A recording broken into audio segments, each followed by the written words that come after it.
Okay. Ladies and gentlemen, it is such a happy day for me to be able to see all of you present here. It's been years, literally, since we have gotten this group together, and I am so happy to see all of you.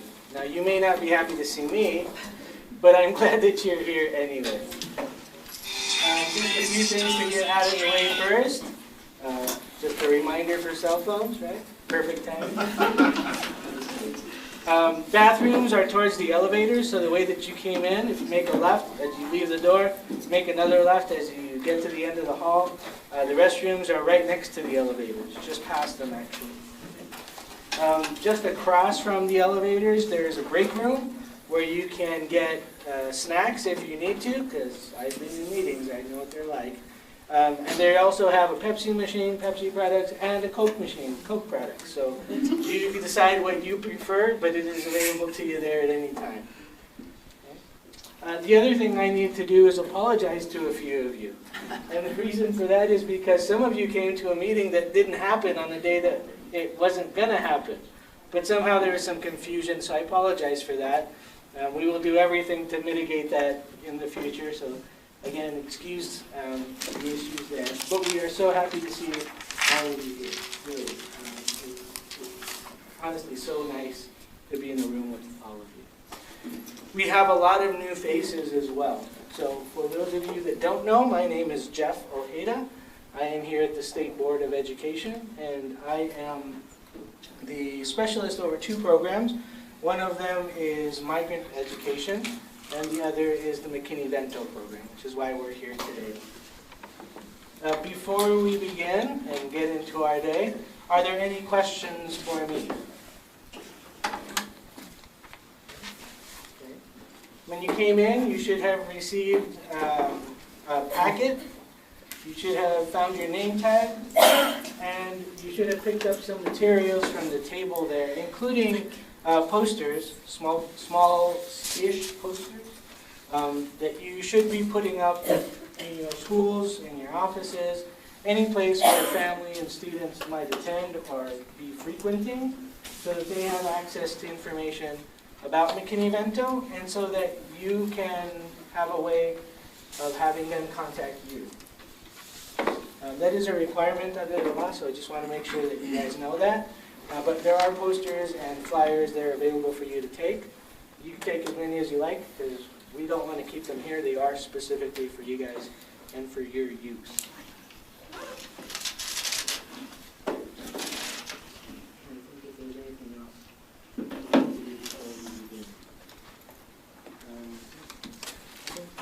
So let's go ahead and get started.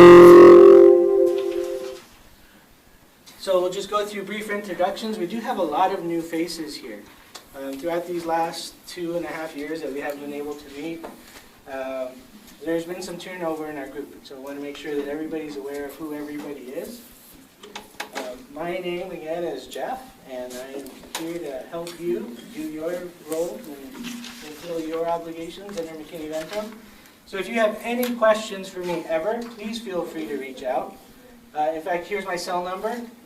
Everybody ready to write down? First note of the day. Okay. It's 801-473-1029. Feel free to call me. Feel free to text me at that number. It's a cell phone, so I'm happy to get in touch with you. Sometimes, like today, I'm in a meeting, so it's not necessarily easy for me to answer a phone call, but if you do text me, usually I can at least let you know that I've got your message and I'll get back to you. So you know that that I've seen that you're looking for me and I'll look for you after. In a good way.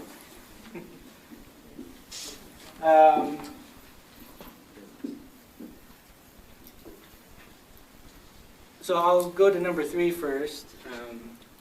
I would like to learn where you guys are at currently.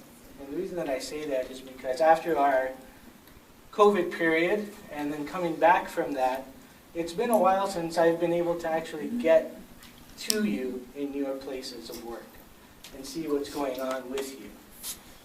And that's a goal of mine, to continually do that.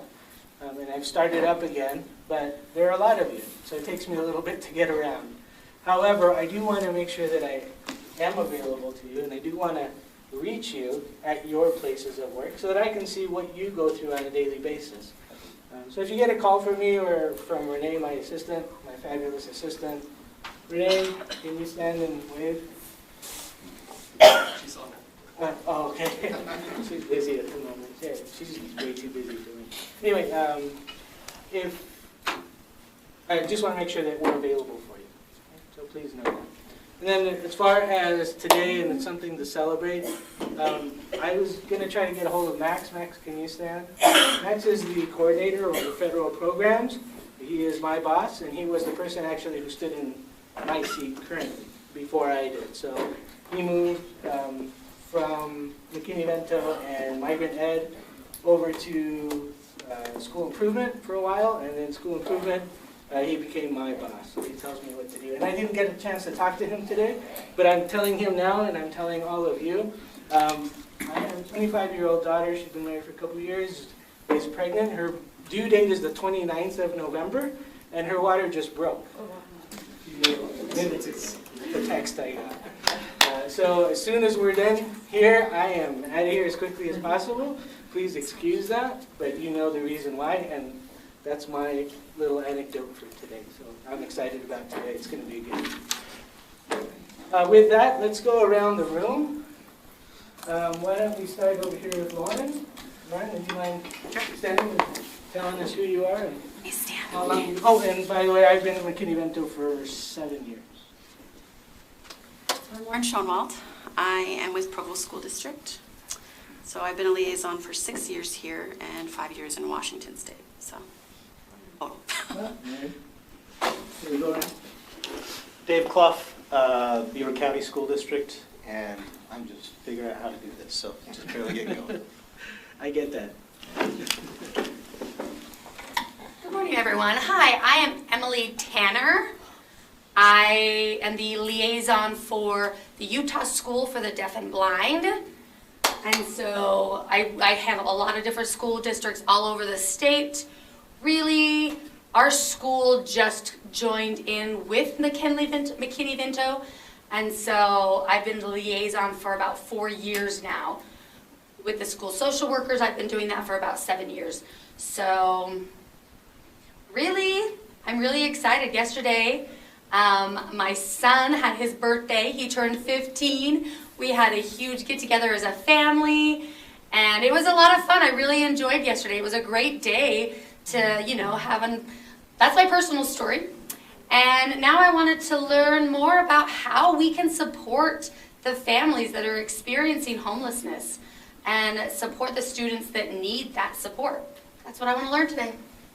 Thank you, Emily. This is the first time that we've had a chance to actually meet face-to-face with Emily, and the first time really that we've been able to involve the School for the Deaf and Blind in our meetings and what we do. So we're really happy to see her here.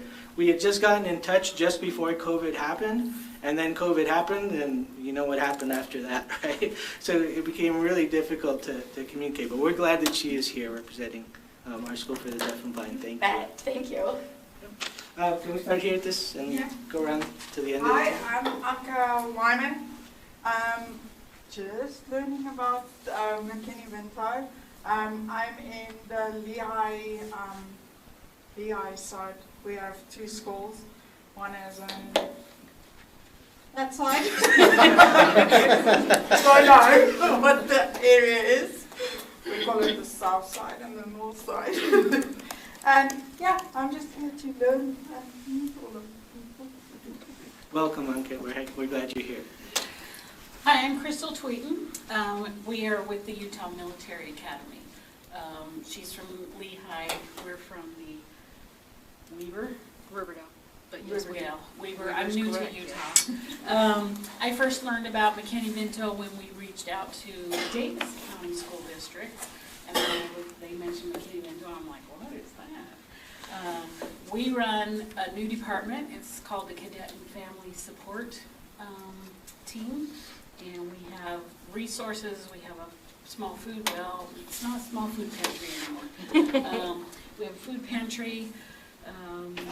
We do all the services, and I want to learn more about how to find the kids that are in these groups. We're all just learning, but that's what I want to learn is how do we find them? How do we reach out to them and then provide services? Thank you, Crystal. Good morning, I'm Lisa Harris, Utah Military Academy, Riverdale, and basically everything that she said. Thank you, Lisa. All right, so I'm Pam Dodd. I'm one of the counselors at Utah Military Academy in Riverdale. And we've been kind of identifying students and doing this for a while. We want to make sure like we're checking all the boxes and doing everything right and getting them the resources they need.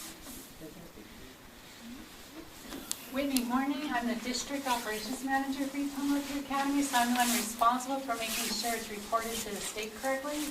So since we're, 4 of us are all new to this, Pam's been helping teach us, but we thought this would be a great meeting to come and make sure we're doing things right and helping our kids as much as we can. Glad to have you, Whitney. I'm Lauren Butterfield. I work for American Preparatory Academy, and this is a brand new assignment for me, so I'm very excited to learn more about it. Oh, welcome, Lauren. You're going to learn a lot today. I'm Keith Meekum from Box Elder School District. I wear a lot of hats, and this is the hat that I need to learn more about. I'm hoping that at the end of the day, I'm going to be able to at least get to 2s and 1s on this. Awesome. I have a few 3s on my list right now. So. Fantastic. Well, you're a 4 to me. I'm from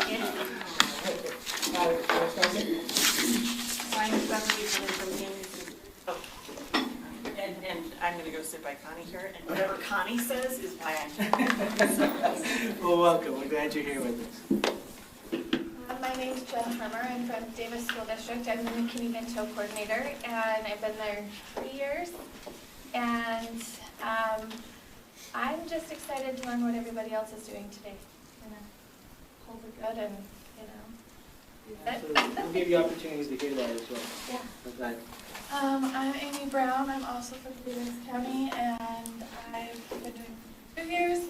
And I'm also excited to just share ideas and collaborate and kind of see what works for everyone else and solve problems. Thank you. We're glad you're here with us. I'm Courtney Sue, also with Davis, and I just started this school year, so I basically just do what these guys tell me to do. I know that feeling. I'm excited to learn.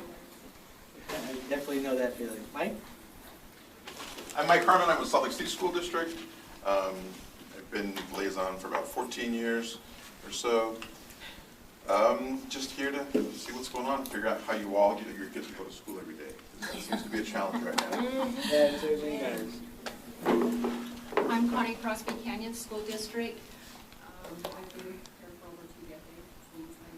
And my goal is to get to know who some of you are, so when we have students that come to our shelter that might be in your district, I have a friendly person to call that will work with me.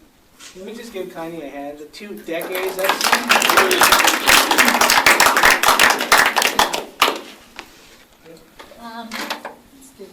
Claudia Sanchez. I am work for Salt Lake City School District. I'm one of the McKinney-Vento advocate. We are, we have one more here, but I'm excited just here. This is my very first time here. I just really here to learn. Fantastic. From you guys. Welcome. Why don't we go to the back table there? And then yes, please. So I'm McKinney-Vento. I'm with Carbon School District, and I've been at this now for 2.5 months. And yeah, I need to know everything. Absolutely. And you're going to learn it all right now. Fabulous. Tracy Womack, Iron County School District, in a year, almost a year. Welcome. Gary Garrett, Iron County School District, Director over that program.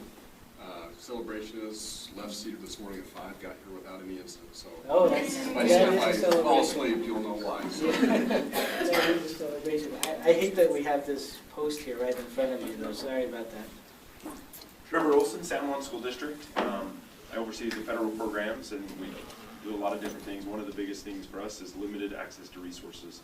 So even when we have money, we may not be able to spend it. So we try to serve students on the Ute Mountain and Navajo reservations with limited resources. So we're here to learn more. Thanks, Jeff. Glad to have you here. Hi, I'm Carolyn Sinan. I'm the Chief Student Service Officer for Park City School District. McKinney-Vento is new in my department, so excited to learn. Welcome, glad to have you here.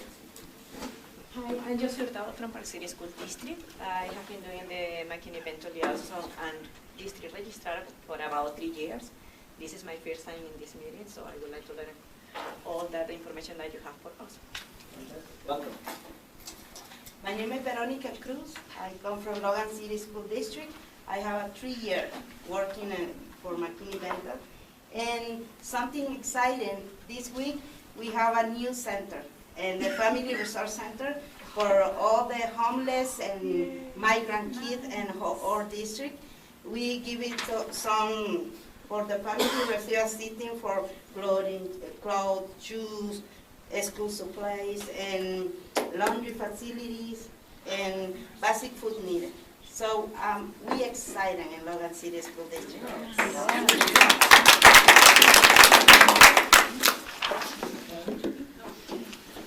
I'm Shanna Lee, and I am the liaison for Granite School District in Salt Lake. I've been in this position, this is my 6th year, and I'm just really looking forward to collaborate. Welcome. I'm Robin Smith, and I'm the retiring Federal Programs Director for CASH. Been doing this for 6.5 years, and that includes McKinney-Vento. Passing it on to Paula. I'm the up-and-coming Federal Programs Director, Paula Hull from CASH. I'm excited to learn. Welcome. Bianca Samano, Ogden City School District. Russ Lunsford, Ogden School District Director over McKinney-Vento, and I'm just interested in kind of seeing how I want to know how to make sure that we're identifying and making sure we're knowing who our kids are. Hi guys, I'm Laura Burdine, Tooele County School District, and I've been doing this for 3 years, or starting my 3rd school year. And our celebration that we have is we just partnered with KUTV2 News. I don't know if any of you seen that, but yesterday I just got word that we've raised $10,000 in cash to help feed our students and over 17,000 different food items. So that's our celebration today. I'm Matt Jackson, and I'm the Student Services Director for Tooele School District. I've been with the school district for, this is my 32nd year. I'm here just to make sure that I'm doing everything correctly to support Laura. Yep. Introduce yourself now? Yeah, actually, why don't we just move the slide? Yeah. Missed the table back there. Oh, yeah, we got Oh, sorry, we missed the table. Yeah, forgive me. Yeah, why don't we start with Hilda? You can go around that table. Okay. I'm Lisa Adair, and I work for Murray School District. I work for the special ed department, but McKinney-Vento falls under our district, and I've been doing this for about 12 years. I'm Sonia Openshaw with Alpine School District. Yes, you are East District in the state. And I've been in McKinney-Vento honorably for 4 years. I'm John Lloyd, and worked for Gordon School District for 2 years.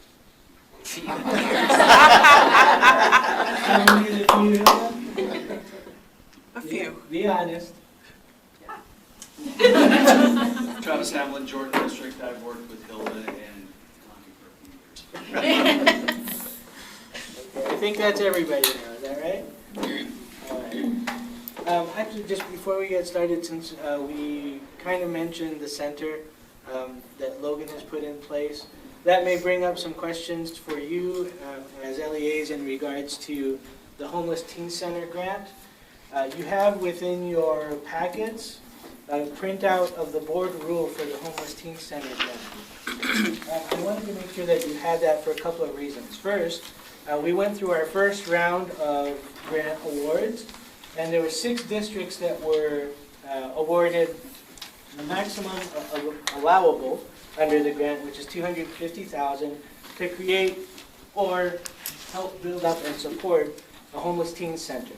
And the 6 districts that did that, that got and received, or excuse me, applied and received the grant were Canyon School District, Davis School District, Granite School District, Ogden School District, Weber School District, and Utah Military. So let's give everyone a round of applause. The other good news that I have for you in regards to that, and the reason that you have the board rule in front of you, and that I wanted you to have, is because we are opening it up for a second round, starting on Monday. So the due date for that application will be the 21st of December. It opens up the 21st of November. So you have a month to write out your plans and get those submitted. I encourage all of you, if you have even thought about, that might be a good idea, please apply. There is plenty of funds. There was $3.5 million in funds that was given. We have awarded just less than half of that. Because the max is capped at $250,000, that's all we can give. Now, if we can't awardee, then that's what they receive. Yes? So since we have 2 campuses, can we reapply for? That's an excellent question. You can reapply if your district has applied for one center, if you are creating a new center or wanting to do it at a different location. Okay? That would be considered a different location, a different grant award, and so yes, we can do that. So if your district has applied once, it is okay to apply again for a second site. When did you say the deadline is? The deadline is the 21st of December. Yes. So it opens the 21st of November on Monday, and it closes the 21st of December. So you have a full month to work that out. Is it online? Where is it? Thank you, Emily. That's a great question. The application is available through Utah Grants only. So your business administrator will be receiving a notification. You, as the liaison, will be getting an email from me stating that that will be available. That will probably come on Monday, because I'll be busy today, as you know. But you will get notification. The other person, well, let me say it this way. Anyone who is attached to your Utah Grants online funding will receive a notification. So that will likely include your superintendent. Most superintendents are already listed as part of their Utah Grants contact people. It will include your business administrator, and it will likely include your federal programs person, but it depends on how you have Utah Grants set up for your district. Okay? But you, since you are here, and since I know I have your contact information, you will be getting a notification on Monday in regards to the grant, saying that it's now available. It will state the due date. It will have the board rule attached to it. And my wish is that you will apply. Any other questions about that? All right, so with that then, let's move on to why you're here, and that's not to hear me, but to hear these lovely 2 ladies here who have a wealth of information for you. They come from the National Center for Homeless Education, which is basically the technical assistance arm of the U.S. Department of Ed. So when you guys come to me with questions and I say, I have no idea, but let me find out, I'm usually talking to them to help me find out. So they're a great resource for us as a state. I wanted to make sure that you were aware of who they are, because they do quite a bit of work for us. But they can also help answer any questions that you may have. So feel free to do that. They do not bite. They are harmless and really lovely people. And so I will turn the time over to them now. Thank you.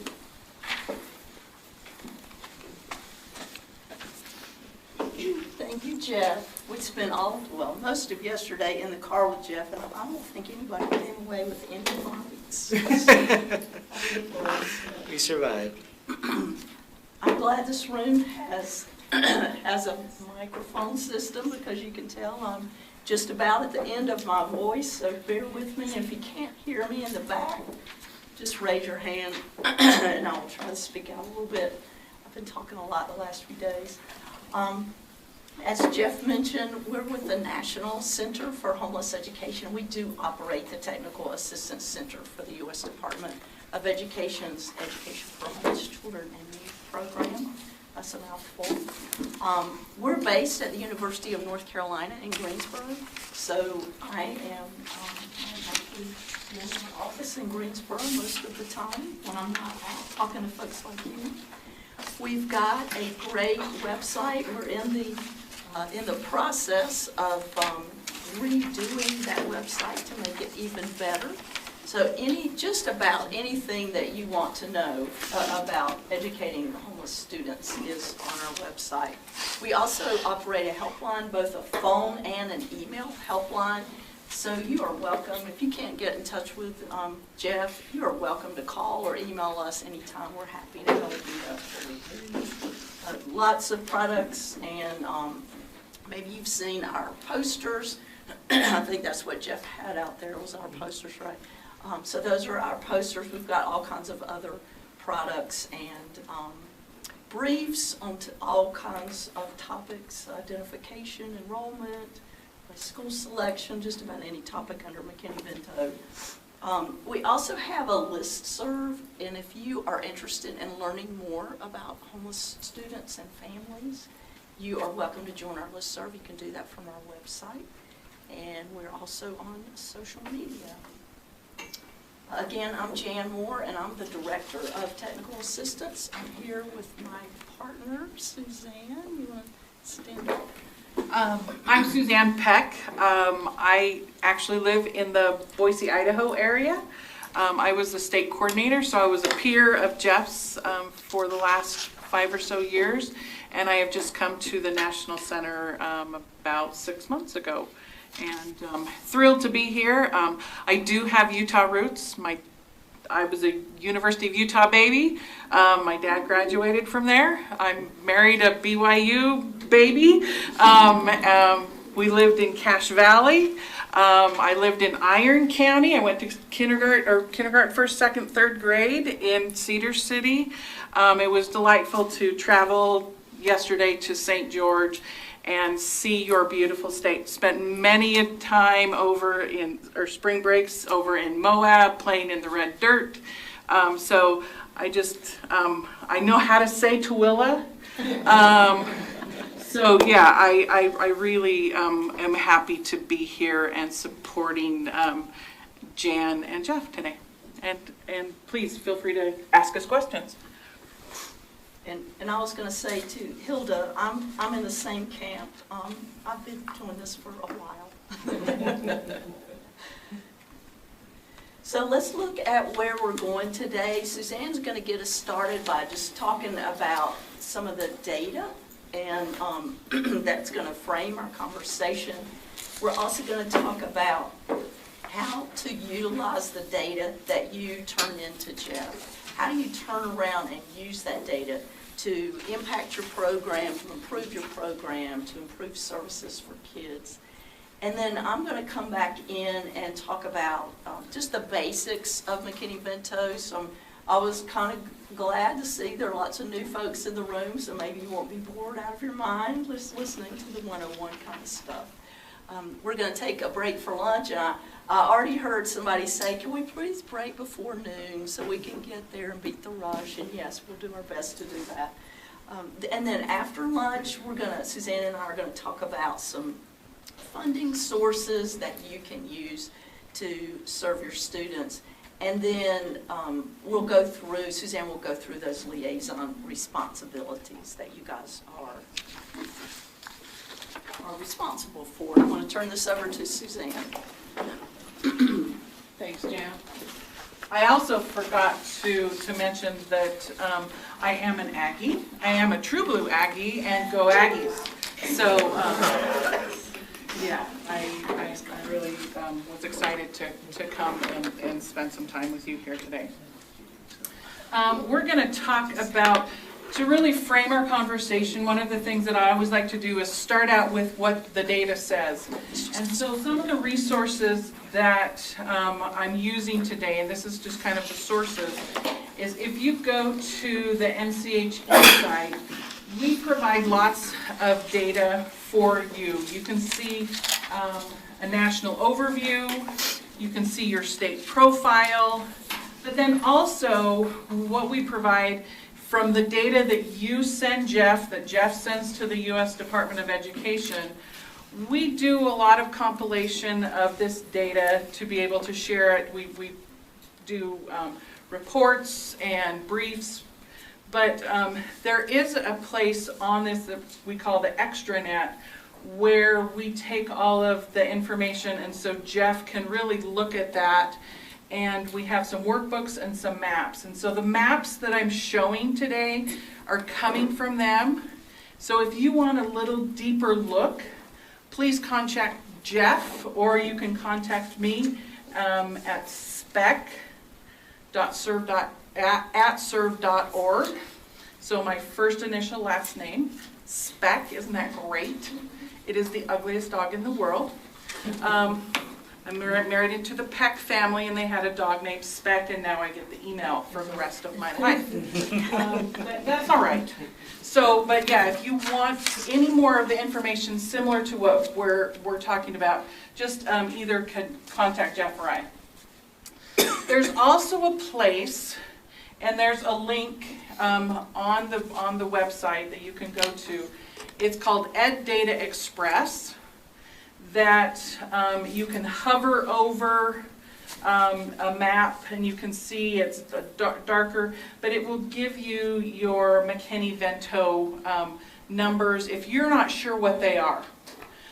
So that's another really good resource, and you can go directly to there to just find your information, if you're not sure what that is. The other place that we're taking the information from is from your state report card. And in your state, that's where they show a lot of the academic, the graduation, the attendance kinds of things, and you can find information. And most often it's disaggregated so that you can see what the homeless population, or those students that are experiencing homelessness, are in comparison to your state averages. And so those are the places where we're getting the information. So let's take a deeper dive into what we're talking about. I know that oftentimes when we talk about data, I always love to say that data can be used to tell a story. And really, I always have these questions in my mind as I'm looking through data, reading through it, because I don't want to just admire it. I want to be able to utilize it to really ultimately impact kids. It's probably going to impact my program first, and the changes that I make in my program are going to ultimately impact kids. But I want to know that. So my first question is, what do I hope to learn? What am I going into? What am I looking at first? What am I going to hope to learn from it? And then how can the information that you have learned really guide your path? Is it that we could potentially be under-identifying? Or is it we're missing a whole racial ethnic group? There's just lots of different things to think about of how it can guide our path. And then really, I honestly believe that we can make a difference for kids, and we can move that needle. So what can you do to make a difference? And that's really why we're all here. Over and over and over, as I have been around people that have that are doing this McKinney-Vento work, they have a heart for kids. They have the biggest heart for kids that I have ever seen, because they really want to make that impact for kids. But sometimes it's like, okay, what do we need to do? And so that's what we really want to look at, is using the data, seeing what data, the story it's telling. And we always have to remember, behind every number is a kid. Behind every number is a kid in a family, oftentimes. And that's really what these numbers represent. It's kids. So, and we can't ever lose sight of that when we start looking at numbers. We always need to remember it goes back to kids.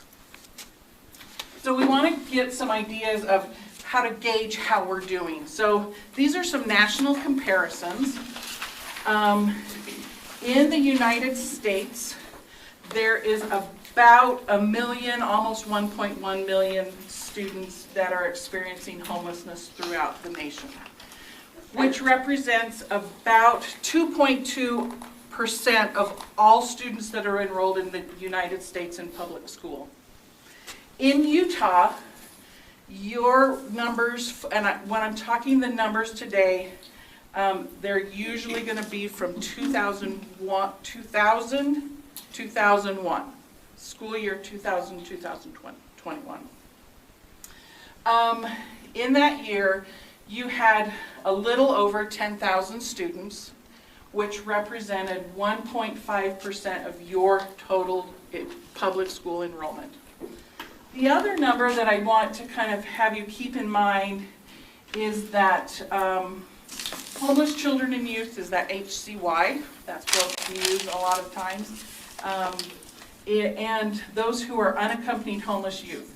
So a student that is not in the physical custody of their parents and is in an eligible situation would be considered an unaccompanied homeless youth. Across the nation, 9% of those kids that are identified as homeless are living in situations where they're trying to navigate it on their own. That's a lot of kids. And here in Idaho,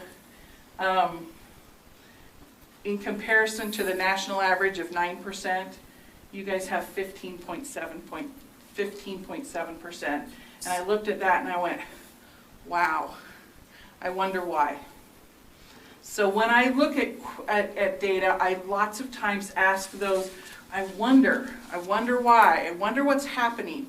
So I just want you to keep that I wonder question in your brain. But that represents 1,600 students that are navigating on their own. I was so thrilled the other night, and I had talked to Jeff, and I talked to Kara Toon from the Davis Education Foundation, and I saw on the news the other day about your teen centers. And I was like, this is so exciting, because that's really those funds, the funds that Jeff talked about for that teen center grant.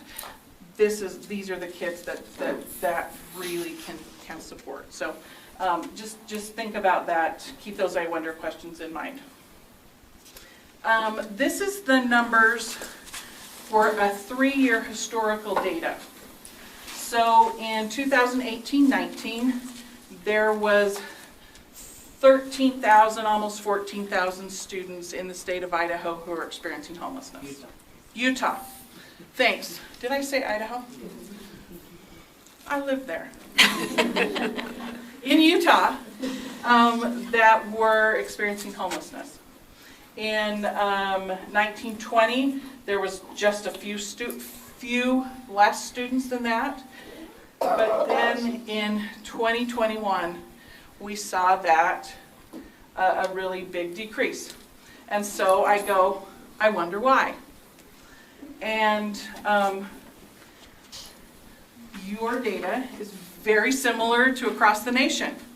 And when you look at those numbers, think about what was happening in 2021. What happened in March of 2020? COVID. And so that's when I saw your 1920 numbers and that they had slipped, what I saw often in many states is that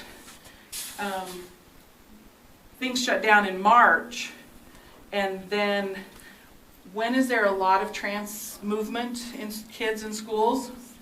The beginning of the year we identify a lot of kids. Around Christmas time there's a lot of movement, but then there's also a lot of movement after spring break. So what happened when things shut down in March of 2020? I don't think you captured a third of your year. And so it was really only capturing 6 months of that. So I think that's probably why the reduction in that first one. And it was tough. It was just tough to identify kids that were in hybrid, that were doing, some were in school, some were out, some were partial, there was every iteration of how kids were going to school in 2021. And I know that it just made for very difficult identification. I know a lot of students exited public school at that point in time. So do these numbers surprise me? Not at all. Anecdotally, when we are just in the process of collecting data for 21-22, and everything that I'm hearing is our numbers are going up, our numbers are going up, our numbers went up. And then this year, when the start of school, and everybody, I'm seeing a lot of head nods, I'm going, yep, that's happened. And when, Jeff, you said that your October 1st numbers were about 15,000? Our October 1st count for this year was 15,499 kids. So, and that's just at the beginning of the school year. So you can see that these numbers are going to trend up much higher. Let's go to the next one. Oh, 1.5. So in comparison to the nation, we're at 2.2. Utah is about 1.5%. So that's just for a comparison, not good or bad, just a comparison. Wrong one. Okay, so here's a map that we publish, and it's kind of interesting because what this map shows is the darker the color of your district or your LEA or charter, the higher the percent. So when you see those pockets and places where it's darker, you know that those are going to be a higher percentage of students that were identified in the school district. The lower or the more gray color, the fewer students. One of the things that these maps do is you can hover over different LEAs, and it pops up some information.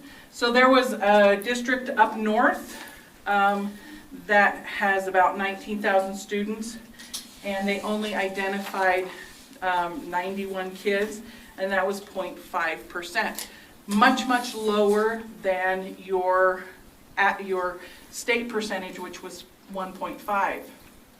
And then there was another district, a large district, that there was 1,800 students, and that represented 5.3%. So you can see that that one is much higher than your state average or the national average. And then there was one district that was kind of a medium-sized district, I would say, that didn't identify any kids. And so when we're looking at this, if it says less than 10, those numbers are suppressed for any students below 10. So it will show up in terms of the color range, but it won't label the specific number of kids, just for protection. So this just tells us, you know, when I look at these, it's like, okay, is this a regional thing? Is this an inner city? But I want you to look at, because when oftentimes when people think of homelessness and students that are experiencing homelessness, they go, oh, well, that's just a big city issue. My friends from Tooele are going, and I've been out there, so I know you're not very urban. And this map states exactly what you're saying. It's not just an urban issue. It's statewide in those rural areas also. And so I think that's the main takeaway of this slide. So where are kids living? I thought that this was interesting, and I did do a 3-year progression or a 3-year comparison. So and we count students in kind of 4 different categories. Those who are doubled up, those who are living in hotels, motels, those who are unsheltered, and unsheltered can mean many different things, and we include substandard housing in that unsheltered, and those who are living in emergency shelters. And so those are the 4 categories which we will code kids when we're coding kids in your student management systems. And you can see these are very similar to our national averages. Doubled up is always the biggest one. But then I want you to really look at some of the others. There wasn't a big change, but look from 2018-19 to 2021 at the hotels. What's your I wonder question? My I wonder question was, are there more kids in hotels because of housing vouchers and hotel vouchers provided by HUD, our HUD friends? And I think that, yeah, you can see that that has a little bit bigger percentage there. You know, shelters, what happened in shelters during COVID? Oftentimes, they were moved from the shelters into hotels. And so you can see that, and you can see that story being played out in the numbers. I was very interested in the unsheltered one, because in other places, especially rural places, I saw that number uptick a little bit. But I didn't here in Utah. And I tell people all the time, in Idaho, you can find a crappy trailer and, you know, move it to the hills anywhere, into the mountains and or on somebody's property, and that's where a lot of kids hang out. But I thought it was interesting, and I think it's a characteristic of your state. But what is the first safety net of most people? I'm going to go home and live with family. And you can see that there was a growth in your doubled up. So that just told me that yes, what your state is so family oriented, and it didn't surprise me when I was looking at these numbers. These are your race ethnicity numbers. So this is only the third year that we have really collected and disaggregated homeless data by race ethnicity. But you can just see the actual numbers up in the pie chart, and then in the key you can see the percentages of kids that were experiencing homelessness. So it doesn't surprise me again that your white population was high, but it also didn't surprise me that your Hispanic students were quite high as well. If we look at this one, this is a little bit different way to look at that same information.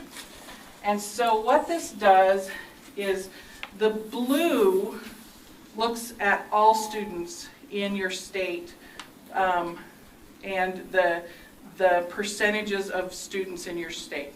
So in Utah, most of your students are white. The homeless children and youth is that kind of orangey, rusty color. And then the discrepancy is in that gray. So if you took the orange color and put the gray on it, it would match the blue. That's kind of how this works. So, but then you look at it and see if it's a positive number or a negative number. So let's look at the Hispanic Latino group. Here's your all your population of your students, but your homeless students represent a much bigger percentage of your overall homeless student and youth, and so there's actually a disparity so what does that mean? It could mean we are potentially over-identifying. It could mean that you guys are doing incredible outreach and you have put posters up that are in multiple languages to say, you know, maybe you're doing some really culturally great, culturally competent things to really target and support the Hispanic community. There's just a lot of things that it could be. So are we saying that this is bad? No, this is just what the data are telling us. So again, when we look at the Black or African American, we see that there's a little bit more students that are homeless than you're experiencing homelessness than your total overall population. So there's just some things to think about. And that's what data does, is it gives us some things to think about. I really like looking at this data. This is your by grade level. So if you look, and your numbers are so similar to the national numbers, I thought it was like, wow, I'm looking at the national numbers. What we see is that 1st through 11th grade, they're all about the same. And you can see that they're all about the same. We see a slight uptick in 12th graders. Why do you think that is? They're finally saying, you know, I'm done, I can't do it anymore, I'm going to go out on my own. Oftentimes, they will do that. But then the other one is looking at the kindergarten numbers, and that's slightly less.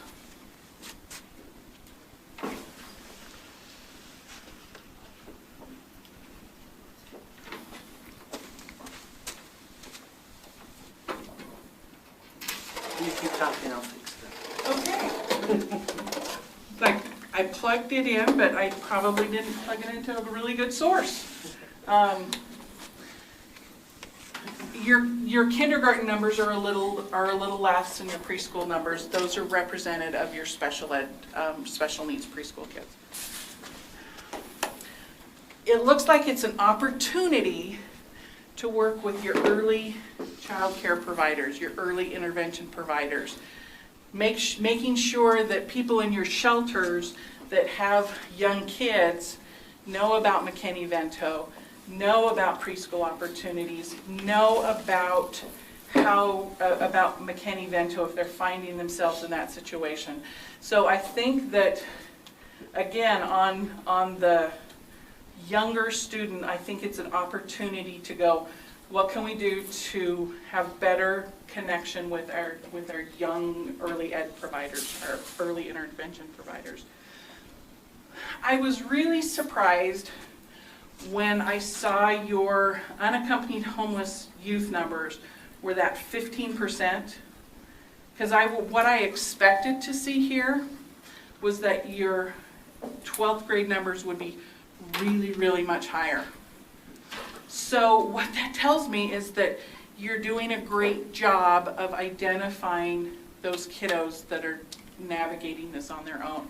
And they're not necessarily just high school 12th graders. They can be oftentimes living in grand family situations where they're not, you know, there's no court involvement that, you know, grandma or auntie or someone has just said, they're living with me, I'm taking care of them. So yeah, I think you're doing a really good job with that. So that's just the numbers that I saw with that. Yeah. Suzanne, I just was thinking, would homeless youth, especially young kids, not participate in preschool? Maybe is more frequent, so therefore they're not even identified. Could that justify? I was just wondering why. Yes, that would not be. Even be thinking preschool. They're just moving around. They're just moving around, and parents probably aren't even aware that there might be preschool options available for their kids. So yeah, there was just a lot of things when I was looking at that, going, I think that's something I would dig a little deeper in if it were me. Again, this is your unaccompanied homeless youth numbers. Again, that 15%, that's a lot of kids. That's just a lot of kids. And if you've been involved in this for any length of time, and I see Robin back there shaking her head from Cache County, do unaccompanied youth take a little bit more to support than maybe other students? Yeah, they do. So there's really some additional supports that are needed for those unaccompanied homeless youth that we really need to think about. Are we addressing all of their needs? This is just another way of looking at those numbers. And this is again those unaccompanied youth numbers. This is, again, the darker the color, the more students that were identified. And these are specifically talking about unaccompanied homeless youth. I drew a line over on the chart on the right at that 9%. And so you can see that some of the districts up here, up in,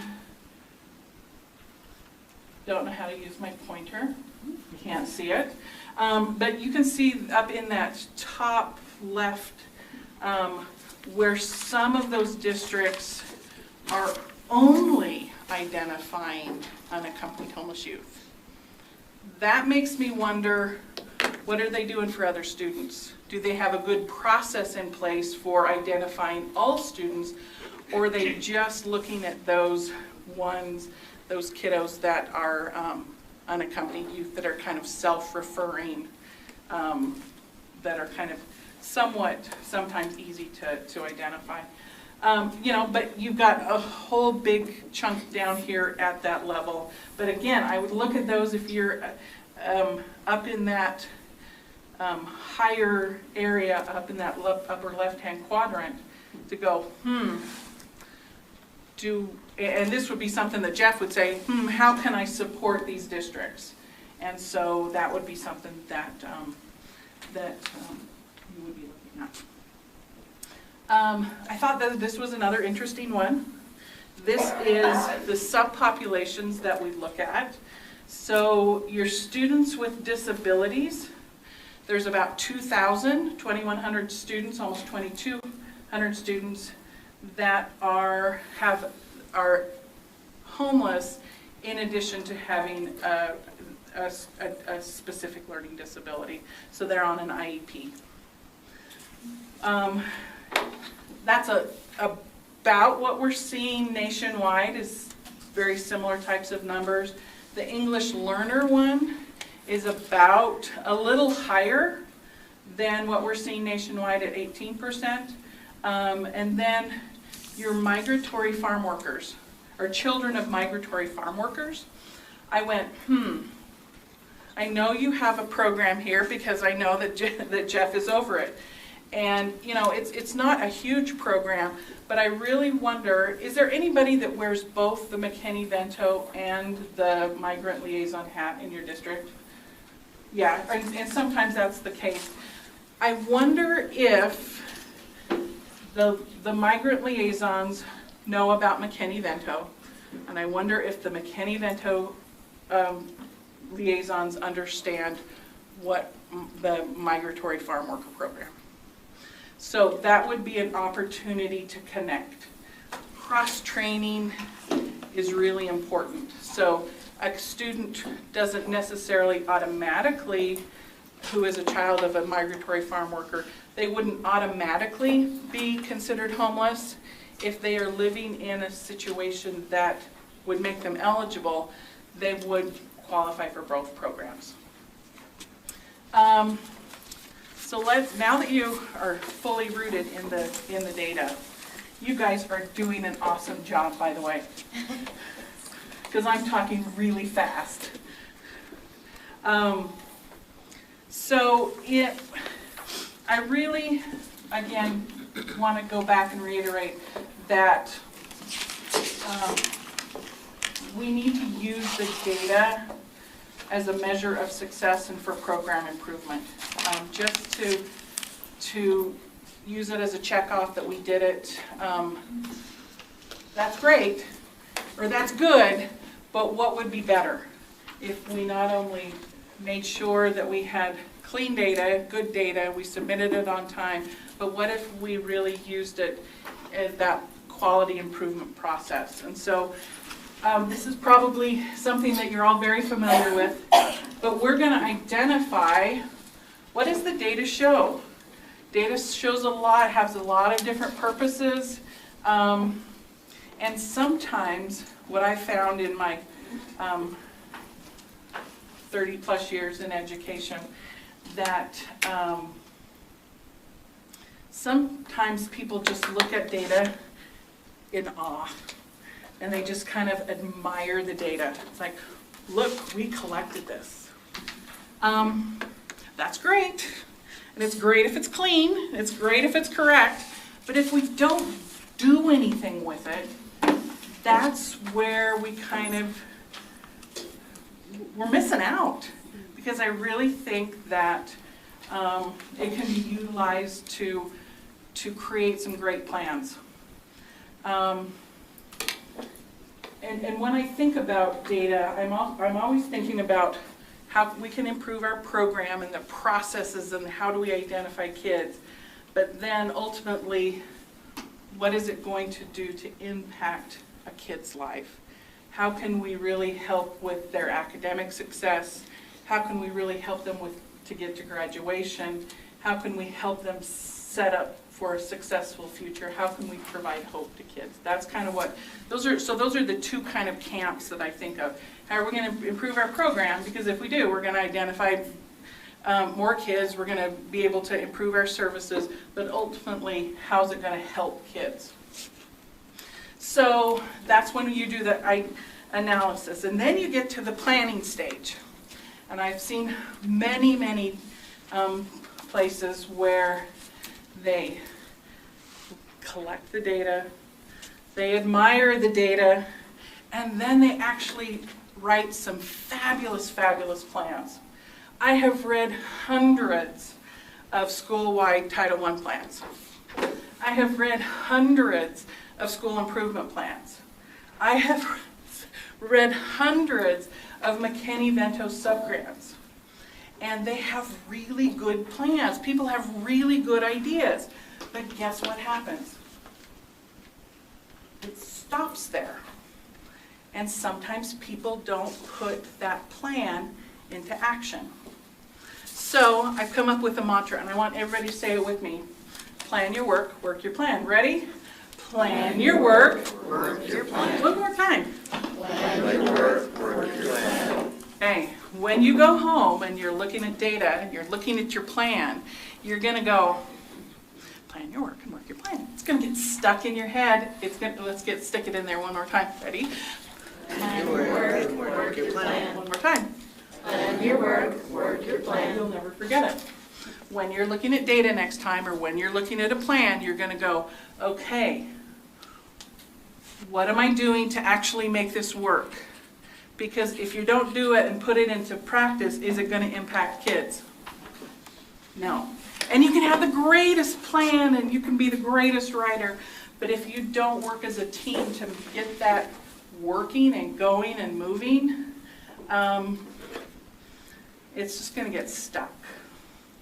But sometimes after you plan your work and work your plan, you've actually worked it.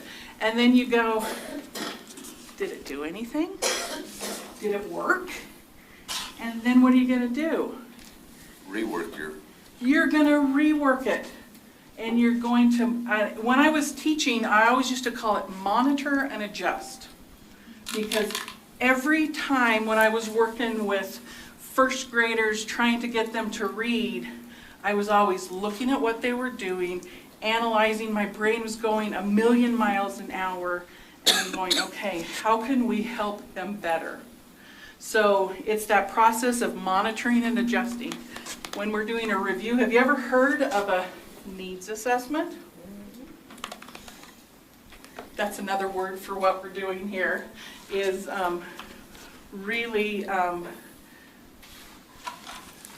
really looking at, and it becomes very cyclical. It's not something that is linear and then it stops. We're going to go around it and go, did it work? Not quite how we wanted it to, but it kind of did. And then we're going to go, what kind of adjustments can we make? Look at our data and go through that cycle again. One more time. Ready? Work your plan. Will not forget it. Who's familiar with leading versus lagging indicators? Okay. A leading indicator, because when we get data, sometimes it's so much that we go, I don't know what this is really telling us, but it really can't tell us a story. So what I shared with you previously was demographic information. It was who are we identifying, how old they are, what race they are, what grade they are, where they're living. That's the demographic data. But we do have some other measures of things that we collect, which we, and they're really related to that impact on students. And so we call those leading indicators. Leading indicators are predictive of what's going to happen in the future. It also is a way to look and go, to see those quick wins of, is this working? Do we know if it's working? How do we know if it's working? And then it will help you track your progress. So if you're going, okay, I think that we're under-identifying. We want to make sure that we have our process in place at the beginning of the year for enrollment and registration. But I also want to make sure that we're doing some kind of additional outreach after Christmas. Do we have a way for teachers to identify if they suspect a student is experiencing homelessness, that they can refer them to the liaison? Is there any time that we do another kind of just broad outreach of, hey, are you guys all living in the same place?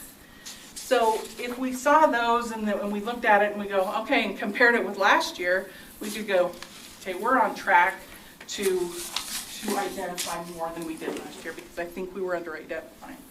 So some of the key points or the key indicators or measurements that we use is chronic absenteeism and then family and student engagement. If a kid is not going to school, how are they going to do on their state assessments? If they're not coming to school, will they end up graduating? If they're not coming to school, will they be on track to capture all those credits that they need to get to graduation? So chronic absenteeism can be a measure that we think of as a leading indicator. So it's something that we can look at and go, okay, if we do this now, what are the results going to be? And that's their lagging indicators. So with those lagging indicators, what are we looking at? We're looking at graduation rates. We're looking at those academic success, those test scores. If we get kids to school, we really get them engaged, we help the families get engaged, we're meeting all of their needs, what's going to ultimately happen? We're going to see some results. So I honestly believe that we can move the needle for kids. I've seen it happen. I've seen it happen in states. I've seen it happen in districts. I've seen it happen in charters. I really think that we just need to really think about how we can move the needle for kids. How can we help kids have a better future? I love how your state tracks and reports attendance data, because they put a positive twist on it. Instead of talking about chronic absenteeism, what do they call it? They call it consistent attendance. I thought it was brilliant. And so it was interesting. I was working with some LEAs as part of a sub-grant, and they were looking at the data, and most of the time it was like, okay, they wanted their data to go up. They wanted to increase their enrollment. They wanted to increase their scores. And when they were looking at this one, and it was the opposite, they were going, look, we're doing so great with chronic absenteeism.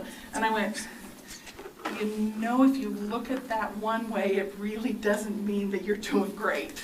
So I just really loved how the state of Utah has done this, is because with chronic absenteeism, and that's what is if a student is missing 10 or more days of the school year. we ultimately know that they're not going to do well in school. But what your state does is it goes, okay, we're not just going to look at the negative, we're going to look at the positive and how many students are coming to school. And so that's how they look at that. So I want you to see the trend over the last couple years. And that it looks like fewer and fewer students are having issues with attendance. Kudos to you, kudos to everyone that's working hard on this, especially in light of COVID. I know that was really tricky.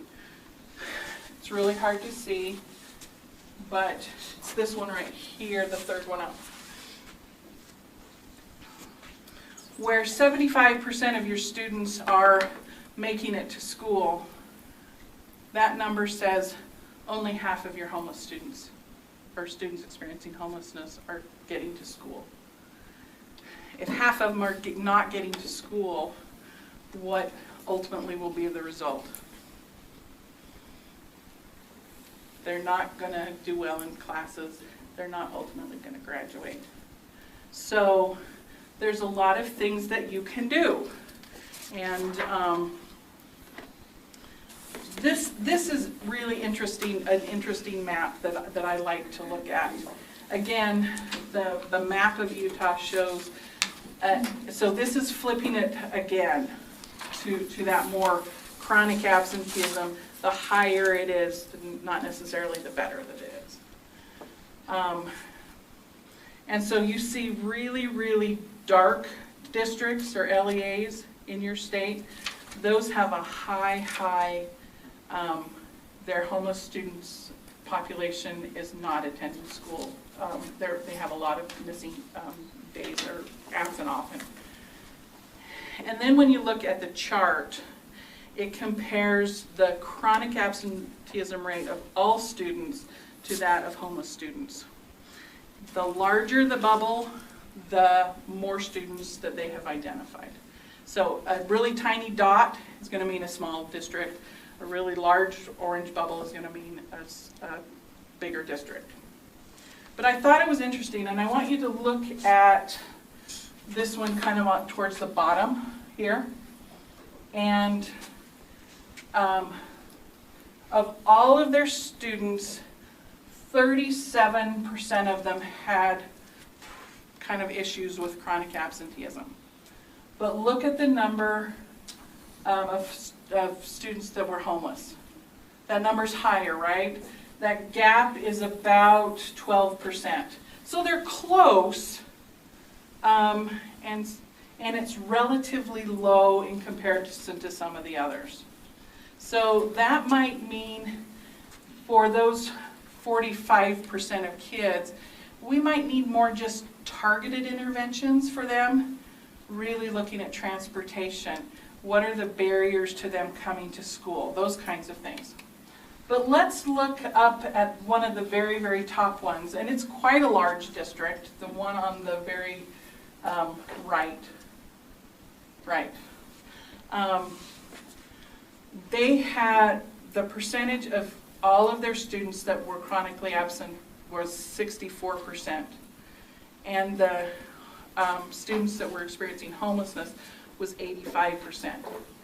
If this was the scenario that I was looking at in my district, I would be going, we need a school-wide intervention. We need to get all of our students to school. We need to work on that. So sometimes when we're looking at these, we go, okay, is it something that we need to just specifically work with our students that are experiencing homelessness? Or do I need to say, hey, I think we've got maybe some issues with all of our students, and is it something that we need to work on school-wide? And then this one right here, I thought was interesting. Very, very large school district. But ultimately, they had a pretty low issues with 19% of their students that were chronically absent. But every single one of their homeless students had chronic absenteeism issues. Look at the gap. When the gap is really, really far apart, what that tells me in my brain is it goes, we need to do a specific targeted something. When both are really, really high, I think we need a school-wide approach. And when both of them are really, really low and the percentage gap is pretty narrow, it's like, I think we just need to work with individual kids. But so that's how I read that map. Again, in terms of your Utah homeless children and youth attendance data, there was 10,000 students, and 4,000 of them were chronically homeless or chronically absent, and which means that 39% of homeless children and youth miss 10 or more days. But I went and looked at that by LEAs, and there was 22 districts that had more than 50% of their students, and 11 of your LEAs, 75% of your students that were homeless really had some attendance issues. That gives me pause to think, okay, what am I doing for transportation? What am I doing to remove barriers? There's got to be a way to engage kids. So attendancework.org, if you're not familiar with it, is kind of my go-to for attendance support. They have tools, they have trackers, they have lots of things to help. But I would, if you think that you need to address chronic absenteeism in your district or charter school, please go there for some resources. What was that website again? Attendancework.org, and it is kind of, it's really, really tiny under there, but it is there. Oh. So, Suzanne, mind if I ask a question? We have several districts that have, or LEAs that have, they have a difficult time in that there's a 10-day policy throughout the state in terms of attendance, right? And I see you smiling, so I know where you're. I know that you know exactly why. It's coming up. But the reality is there are always discussions, for lack of a better way of saying arguments, in regards to attendance personnel and our staff in McKinney-Vento trying to decipher when do we drop a kid, or how can we get that 10-day extension extended so that we can work with that student. And all of those kind of questions come up whenever there's an attendance discussion. Can you talk a little bit about that and what, first off, what I guess the policy or the regulation is in regards to attendance and keeping a student on a roster from the federal perspective, and then maybe what other states are doing so that to mitigate those discussions? Great question. In the federal statute, basically what it says is that SEAs, which is the state, and your LEAs need to look at your policies and see if they are truly barriers to students that are experiencing homelessness. So if you have a 10-day policy that says, you know, after 10 days you're going to drop the student, my question is that really in the best interest of the student? I know, because I've had this discussion many, many times with districts that I have worked with. Districts don't want to be perceived as being dinged. We don't want to be dinged for this kid.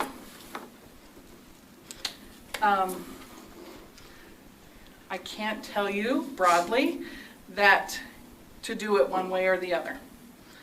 But you do have to look at your policies to go, is this a barrier for kids?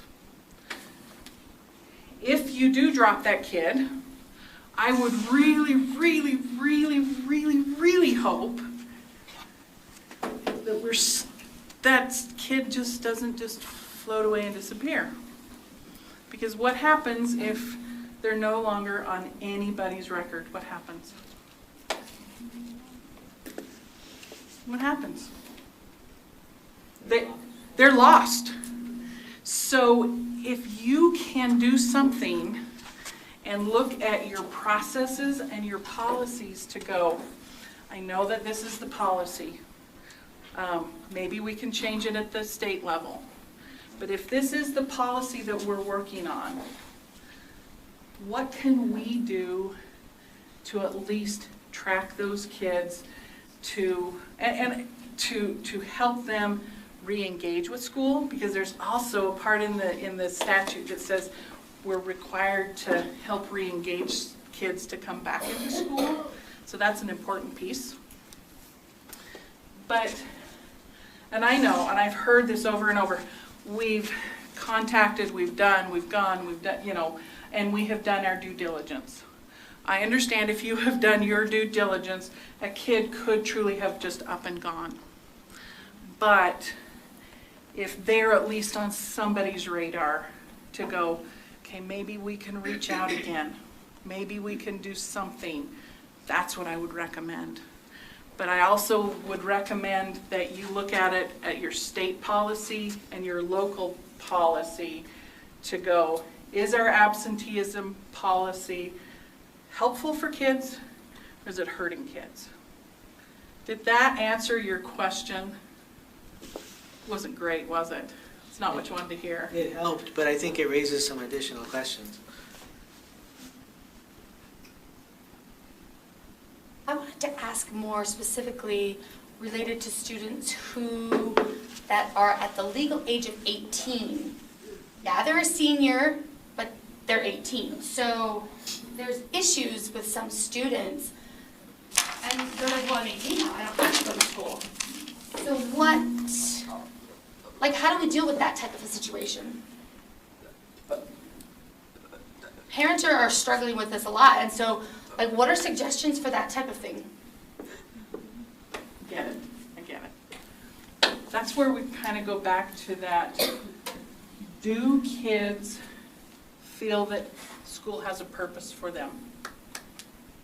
And if we can help those kids realize that what they're doing now will help them in the future, and that's where that hope resides, that's really going to be where the key is to keeping kids in school. Because yes, at 18, what can happen? Kids can just say, I'm done. But if you have if you have someone that's a mentor to an 18-year-old that's saying, hey, did you know about this cool apprenticeship program? Or hey, did you know that I can help you fill out the FAFSA? Or hey, do you know that if we do this class and this class and this class, you can get a certificate to be able to be a carpenter or a welder? There's just a lot of things that you can do, but I think again it goes back to that giving them hope. Does that answer your question? I mean, yeah, thank you. I just wanted your thoughts on that, so. You're welcome. Thanks. So this is your academic, so this is Utah Academic Proficiency, and so this is in English Language Arts, Math, and Science. And you can see the blue is all students, the kind of orangey color is your students that are on free and or reduced lunch, and then your students that are experiencing homelessness. There's a big gap. Part of that gap could be they don't see any hope for the future. There's just a lot of things that can go into this. But I just want you to go, okay, when you're thinking of interventions and support for students that are experiencing homelessness, what's the first thing that comes to your mind? I'm going to help them with food. I'm going to help them with school supplies. I'm going to help them with transportation. Those are the ones that are kind of the easy ones to do, aren't they? when we're thinking about money, those are the easy ones to, oh, well, I can spend my money on this. But what does this data say? Where could you be spending your money on? Some academic interventions, some tutoring, some extended year programs, beefing up to connect them with CTE programs. There's a lot of different ways where you could, again, what are we trying to do? We're trying to impact, we're going to try to move that needle. This is a needle that needs to be moved. Oftentimes I show a Maslow's hierarchy triangle. And what do we normally do?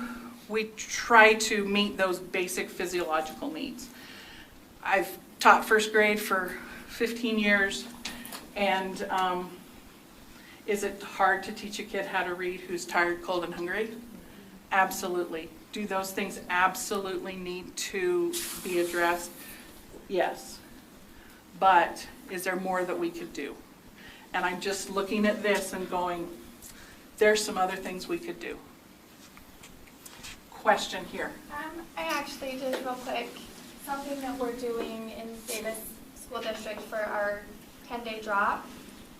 So we kind of put it on a hold, you know, when a kid has been gone for 10 days, they let our office know, and then it's kind of like an email goes out to that student's entire academic team, and it's like, hey, whoever sees that kid next, you send the reply back saying, kid is here in this class, and that's where we jump in. And we have our teen center coordinators, and we have our we have McKinney-Vento academic success coaches, and we're pulling that kid, and we're starting to see where are those barriers. Why is the kid not feeling safe to come to school? Why are they hungry? And we just start stripping that down. And we give that kid a touch point of this is your safe, trusted adult, and this is where we come to get Medicaid, to get food, to start working on housing, and all of those things. And sometimes we have to incentivize that kid to come to school. And it's like, you know what? You don't have a place to be getting food consistently. So every day you come in, we have our pantry pack and we have these food gift cards that we're going to send out. So we put a 10-day hold on that, or we put a hold on that 10-day drop until we can make contact with that student to remove the barriers. I think that's brilliant. And one of the things that just was singing in my head when you were talking was about relationship. That kid has a relationship with somebody. It might not be you as the McKinney-Vento liaison, it might not, who knows who that is, but it's brilliant to say, hey, this kid, we've got some concerns, they haven't shown up. If you see them, please let us know, because there's always a why. There's always a reason why. And when you can start, like you said, strip those reasons why out, then you can address kids. Brilliant, brilliant solution. In terms of your graduation rates, I couldn't find the homeless numbers on your report card or in the data, but I did find all students in the economically disadvantaged, and there was a 10% gap between the students in blue and the students in orange. If I were to draw a line, that green line, that's where I think your students would probably be. Because nationally, there's about a 12% gap between the economically disadvantaged and our students that are experiencing homelessness. So I would think it would be about 60-something%. Hooray for those 60 kids that you got to graduation. But what about the other 40? What's going to happen with them? And that will be the perpetual cycle. So we need, if we can get a kid to graduation, the numbers and the statistics are just phenomenal, that they will be able to be set up for success in the future.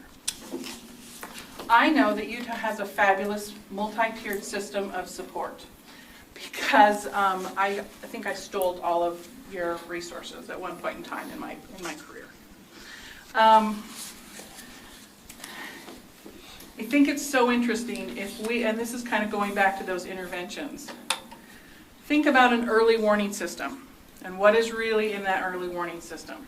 If you will look and track a student's attendance, look at their behaviors, look and see if they're on track in their courses or their credits, that's an early warning system. That really is. For McKinney-Vento students, I like to add the pH. I like to add those physical needs.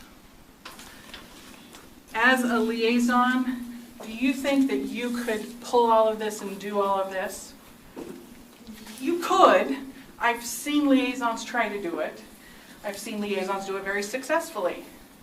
But what if you just had a really fabulous MTSS team in your school or in your district and you just said, hey, we need to keep an eye on this kid, and this kid. We want to make sure that we're looking at their attendance regularly, we're looking at their behavior regularly, we're looking at their coursework credits, and I'm also going to look to see if their basic needs are met. If you can incorporate what you're doing into that multi-tiered system of support and really connect with them, it will make a difference. It will make a difference in those leading indicators, and ultimately it will make an impact in those lagging indicators. So, any questions just on the data? So I don't really have a question so much on the data, but, and this may or may not be the right time to ask, but I want to kind of break down that 10-day policy that Jeff had brought up. I had my hand up, you just Oh, didn't. sorry, I was going over here, so I will go over here for.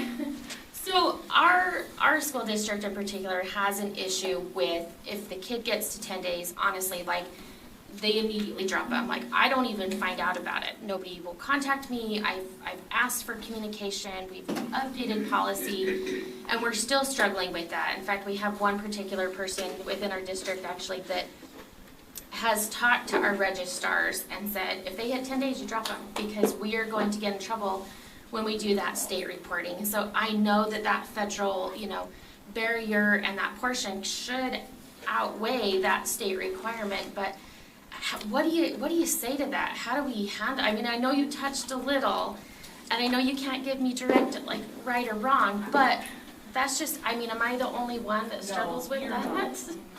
Because it's so hard. And I think really it's a situation of communication and education. And I really think it boils down to those. It's are we communicating? And it kind of goes back to, do you know what I do? And do I know what you do? Kind of thing. I think Shannon had a comment. Schoolhouse Connection has some verbiage that you can use. It was really successful in our district because we had similar issues. And so I was able to take some of that verbiage about state, like McKinney-Vento superseding state law. That's really helpful. And then the actual stuff from the statute that says it becomes a barrier for enrollment. Okay. So I think if you look at Schoolhouse Connection and find that verbiage, it was really helpful for us, and it kind of stopped the conversation. Yeah, and that's good. Like, we have some of the verbiage in there, but we don't have it where it says that the McKinney-Vento supersedes that state, and so maybe that's something we can work on. But yeah, do you want to add anything to that? Yeah, that was one piece that I was thinking about. The other thing is that you can't discipline homeless students because of their living situation. So if you just automatically are throwing kids out of school without even looking, that's a barrier. So I think you could also approach it that way. yeah, I would love to be able to change some things within that, so I just wanted to make And sure. it's always helpful to have a three-way conversation. Me, and you, and the law.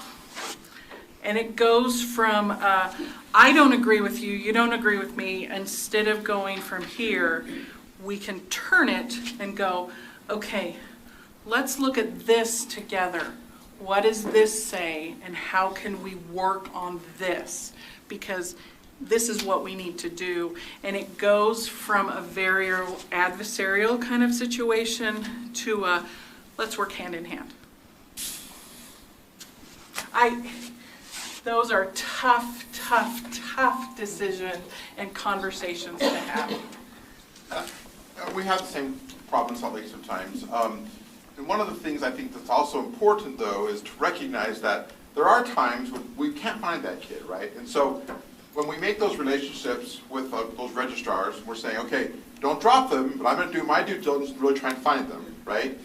They can't hold on to them forever, right? So after 4 or 5 days, I really can't find them. And I make sure I follow back to them and say, okay, I can't find them. They're not here. I've sent something out to everybody, so go ahead and drop them. So there's that follow-up piece as well, so that they recognize, okay, we're working together here, right? It's not just we're going to hold on to them forever, but I'm going to really, you call me, I'll do my due diligence, and I'll go scout the fields and try and find them, and then get back to them and say, okay, they're not around, go ahead and drop them. And then they show up again, we'll re-enroll them, right? So I think that's important as well, to do that follow-up piece. We can't just hold on to them forever. I like that, Mike. Your colleagues are fabulous. So I know, which is why I call them. There's one more question here, and then I want to talk about the challenge, and then give you a break. And we are right on schedule. So, Mike, that same thing happens to us as well. But in a meeting with all registrars, I instructed them, whatever you do not drop them until you contact me, and then I follow up as well. So that's worked a lot better, and they are contacting me. yeah, and what did you do? You built relationship and you provided information. Training, yeah. There is nothing worse than a person trying to do their job when they're feeling like alone and don't know what to do. So if you will empower people and give them a connection and give them information, that will go a long ways. And they'll understand because they are McKinney-Vento and we have to work with Yeah, the students. yeah. They will totally understand. It's not everybody is steeped in McKinney-Vento law. So, challenge for you. I want you to write this down. Challenge for you. Do you know what your data is? Do you know what your historical patterns are? I would challenge you to really figure that out. Because when you do that, what do you have? This can also be a really good conversation. And instead of the law up here, it's you, someone, and this is what our data says. That makes it also a really great three-way conversation. Ways to find it. You always check your students. You should have some kind of a list or a log of students that you have identified. What I would do is I would compare that to what your student management system says, how the kids have been coded in the student management. Sometimes those don't match for lots of reasons, but make sure that those match. The other thing that if you're looking at it and you want some historical, you want to know in the past, go to Ed Data Express, and that will help you understand what your numbers were for the past years. That will be very helpful. Other ways that you can find it, you have a great resource here, or you have a great resource here. So contact Jeff. He will be able to help you. But when you're looking at it, start looking at those patterns. What did it say last year? What did it say the year before? What did it say this year? Are we on track? Kind of just those kinds of things. So I would, again, challenge you to know your data. And the other one is to use your data. So one last time. Plan your work, work your plan. One more time. Plan your work, work your plan. Thank you. Let's go for a 5-minute break and we'll be back at 10:45.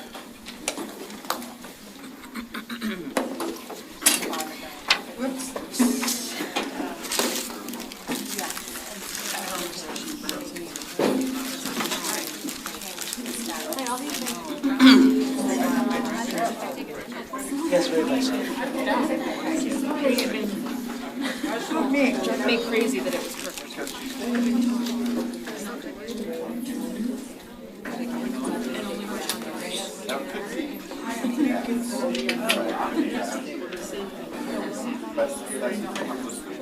I think I figured out this agenda drop.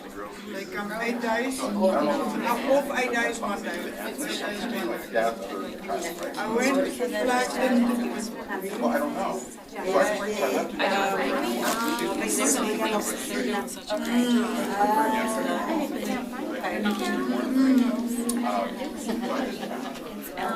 So Deb sent us a Jeff Bay, and I started looking, and I'm like, so I called her.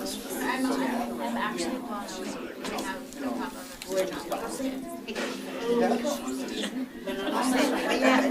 So, and it was like 4:30 when she said, I'll grab all some. Exactly. Enforcing job requirements are great. Right. You know, she's not I say yes, change your status. Actually, I want to. So, just how Mike's working on it, I don't want to so that I can track it. So that they just do it in school, but I don't get much.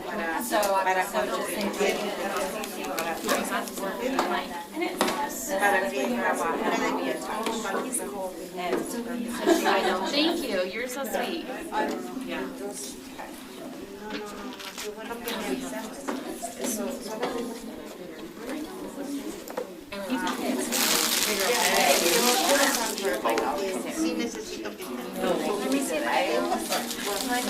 I actually was vegan. Side effect of everything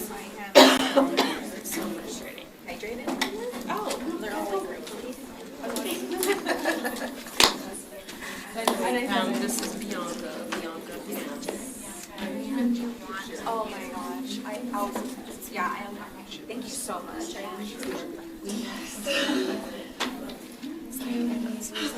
Her and his daughter goes through classes in the back. It's like that very big school. We start going to same color friends, age 12. I hear my cousin listens to drop his kid. Oh, Yeah. It's just like, yeah, right. He was my high school principal. Like him? Oh, I adore him. really? He is just. His daughter was like my best friend, Sylvia. I need to choose you to do that first. Oh, really? All of her boys. The Ben. Yes. I'm like, how are you? It's good.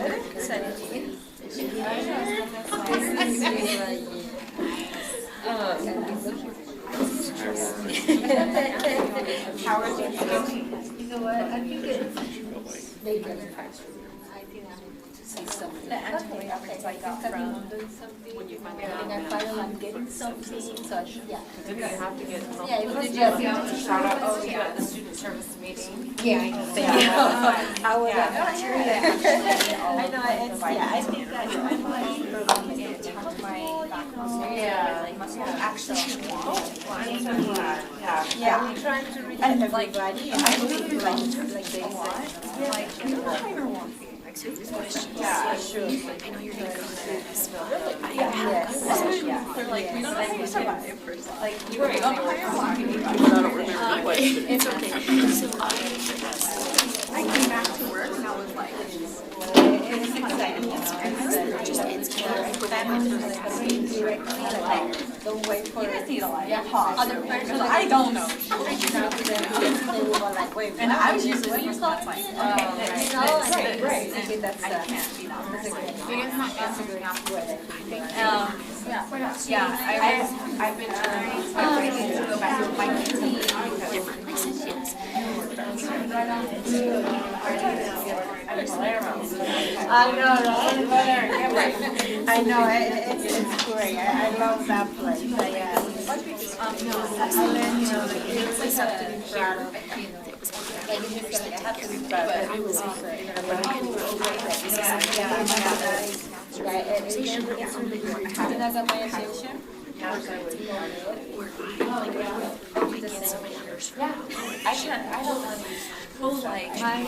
got there. Yes. I learned all these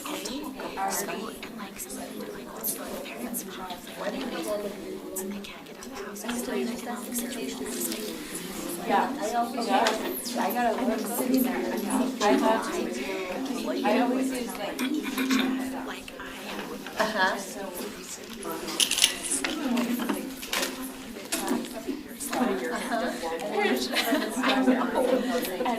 I couldn't. I buy letters. And then, if you could, why did I let one of them?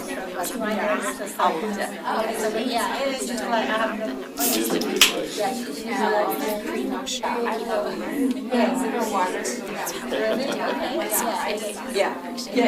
Yes, I'll definitely do that. Yeah, that's it. I really like that and stuff, My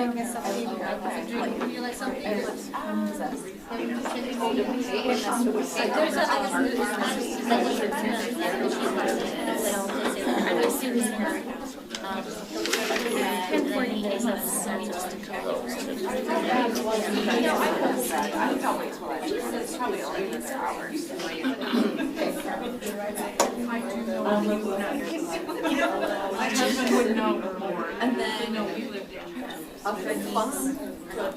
Just started going, huh? Oh, goodness.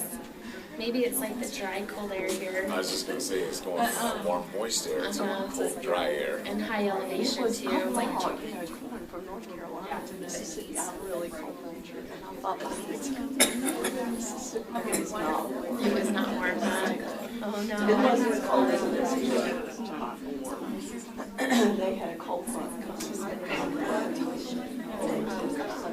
I love that. I heard this morning at KSL, like we have a local station, that like Buffalo, New York, do not drive. Everybody stay home because they're supposed to get this massive storm up there. Like this massive storm. I've got family that's supposed to be driving from Buffalo, New York to my office. I know. We were with some friends last night. If they're like 6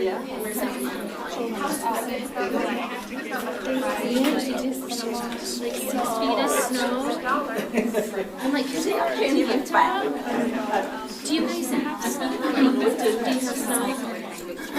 If we get a foot,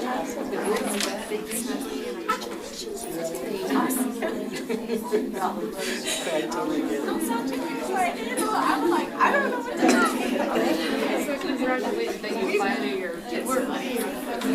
Up on our equipment and student management systems. Yeah. I just haven't even looked at whatever. So I don't know if they measure. Well, here, let me show you what I showed you.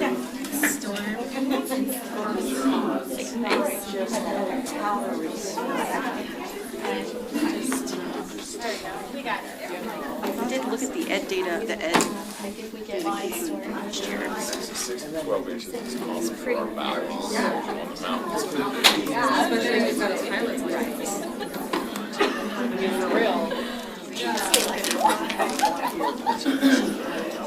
457.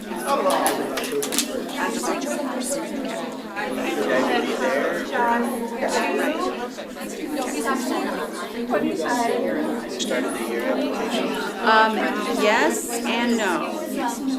So there's that's awesome. Yeah. She can't even actually probably going to make sure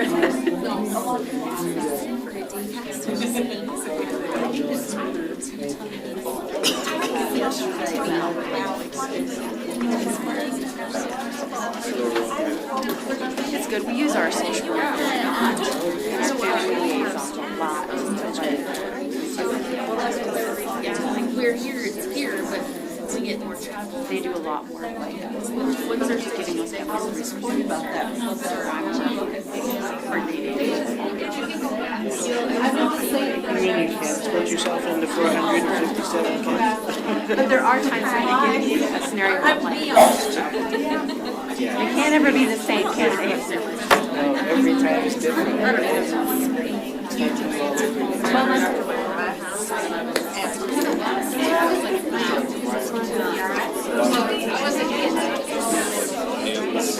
I mean, like, it's almost impossible. Oh, like email? Yes. Yes. A lot more than you. Yeah. That's interesting. Yeah, definitely. You know, Crazy. Oh, nice. Yeah.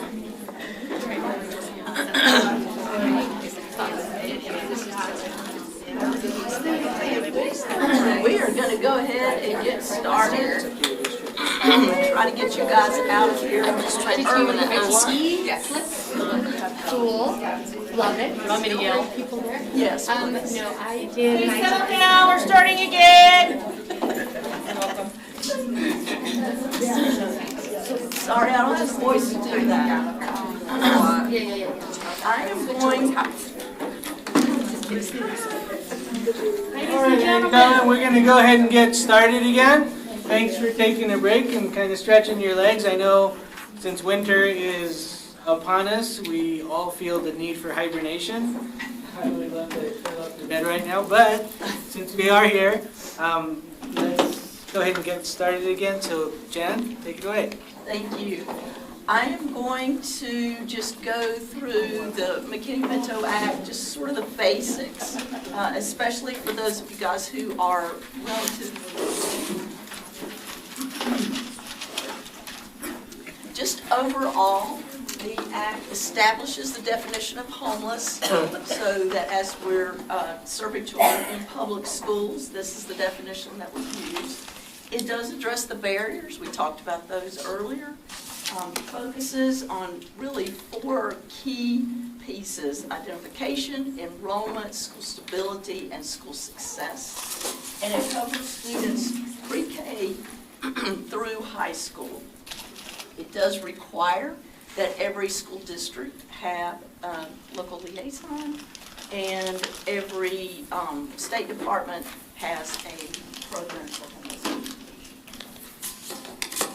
So we'll go through this definition. The law says that lacking a fixed, regular, and adequate nighttime residence is that big piece of the law. That's what we call the sort of overarching or umbrella definition. It also gives us a few specific situations where students would qualify. These are certainly not all the situations where a student could qualify, but these are some that are specifically mentioned in the law. Sharing the housing of others, and notice that has to be because there's been a loss of housing, economic hardship, or some other reason. It's not every student that is sharing housing. And then living in motels, hotels, trailer parks, campgrounds, and again, there's that caveat of because there is no alternative adequate accommodation. So family or youth is living in one of these situations because they really have no other fixed, regular, and adequate place to go. They're living in emergency and transitional shelters. I think we can all agree on that. Abandoned in hospitals. And really, it's living in any place that is not designed for human beings to live. That might be cars, parks, abandoned buildings. We hear of students sleeping in storage buildings, in sheds, back porches, all kinds of places. And then migrant students who are living in one of these McKinney-Vento eligible situations. So it's not every migrant student, just the ones who would meet the McKinney-Vento criteria. And I talked about fixed, regular, and adequate being that umbrella definition, so I think this is helpful to remember that. These 3 terms are not defined in the law. So we just took these right out of the dictionary. So I think about fixed as the actual place the student is living is fixed to the ground. So it's a house or an apartment. It's not a tent or a camper on wheels. If it's a regular placement, then that student can go to the same place on a predictable basis. They can go there every night. And so we're looking at how permanent that is for the student to be able to go there. And then the adequacy piece is whether it actually meets both the physical and the psychological needs that we would typically expect a home environment to meet. So what we're doing... Yes, sorry. I just have a question about the slide that you just had up. What about families that maybe typically move a few times a month to a new place or move often? Because it's, you know, if it's not the same place and it's not permanent, but if they're just moving a lot, but they still technically have a place to live, but that's, what is that considered? Because it's not technically permanent, but it depends it's not on, like stable for the children. Uh-huh. That's kind of a concern for me and the student in general. Like, what would you call that? if they are moving that frequently because they have to, because they're losing housing, then I would say they're probably eligible. And I'm guessing if they're moving that frequently, it's not because they're choosing to. And probably too, if they're like moving in with like other families and not even their own contracts or resident, yeah. If they're moving in with other families, we always want to look at what is the current nighttime living arrangement. So if they're living with another family, is it because they lost housing and they had to and there's no place else for them to go? So liaisons are responsible for identifying students, and a couple of you said, yeah, I want to learn more about how to identify students. The easiest, well, one of the easiest ways is collaborate with other people within your school district and within the community. We don't want all this to fall on your head alone. These requirements, yes, it does say the liaison is responsible, but definitely working with to make sure that other people in the school district understand what the law's definition is, what are the eligible criteria, and making sure you work with those community agencies that serve youth and families so that they can refer families to you and you to you. So definitely should not all fall on your shoulders. Eligibility is always a case-by-case basis. You look at each individual student's particular situations. And Suzanne mentioned that about going back to the law. Yeah, we always want to go back to the law. If you're confused or you're not quite sure about an eligible situation, go back to the legislative wording in the law. NCHE has a determining eligibility brief, which is our most popular. We have tons of briefs, but this is our most popular. It walks you through how to determine if a living arrangement meets the definition. So let's look at a situation. Mr. Braxton lost his job in August, and the family moved in with his parents last week. So just thinking about only what we know from this scenario, would you qualify the children for McKinney-Vento services? Yes. Some say yes. And what would you base that on? Okay, some people are saying loss of job and some are saying doubled up. So let's go back and look at what the law says. The law says there has to be a loss of housing, a loss of housing. So the loss of job might have led to a loss of housing, but we're not really sure from this. So it's really important to make sure that we really dig just a little bit deeper and ask some really good questions to make sure we get all of the relevant information. What are some questions that we might ask to get relevant information in the situation? Yeah. Inquire more about why they moved in with the family, right? Let me understand that situation better. Yeah, he lost his job in August, so what happened all of a sudden now to make them change residences? Maybe this was a choice, and we always distinguish between McKinney-Vento eligibility as a loss of housing that was somehow precipitated by a crisis versus, is this a planned arrangement? I mean, his parents could have, maybe his parents are elderly and they just needed some help, and Mr. Braxton's family has moved in to help them. We can't really tell from what we know. So I think what I want to do is just make us think more critically about situations and ask those really good questions. Don't be hesitant to ask folks questions about their living arrangement. I mean, certainly you want to be sensitive to their living situation. I usually say something like, I'm really sorry, I need to ask you some personal questions about your living arrangement, but I just am trying to determine if it's a situation where I might be able to arrange some additional educational services for your child. And usually folks will be pretty compliant with that. So loss of housing sounds like subjective too, because like how do you measure loss of housing? It could be an eviction. Right. It could be a foreclosure. Right, but what if they just said they couldn't afford it and had to move? Did they break the lease? Can they Right. not pay for it anymore? Are there other options available and they just chose not to? Yeah. Typically, I really sort of hang my hat on, did they actually lose their housing? Because even if you get an eviction notice, you can move right from one fixed, regular, and adequate situation to another without ever being McKinney-Vento eligible. So it really depends on that current nighttime residence and how they ended up there. If they double up, did they actually lose their housing? Yeah, kind of. So just a question then. My son-in-law was deployed. They sold their house, and my daughter and the kids moved in with me because he was going to be gone for a year.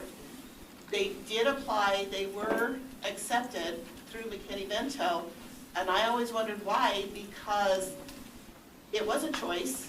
They sold the house to save the money, and she moved in with me, but they qualified them because they were not in their own place. They had to double up with us. So, and we're talking, this was like 15 years ago. Was that a legitimate, or would that not actually have qualified? I would wonder why they qualified too. Thank you. Yeah, they didn't lose their house. I would consider that a planned arrangement. Okay, thank you. Okay, yes. Oh, sorry. One more, I think I just want to get, okay, yeah, I'm asking for a yes on this one. So when we have a family that chooses to live in a travel trailer in a campground, or they choose to be in a tent, that is their choice. They are not McKinney-Vento. Are they choosing that? Child's They not want to be choosing off it the though. grid. They're choosing off the grid. We don't want people to track us. We don't want to give our social security number to apply for rent or housing or mortgage. They want that off the grid lifestyle. Okay, if they're choosing to live in, let's go back to, whoops.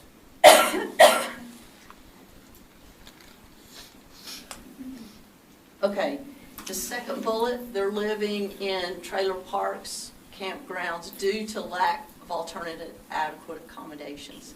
If there is not a lack of alternative adequate accommodations, I probably would not qualify them for that reason. I might consider it, especially a tent in the wintertime, I might consider it to be substandard and not adequate.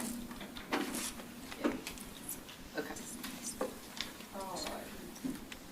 Okay, so there are lots of questions about unaccompanied homeless students. So we created this graphic to make it as simple as we could. The first thing you always want to do if a student is living on his or her own is to determine, do they meet the McKinney-Vento criteria? Are they actually homeless? Because that's the hard part. If they are determining that is usually the hard part. So if they are homeless, they do meet the McKinney-Vento criteria. Now, are they not in the physical custody of a parent or guardian? That's usually pretty easy to figure out. So if they meet both of those criteria, then they would be an unaccompanied homeless youth. If they're only unaccompanied but not homeless, they would not qualify for McKinney-Vento services. And that's not to say that your district shouldn't serve them in some way, but it wouldn't be you as a liaison providing those services if they're not McKinney-Vento eligible. Yes, Jen?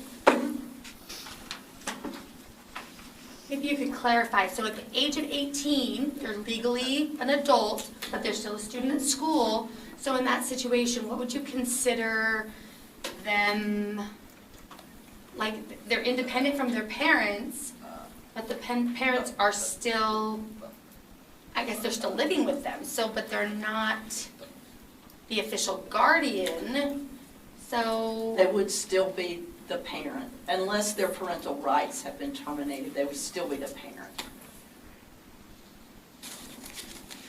Okay. Once a parent, So always a then, parent. while they're in school, right? Yeah, and being after they finish graduating, then they're not. McKinney-Vento does not only serve students until graduation, and 18, the age is irrelevant. Got it. So if Okay, they that's meet- the clarification I yeah, needed. if they meet Thank you. your state's requirement for public education, then they can be McKinney-Vento eligible. Yes? It does help to know that, once they qualify, they are McKinney-Vento for 1 full year. So if they qualified at 17, but they turn 18, you're covered for a year. So just don't drop them because you're Until the end of the school year, yeah. So you don't or have for to the drop duration them of your homelessness. Yes, yes.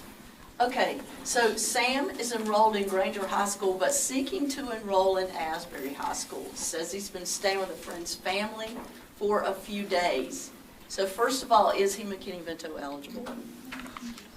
Need more information. Need more information, very good. What questions would you ask? Why do you want to enroll? Okay, now I have a hand up. Yeah, my first thought would be, what happened to his previous housing? Mm-hmm. Did he choose to leave his parents because he doesn't want to obey their rules? Or did he get kicked out because parents are done with him? Yes. Find out more information on the housing. Right, Previous housing. right. Why is he staying with a friend's family? Sometimes we can't get a clear answer about why, especially with youth, about why they left. The parent might say one thing, the youth might say something else. So really, we just have to base it on that current nighttime living arrangement. Was this a plan between Sam and the family he's staying with, and they're all on board, and Sam is going to stay there for the rest of the year, and they're fine with him staying there? Or is it a situation where something happened at home and Sam doesn't feel comfortable staying there, and he's staying with this family just on a temporary basis? And I will say it's often a good practice to talk to Sam separately from the parent. They're usually staying with a friend's parents, and what Sam might think is, oh yes, I can sleep on their couch the rest of the school year, and the parent is saying, what is he thinking? There's no way he's sleeping on my couch the rest of the school year. He can stay here a few nights or a couple of weeks, but no, this is not going to be a permanent arrangement. So, other questions, or did we catch them? Yes? We've been seeing an influx of refugee families, and there's been a lot of talk around what qualifies refugees families and what doesn't. I'm going to address that in just a minute. Awesome. Thank you for setting the stage. Anything else? Yes? I want to go back to Sam for a second. Okay. So even if Sam chose to leave, right, he could still be McKinney-Vento. It could be. Right. So I was trying to make that distinction that even if he chooses to leave and stay at their friend's house, again, we don't know what's going on at home. He could still qualify. Correct. Yes. Thank you for pointing that out. Okay, so enrollment and school selection. The law does require immediate enrollment, and the definition in the law of of enrollment is attending classes and participating fully in school. You can't just enroll the student in your data system and let them sit in the principal's office or in a room someplace. They have to actually be doing everything that any other student would be doing. Enrollment has to be immediate, even if the student lacks records that your district typically requires, whether it's getting the records from the former school or medical records, immunizations. Even if enrollment or application deadlines were missed while the student was experiencing homelessness, and this is usually just for charter schools that have those application deadlines. And even if the student has a history of absences, we talked about chronic absenteeism, you can't just decide, oh, the student had chronic absenteeism last year or in another school. Yeah, you have to enroll them, and even if they have outstanding fees and fines. Yes? And so when you say immunizations, especially with our immigrant students, that also includes without having the TB test read, correct? Correct. Okay. Yes. We talked a lot about developing, reviewing, and revising policies to remove barriers, and that is true about enrollment too. Also, if there are fees or fines or absences, you've got policies about that. There's a requirement in McKinney-Vento that you have to overcome those. And then liaisons are going to help parents and guardians and youth obtain those. If they need immunizations, if they need records, whatever they need, then the liaison is going to help. And this is something that somebody mentioned earlier. Federal law always supersedes state or local. That's in our Constitution. So school selection, under McKinney-Vento, a student can either attend the local attendance area school, which is the school that any other student in that area would be eligible to attend, and that includes charter and magnet and any other school, virtual. Also, the student has the right to remain or to attend the school of origin, and there's this two-pronged definition of the school of origin. It's the school the student attended when they were last permanently housed, or it can be the school where the student was last enrolled.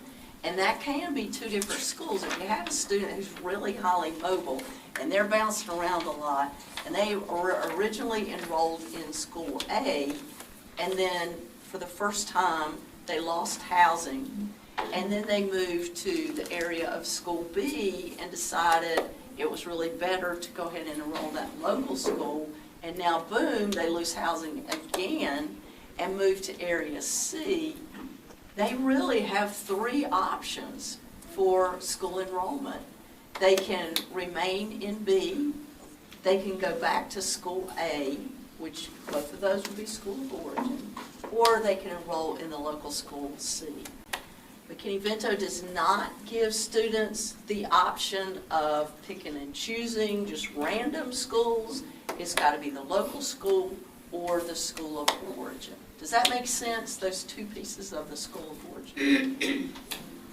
Also, yes? With that school selection though, what if a student has daycare at a nearby local school that's not one of those two? If you want to, you're talking about for enrollment, that if your district allows school choice, or somehow you want to make the case that that would be good for the student, but it would not be enrollment under McKinney-Vento. Gotcha. Okay, thank you. Yeah. This does include public preschool programs and then receiving schools at the next grade level. So if a student is moving or going from elementary to middle or middle to high, and we're looking at school of origin decision, they can remain in that feeder pattern with their peers. So the law says that we presume that remaining in the school of origin is in the student's best interest, unless that's not what the parent or the youth want. we're looking just at student-centered factors. So whatever might impact the student, and that would be things like mobility and or the impact of mobility on education, on achievement, school achievement, health, safety. Sometimes there are domestic violence issues that we might need to give some consideration to, but always giving priority to the request of the parent, guardian, or youth. If you're dealing with an unaccompanied youth, this is where you hang your hat on, we're going to do what the youth request, unless you feel like that's not in his best interest. Sometimes the parent will say, I want this, and the youth will say, no, I want this. And to take you out of the middle, you go right back to the law, and it says you give priority to the youth.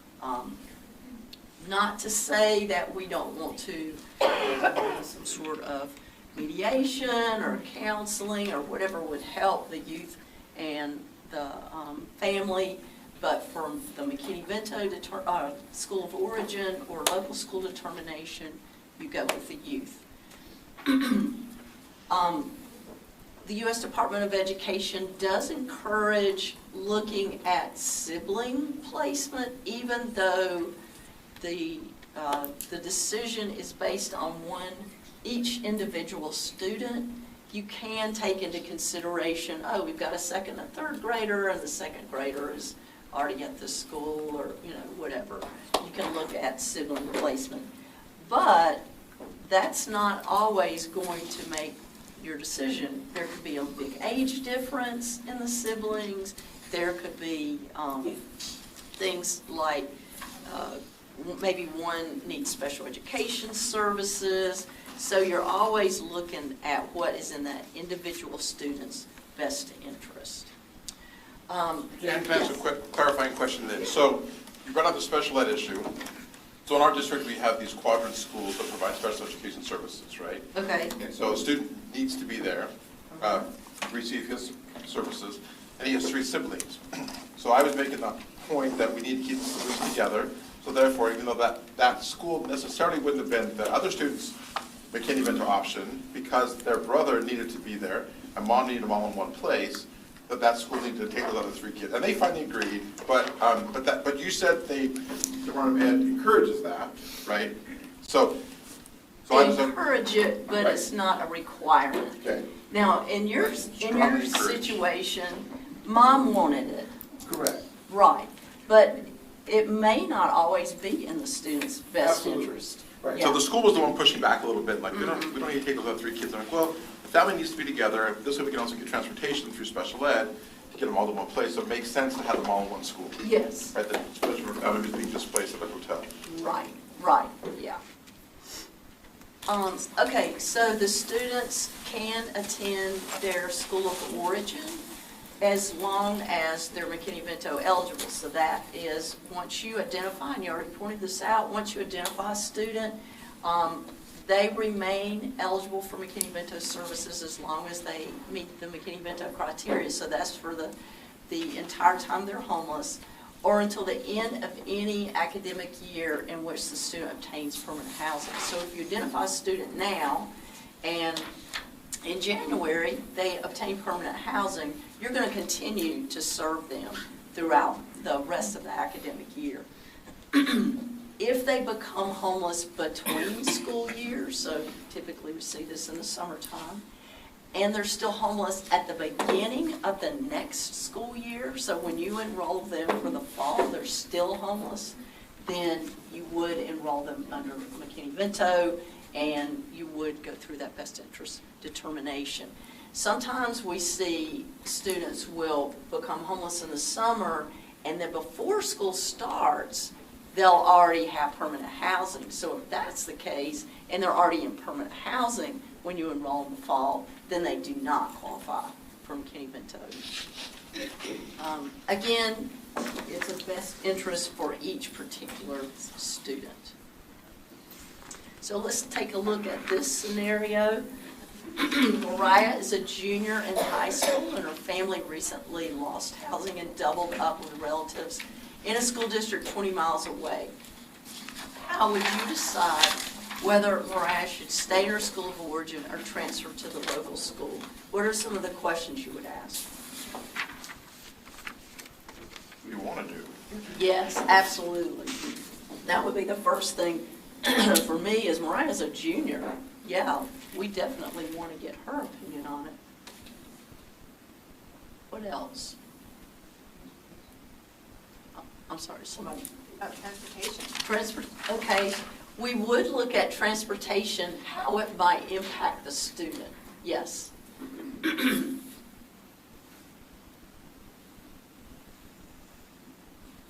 first thing I would think about for a high schooler is what are the options at the school that they're thinking about transferring to? Does the local school have the same academic options that she's coming from? Do they have the CTE program? Is it a block schedule or a traditional schedule? Is she in some sort of apprenticeship program, or she's already started something at her school of origin that she wouldn't be able to attend in her local school?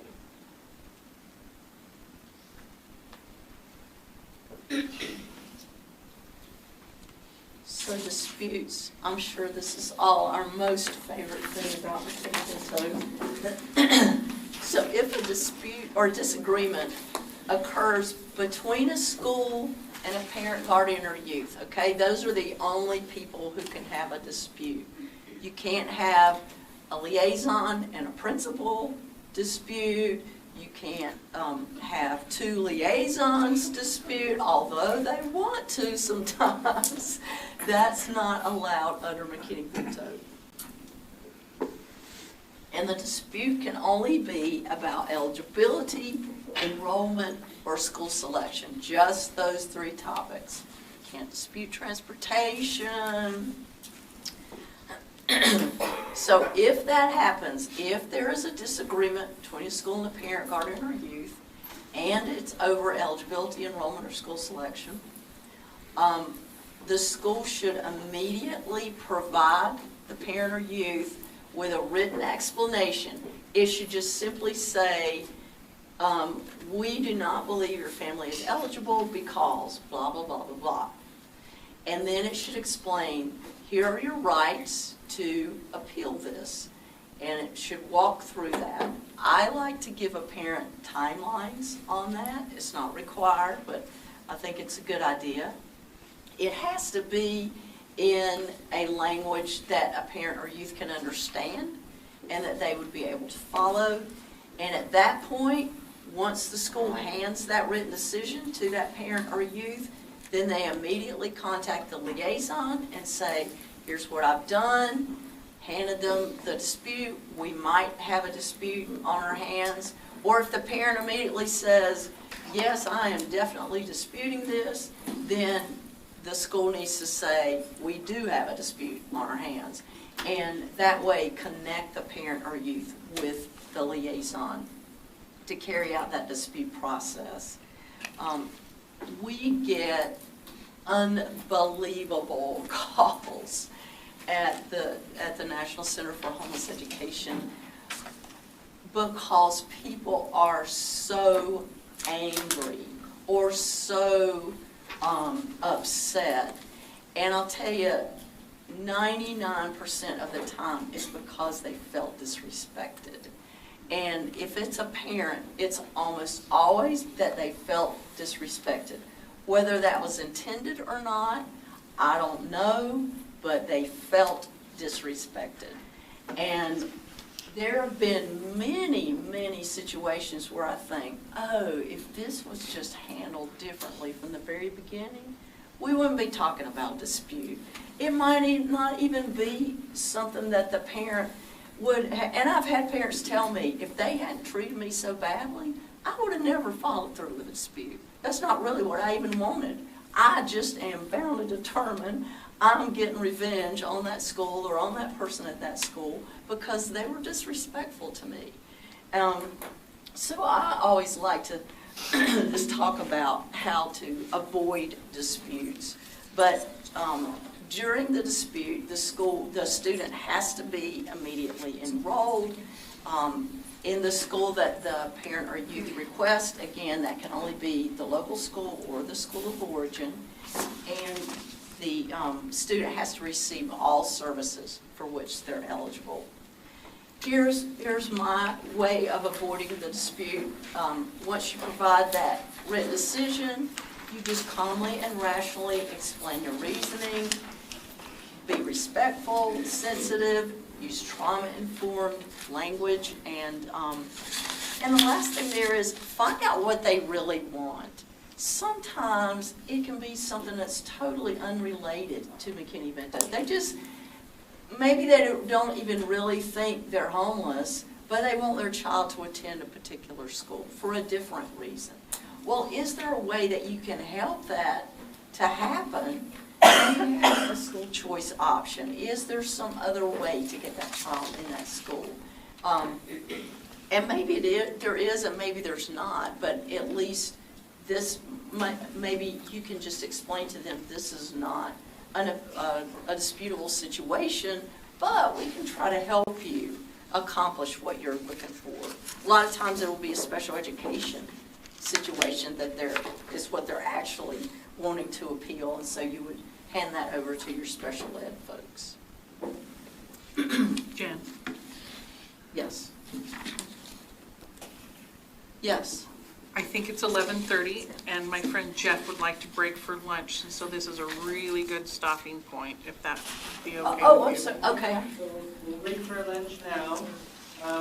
We do have an hour set for lunch, because you don't need to go somewhere else, you don't get USB. But if we can make that like 12:30, would that put us ahead of schedule, and we can finish our meeting a little bit earlier, if that's possible? Does that sound good with everybody? All right, so we'll go ahead and break for lunch. We'll break you back. Is that okay? I didn't realize he wanted to break at 11:30. Yeah, oh, I thought he had told you that. No, sorry. He just said, I just heard him say early. I didn't hear 11:30. That's fine. We went yesterday on chicken, so we can do Let's do it. You know this area. Where should we go? but it's just chicken.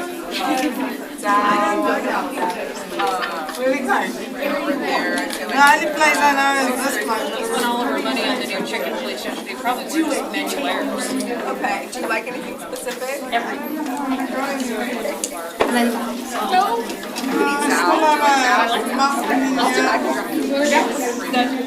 And I wanted to introduce myself. Karen too. We had our Great, it's really good to meet you. Oh, so good to see you face to face. I ran down here just to see you. Well, perfect, perfect. I'm trying to get Wi-Fi here just so I can pull up. District process. One of these, because this has all of this, No, I didn't. But it doesn't. the data stuff. Oh, I love. Is this an extra? I can make that an, It is now. it is now. Thank you. So, but yeah, that will,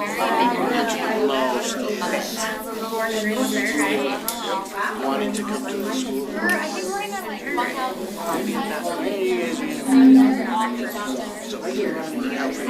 I was just thinking of an Uber, so I don't care. Yeah. Sure, so. It's in the school of origin. Well, why did you I'm Jan, nice to meet you. Sorry, I'm from Mount Thank you so much for being here. Awesome. Glad to have you here. Okay, I'm trying to establish. Go ahead. Go ahead. We're just gonna walk to whatever's close. How fast are we walking? Okay. We're running now, because the dog's not chasing me. I'm just going to give you kind of an I'm not running. We're not running. Okay, good. Definitely no running. Out on the front side. by percentage wise. Yeah, I went to that little coffee shop thing. McKinney-Vento students nationwide had gotten some responses back, and that's good.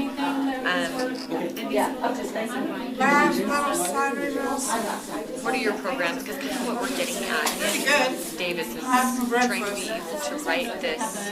They're actually nationwide. I know there's a short of transportation. Yes. Bus drivers.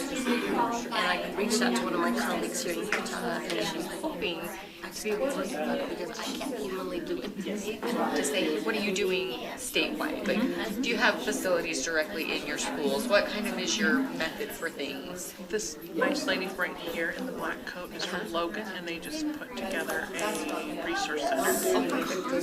Yeah. For somebody. So ridiculously expensive. Yes. And other people Here, one of these. That made me want to think about Dozier district. But I know that Logan just, Our district does have 2 vehicles. In that case, would I be the one driving? Well, I was going to say, that some districts will hire former. announced that they were doing a round 2 of the grants. Yeah. A few hours. And use those vehicles. Okay. Are there, like, I'd say, look at I did. a vehicle and a van. Yeah. Essentially, it's just been, Are there, we understand that what we're doing in Davis is different in terms of where the McKinney-Vento program is housed. Obviously, it's a national program, and so everywhere else is going to be housed under your student services. I thought that was interesting, so yeah, that makes And this is unique. We realize it's unconventional. PTA buses. But I'd like to understand, what other people are doing and how they're addressing some of the issues that we found with having a program housed where you would typically think it would be housed. So, like, we can live a part of limo or something.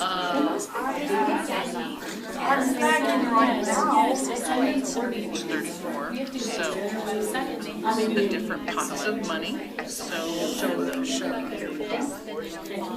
I also heard one of the districts say that they got kids bicycles. That was their motivation. Okay, well, I can do that. I can get them a bike. Yes. But then the problem is with younger kids. Yeah. That works for secondary kids, but not for younger kids. Yes. So Probably, because I know that Jen and Amy and Courtney are going to stay for the whole thing. Jody and I are more of, we have other meetings we have to get to, so it's kind of a pop in, pop out for us. But that's going to be an invaluable resource, and I'll sit down with them and kind of do the deeper dive and debrief on that. One thing that I found that benefits is going to be really what we're doing, and this is kind of a Utah thing that I don't know. training on her. No idea what's certain for Utah. Utah's changed. Just changed its data display configuration. So like anybody who's in assessment, anybody who's doing data, and this is for all types of data, not just McKinney-Vento data, but the reason I think that it's relevant, my husband was the assessment director for Davis School District for a number of years and is now an assistant superintendent.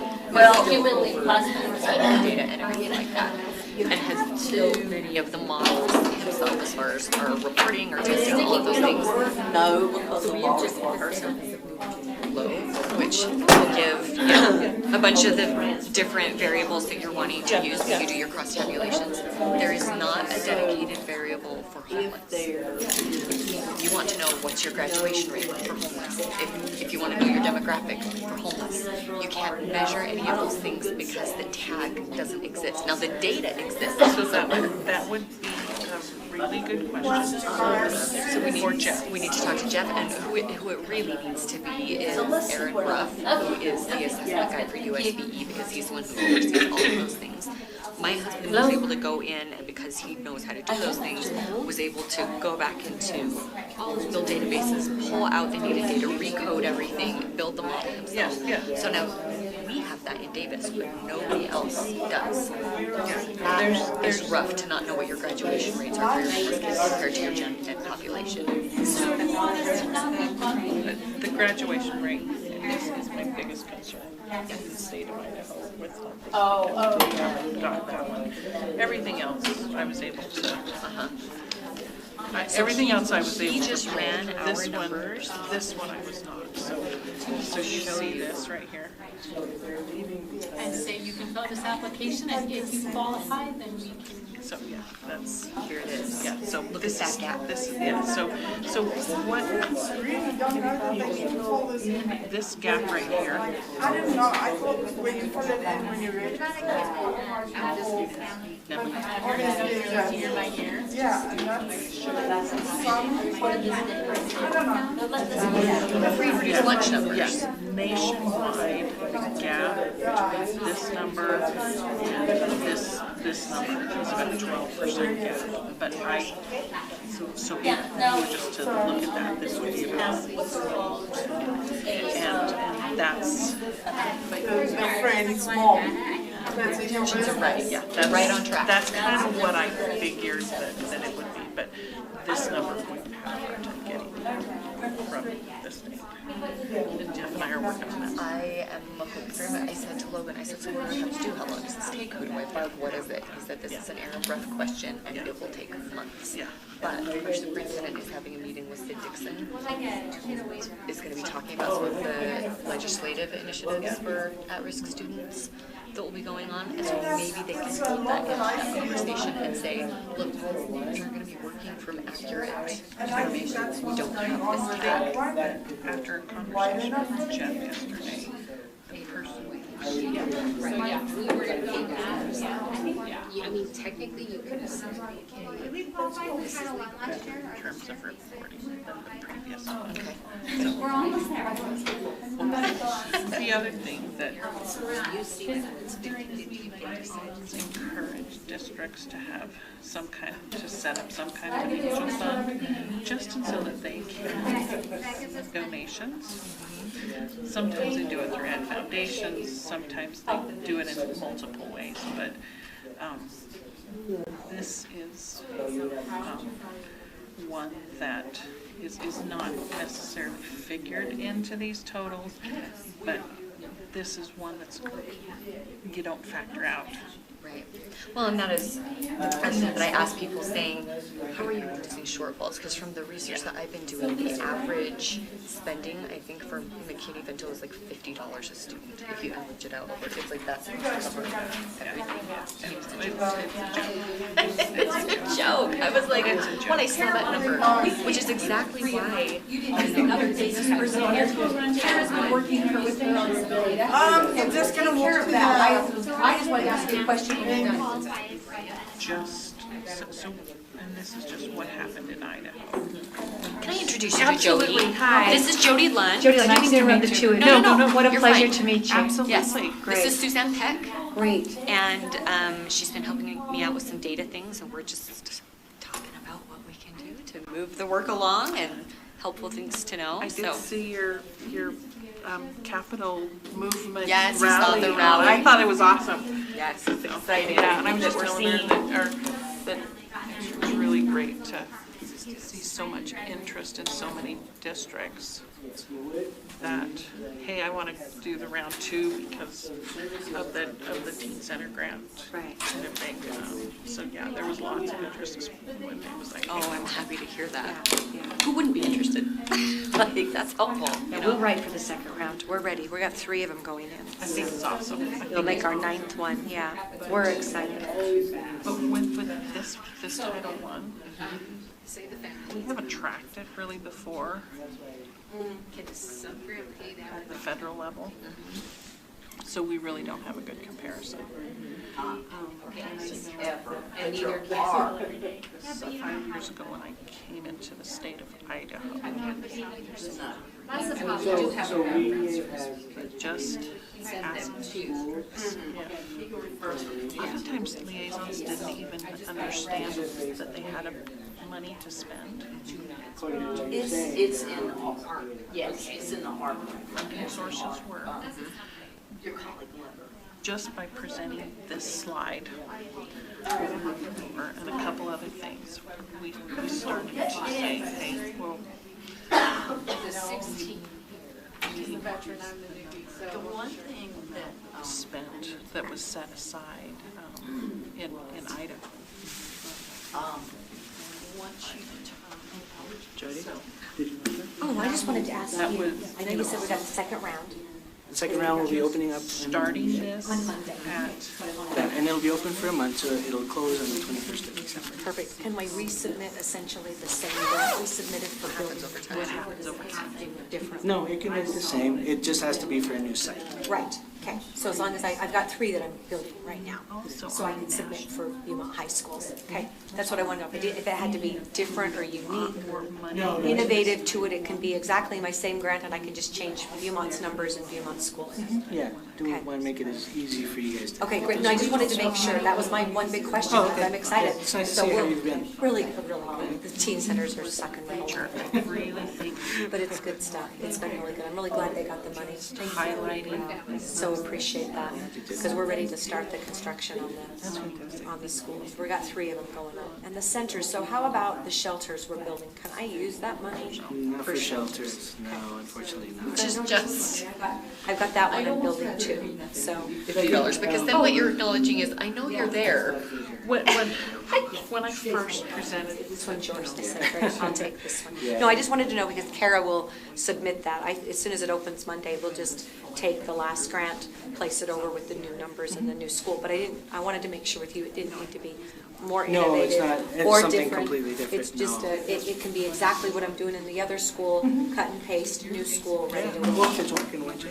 Well, right, but Yeah, that's no, not always how grants work. I know, I totally get what you're Sometimes, saying. sometimes round 2 might have been, Yeah. you know, Yeah. tap So- dance differently or do that. Yeah, as I've- far as I In know. Davis, it's less than $50, because I think we get $47,000 a year. Right now, I think we are coming up with. So I don't know if that's come through yet. I'm gonna look at it. But you guys have this. Was there a specific change they weren't gonna make? They wanted to make some changes in regards to. This is one time. They wanted to see in a narrative, but I don't know that that has actually gone through or not, so. It's here on our I title don't one. think it'll be much different. Like, if it's, Well, there's it's a difference. okay. You know what, I could write the book on it. We went from 6 million to We're the 2 ones million. that have been doing it on a systemic level, not on ones-off, so. Our federal program's lady is dying. Yeah, and I know that was, but. We're actually putting a how-to run a system-wide. Oh, that'd be good. So that you have equity across See all, right now. so it's not just you got a good administrator here and a good set of counselors, or a good thing here, or lots of money. Joe, we've already reached out to our congressman, Jody Todd. Well, we'll have it done for about, School teacher, and he's I would say the end of the year. We're writing a District 1, which weekly. district, half of it is in CD1 and half of it is in CD2. Just writing it as we talk about. Personal friends, obviously, and he's Yeah, that's great. We can, mine as well. So I'm sure you guys will we host have it. that, but I also have good contacts in place through Romney's office and in Senator. We'll give it to you. I will work close with you on that. I'd love you to come up sometime. Yeah, I want to If do you'd that. like to come up and see one at Northridge and, This is not sustainable. and I'd buy you lunch. You don't have to do that. Well, I don't have to, but I would. But I would love to do that, probably after Thanksgiving. Absolutely. Oh, yeah, next week I'm hoping to take a couple of days Oh. and be gone too. Just But support let's come up and see. Come up and see. Yeah, How are Yeah, we because gonna be able the freak show that you have going on with the to policy. sustain that? That's what they should. But liaisons and districts don't spend this well. All the work, all these people. Right now is really sustain this and use this well, then they'll consider this. Finding it all across the news. Well, which Like we're doing in Utah on using it well. I don't know. Is there any way to measure? Jeff would be able to tell you. Yeah, he would be able to tell you I'm what. trying to say that to them. How. This is not a freak show. These are kids' lives. These are real individuals. Track to be able to, if districts are on track to spend that, but See the that's school district putting it across like that. here. So this number has gone up, Really?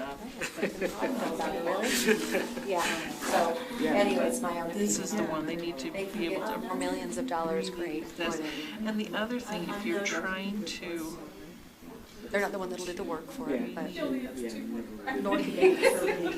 in terms of donations and stakeholders or whatever, I would add this into the formula, into the calculation, because there's a lot of places Well, come up if where, you'd like to. Send me some dates that work for you in Okay, December. I'll do that. I'm really serious. I'll buy you breakfast or lunch. No, I'm really We can serious. start north and I'll Measured give you, up. we'll take it, I mean, Clearfield's the one where my heart is. We started the work at. sure, But it's not the model I would have you see to talk about it around the state. I would like to show you. sources to Take you down to a couple of them, and then I'll buy you lunch. And then I met one of your good friends this week.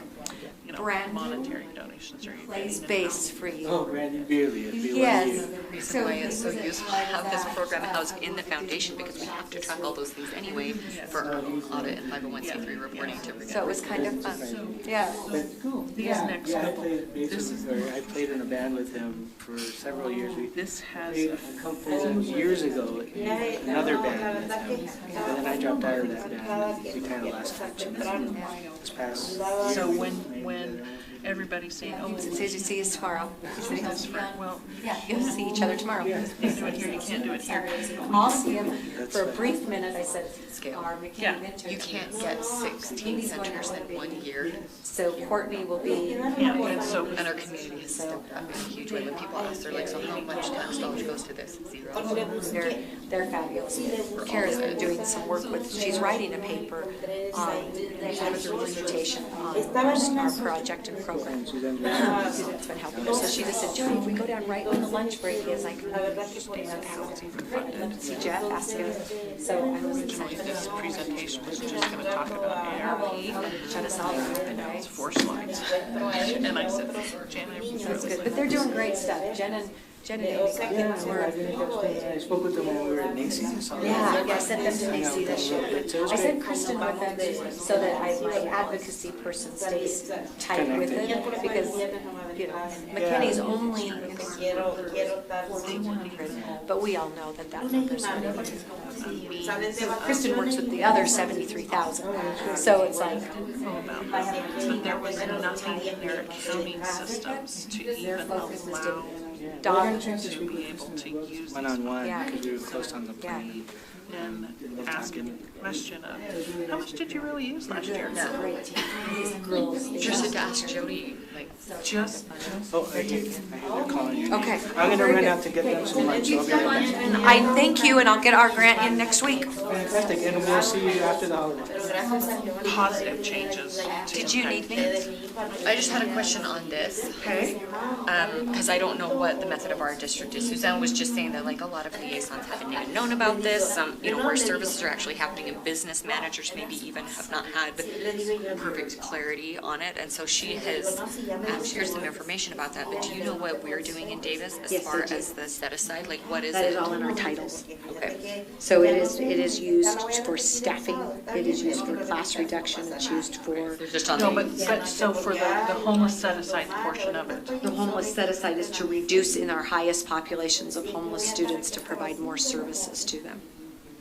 is that sounding like the same thing that If we're you're talking asking about if the I same see thing that here? budget, that budget is taking care of at the title level, federal programs with both Sue so is Caldwell. that paying for a liaison or is that paying for, It's okay. paying for, it pays, well, you only send, the federal government only sends me $47,000 a year. No, yeah. So yeah, it pays the rest of Jen's salary, it pays Amy's salary, which are our homeless Yeah. liaison.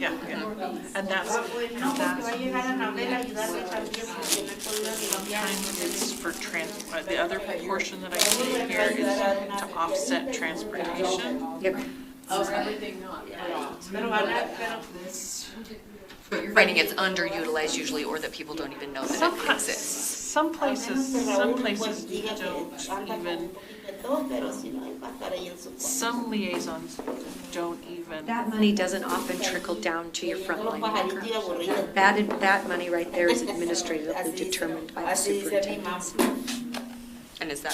That's what I think they're trying to The say. liaison should have some kind of a say in that. They should have a conversation. Is this meeting our needs? Do we need to set aside more? Right. Is this, these are the needs of our kids, and I'll just sit right. these are the needs of our kids, and this is what we're doing. How are you supporting them and all the others? And you can, I've had liaisons do this, go through like a needs assessment and say, this is what we're doing, this is what we're doing, this is what we're doing, this is how we're paying for it, this is how we're paying for it, this is how we're paying for it. Come back and say, we need to increase this Title I set aside. I know you guys took a huge cut with $6 Title million. There's no increase in Title I set aside. Actually, we took an embarrassing, inappropriate hit in Davis School District. There is ways to, Sí, pues imagínense, tiene un liderazgo al grado que al otro lo indujo y él lo hizo como un grupito que tiene, así me dijeron, liderazgo tan grande que la semana we anterior went from about 250,000 being set aside. 5 years later, we're at 1.5 million being set aside, just out of Title I. And that's a formula, right? So much per student? I thought it was per student, but there's a minimum formula. No. Not a minimum formula. So is that a common misconception? Yes, and there was a happy. I thought I went to a national meeting 3 years ago that actually gave me a physical formula I could use. There was a happy note, a happy Dear Colleague letter that came out, I can't remember how many years ago, that basically said, Entonces, but we had been basing it on a y formula. acuérdense que estar en esa escuela, pues esa escuela, esa escuela, acuérdense que escuela que se están experimentando para es una escuela exclusiva. I know that Jeff said, well, in Utah, this is how we do it, and so that's how it's historically been done, but that's not So basically, it really is an administrative decision from your BA and your superintendent to decide if or if any add-on funds would go. That's exactly how it happens in our district. I've had that. I'll give you some backside story of it. So, this Jen, Amy pays for their computers, their laptops, their space, their ability to do their job, their conferences that we send them on. So basically, our add-on funds mainly fall either in staffing to the central office, or they have added some homeless services in our most impacted areas, and it's staffing for that. Not for FTE staffing, like classroom people, but additional people to do the services that these kids might be really far behind in reading. They might be really far behind in their mathematics, so it's not. Specifically work with students that were experiencing homeless, with McKinney-Vento students, as opposed to around. It's like our family service workers who aren't assigned to one, but they're regional. Yeah, no, that makes sense. Yeah, no, that makes sense. Who are assigned to work with very specific students. So that's where the staffing goes. It's a partnership between federal programs and Brad's office to determine how do we hit these most empowered zones of students where we can't give them more dollars.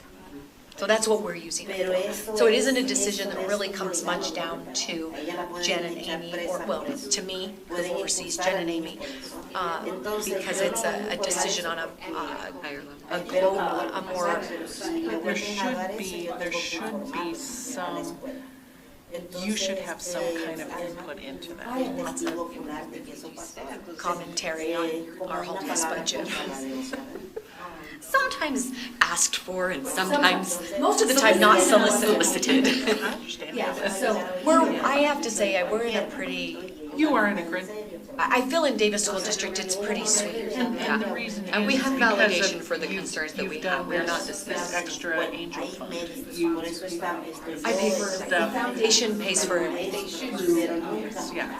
So these kinds of things, I don't rely on federal stuff any longer because it's too variable. And so what's bad to say is that my private donors are more consistent than the federal funds are. Bureaucracy is killer. Not the red tape that's The grants that I'm trying to get through right now. This one is very specific. Let's go to breakfast with somebody, Jody. This one has a few more things that it can do, but they all have limitations. But that's why I have encouraged every district that I've ever worked with to have a way to receive donations. Some people do it through an education foundation, some don't, and it just depends on every single different place, so, yeah. That is why McKinney-Vento is no longer in federal programs in Davis School District. Maybe I'm losing it. It lands with the Angel Tree. Yeah, which is, I've never, ever, Ability, they wouldn't do it. that's it, because I've never heard of that before, and it was like, I could see how that would work well. Because I'm an employee of the school district, so one of my administrative assignments is to run the foundation and to oversee the McKinney-Vento. Personally, John and I would love to make a federal case where that's how it should be across the nation. But I was like, because when I was talking to Kara, she was telling me, I was like, that's interesting, but has really good relationships, and obviously it's one and the same here for you guys. I love the tutoring. This one I think is so Underutilized. So, yeah. It's a little, sure. We don't have any problem. I can take care of the children who are experiencing, we just give, all of their meals are cared for over Thanksgiving. Yeah. I had a donor just come in and write me an $18,000 check. We provide a meal card every day for the children while they're gone, and they're sent home with them. And so I think the marriage that we oftentimes don't talk about is the public-private partnership that needs to be happening with the McKinney-Vento program. And we would be happy to share with you. We've had millions of dollars of success. Lots and lots of dollars. I don't ever worry. We've got, all of our homeless kids will have Christmas this year. All of our families will be fed over the holidays. I can say that with I can say that with certainty, that it's done one-to-one. Not every family that's experiencing homelessness needs to have groceries taken care of. That may not be their need. But where they're at the time, we address that pretty specifically. Our teen centers are making a really big difference. I'm excited to you should come for a tour. Yes. How long are you here? I'm leaving here at 3. I can stop on my way out of town. Hi, on your way, because there's an event today. That's happening with Channel 2 News. We're doing a district-wide food drive, and I can show you my favorite teen center that we have in the food pantry that's in it. We're there from 6 o'clock tonight. I would love to come. Would love to have you. Be able to be there. Will you, Just the address in there. do you have your phone right there? I don't know the address of Northridge. Well, let me see if I can find it. Or we can just say But it's right there on Hillfield Drive. High school, right there. Yeah, I will stop on my way, because I would love to see what you're doing. You're 30 minutes away. So Northridge High School, we're right there at the front. Come. I'll be happy to give you a full tour of the center. It's amazing. And that's our 6th. We have 6 of them. And then we'll build 3 more this year. So what they have done is they had put teen centers in, and then from there, they were able to influence some kind of a pilot. So that's what Jeff was talking about. Now they're talking about expanding this to go statewide. And so, for, every... have the financial capacity for every high school. So that's kind of... Or wherever they fill it, whatever the need is. Progression that they've done. So, and this is the first time that your state government has given any type of support for homeless youth. So, kind of exciting. Yeah, Stevie Listen was great. He worked really close with us last year to get So I've been feeding Kara data so that, So what I'm building, I'll just show you really quick, this is, but we're building a guidebook. So this is essentially like, here's what we did, here's what we've learned along the way, because we were sort of building that plane while we were flying it, and still some days it feels like that. Right now, today. But essentially, we'll start out, yeah, it's a blueprint, basically, which is why we have a little blueprint on the top there. So it's like, here's what we did, here's what the timeline is. There will be a condensed kind of program overview of things. I've reached out to some LEAs nationwide. I got the reach back from them, one in Santa Ana, one in Mobile, and one in New York City. So kind of snapshots of different places to say, what are you doing? Just have them answer a few basic questions. It's not an exhaustive, program evaluation, but just kind of an overview that will be condensed here for policymakers and people who don't want to do the deep dirty data. But then in the appendix there will be the big literature review with all of the references and links and everything like that. But then it will just be, here's the timeline, here's how you get a teen center. It's 4 phases. And we'll hit each one, and then at the back of this will be a daily operations manual. So it's like, okay, now you have the space. What do you do now? And how do they do it? Intake, it's forms, it's referrals, it's community resources, it's all of those things. So we're meeting weekly right now with our team of teen center coordinators who are in our individual buildings, gathering, brainstorming, getting all those things, and then it will be my great pleasure to consolidate it into something that makes sense. But it's exciting. Yeah. It's exciting, and we're thrilled to be able to actually do something to help that's beyond these 3 boxes of funding sources, because the world is so much bigger than those 3 boxes. That we've done in our community alone has changed the tone. It's changed everything. The biggest problem that I see in America is we speak of homeless as one silo and one category, and that is not so. Teen homelessness is treated, diagnosed, and prescribed very differently than family homelessness, as opposed to veteran homelessness and adult homelessness. The 4 silos don't even go together, and you cannot build one facility that will ever address the needs of the 4 issues that we just discussed. And until we begin to discuss homelessness as a byproduct to what an individual is experiencing, we'll never fix or be able to remedy it. I feel very strong about that how we talk about teen homelessness is not the same way you talk about a veteran or an adult. I think it would be fabulous for you guys to put this together and submit a proposal for the NACI conference next year. Not the same thing. That we'll bring our homeless. Yeah, I think that it's worthy to say, here is one model, and this is not to say this is a one-size-fits-all and that this is going to work perfectly, but to have someone who's consolidated things and said, here's something that we're seeing some success with.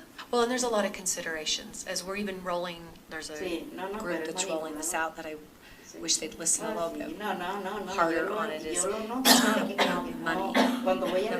It's not about getting the money for the building. That is an obstacle. But really where the real come is who's on your stakeholder committees, who is invested, what is the tone of the community, what services are we offering, and more importantly, why, and pinpointing some of those discussions that are happening in your own community. It's not even a one-size-fits-all homeless through the state of Utah. It was interesting because I was just making notes this morning when people were introducing themselves and hoping, telling us what they were hoping to learn today. And there was that, we're in a rural, we have limited access to resources. And again, it goes back to that, we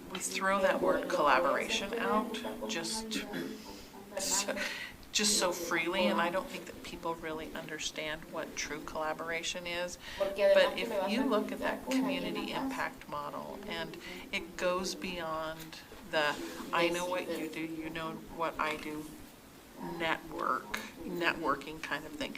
That's important, and sometimes when I'm hearing, oh, we have limited access to resources, I don't think that they know what resources are available to them. We have really found that street doors have opened where we thought, where have you been for the last, but it just took a message that resonated, and this message resonates with So people. it goes from that networking of I know what you do, you know what I do, to looking at their resources and going, we're duplicating, we're doing the exact same thing.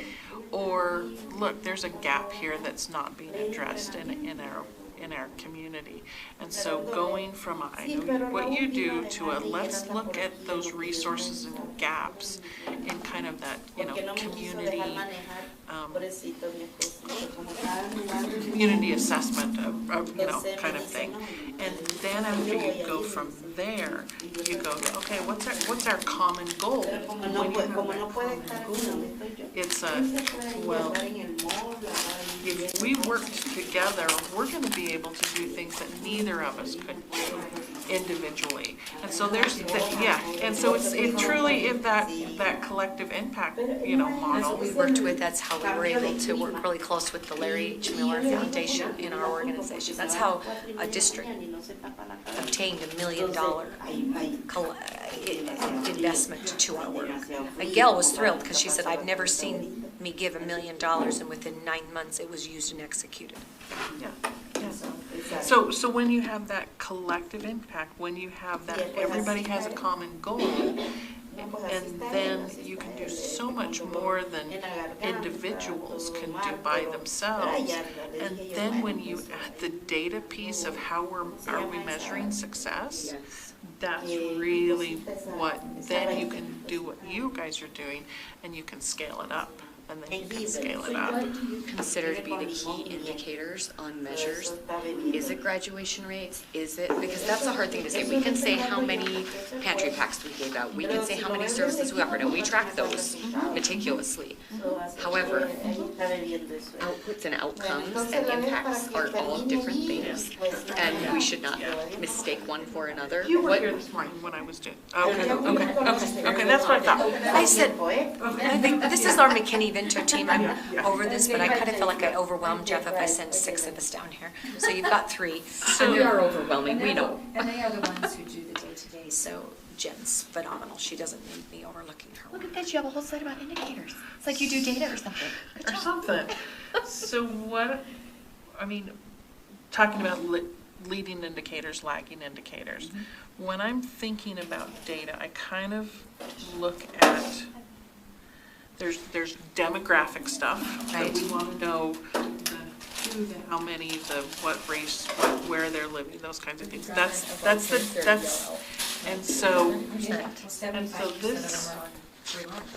So this stuff right here, this is demographic. Center stuff, I should say. This is just demographic, who, the who, what, where.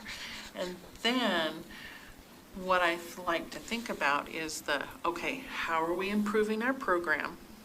What are we doing? How are we measuring that success? But then I also ultimately want to go, is what we're doing and spinning our wheels doing, is that impacting kids? Is it moving the needle? And that's what, so if you look at leading indicators, they're predictive, they're looking toward the future, they're those short-term wins, but it's really looking at chronic absenteeism. And then it's also looking at student engagement. So I know you guys most states right now have a student engagement indicator measurement of some kind. Slogan. I don't know which one they've chosen. So I don't know, but what is the measure for it? That's kind of squishy. Like absenteeism, I can measure that. I know if you're there. Our biggest success we had last year is we hired 3 success coaches that were specifically, did they already talk about this with you today? Oh, I just didn't want to repeat. So we hired 3 success coaches that were assigned caseload was the seniors at that high school that were registered or identified as McKinney-Vento. Their job was weekly to go in and assess attendance, attitude, where they were at, do all of that, stay with them. Not become the source of, oh, they need a math tutor. They weren't the math tutor, but they need a math tutor. Helping with interfacing with It's teachers. that mentor that's on the side, that's a relationship, that's a connection to kids. Yeah. Our result, Jen, was it not 100%? All 3 high schools that we placed one win, every single homeless student that was graduated. Wow. 100%. So we hired 9 of them this year. And we're gonna see. I'm And I'm going watching it like this. I'm like the lady outside Mervin's who's like. $42,000 a year I have spent out of the foundation. So that Yeah. would be under here, under this student engagement, because if you can get them connected to school, if you can keep them on track, if you can. But that's the whole purpose of the teen centers, right? If I can keep them at school, if I can feed them, I can clothe them, I can shower, if they're safe, if there's an adult there, they'll come there every day. If I can graduate them, I can get them connected to FAFSA. If I can get them connected to FAFSA, I can open a post-secondary opportunity. So that's our whole rationale in what we've been doing here. But we were so ecstatic, and we only started this program in January. And between January and May, we hit 100% in those 3 schools. And usually we're at about 70%. That's about where we're at, 30-something less percent that we have. Our homeless kids graduate. So those are the leading indicators, but those are predictive of your lagging indicators, which are your graduation rates and your test scores. I haven't even started on that one, because that is not something I can gather on with these success coaches until I started as sophomore, which I don't have that much money. But we were really just looking about that key indicator of giving them a high school diploma. Making sure every student had that and their FAFSA paperwork completed. Because that way I can move them into a family wage earning situation. So I would love to get to the point about test scores, but holy mackerel, that's gonna cost me true FTE. Yeah. So this whole idea of multi-tier system of support, you guys have really fabulous bones and processes in your state. But you look at, how do you monitor a kid's progress? If you look, I talk about the ABC plus P. And this is what, they think of as an early warning system. And it's exactly what you're saying with those success coaches. If they're looking at their attendance, making sure they're at school. If you're looking at their behavior, what is the underlying issues of, of why they're acting out or whatever. You can. They're hungry. They're hungry. 90% of the time they're hungry. They're hungry and they're unsafe. And then if you look at the credits coursework to make sure that they're on track, are they passing those classes? Are they getting that? If you look at those 3, plus taking care of their physical needs, that's what's going to impact. Well, gosh dang, I hadn't seen your slide and that's what we were doing, so I'm feeling pretty good about the right. backward part. Yay! Now we can actually put words to it. Unlike some people, though, we'll cite that we got that from you. So, sorry, I am salty today about that. But I know that your state multi-tiered system of support, and they might not list them exactly in this same, but they're the same. And I thought it was interesting to say, oh, well, they call them the ABC too. But I always add for McKinney-Vento kids that the physical needs, because if they're cold, if they're hungry, if they have hurting teeth, if they, See, where's our glasses?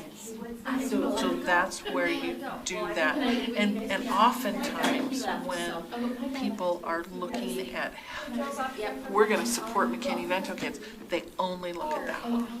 They only look at that one. And if they only look at that one, are the kids gonna be better off? Yeah, they will be. But what if you addressed 1, 2, and A, B, and C? as well. That's what we need to measure. That's where we know.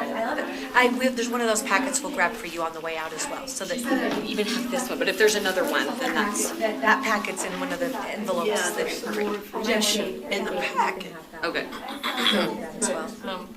And like I said, all of this, if this didn't add all of my notes, this printout didn't add all of the notes, but if you would like the notes section of me talking in your ear, Yes. kind of thing. Oh, of course. For each of these slides, I can send. Kara, that would be great. Then she can forward them to me. So That would be great. But this is, and again, these are the demographic ones.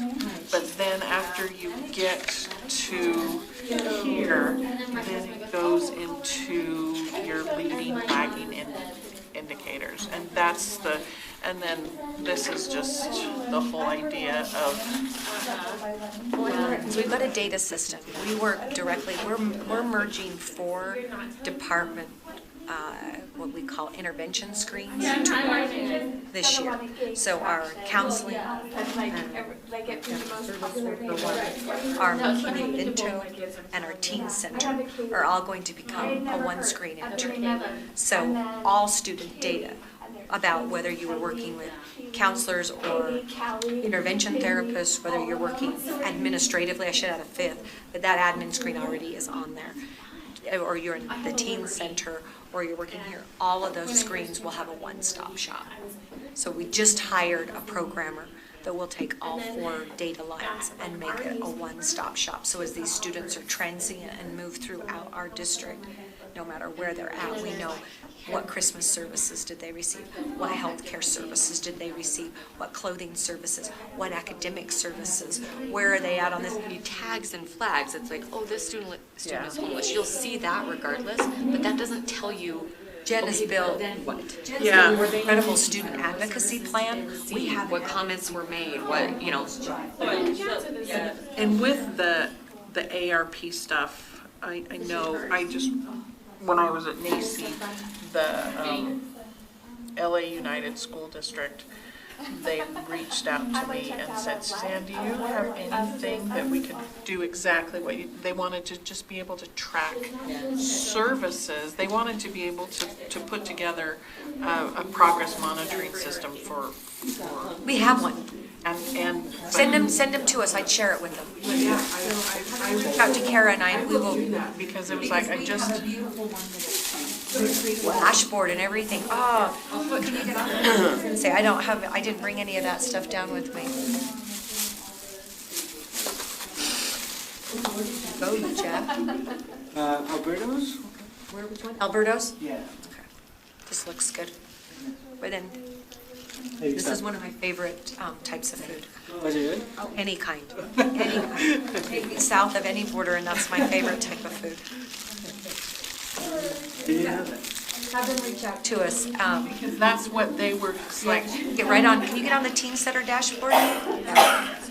Because that's what they were looking for, is something specific like this. The day is the hottest time of day, which day of the week, how many kids are coming in, what services were rendered, what they did, how long they stayed. Eventually, we'll even have a badge system that says when they're coming in and out. We're not quite there yet.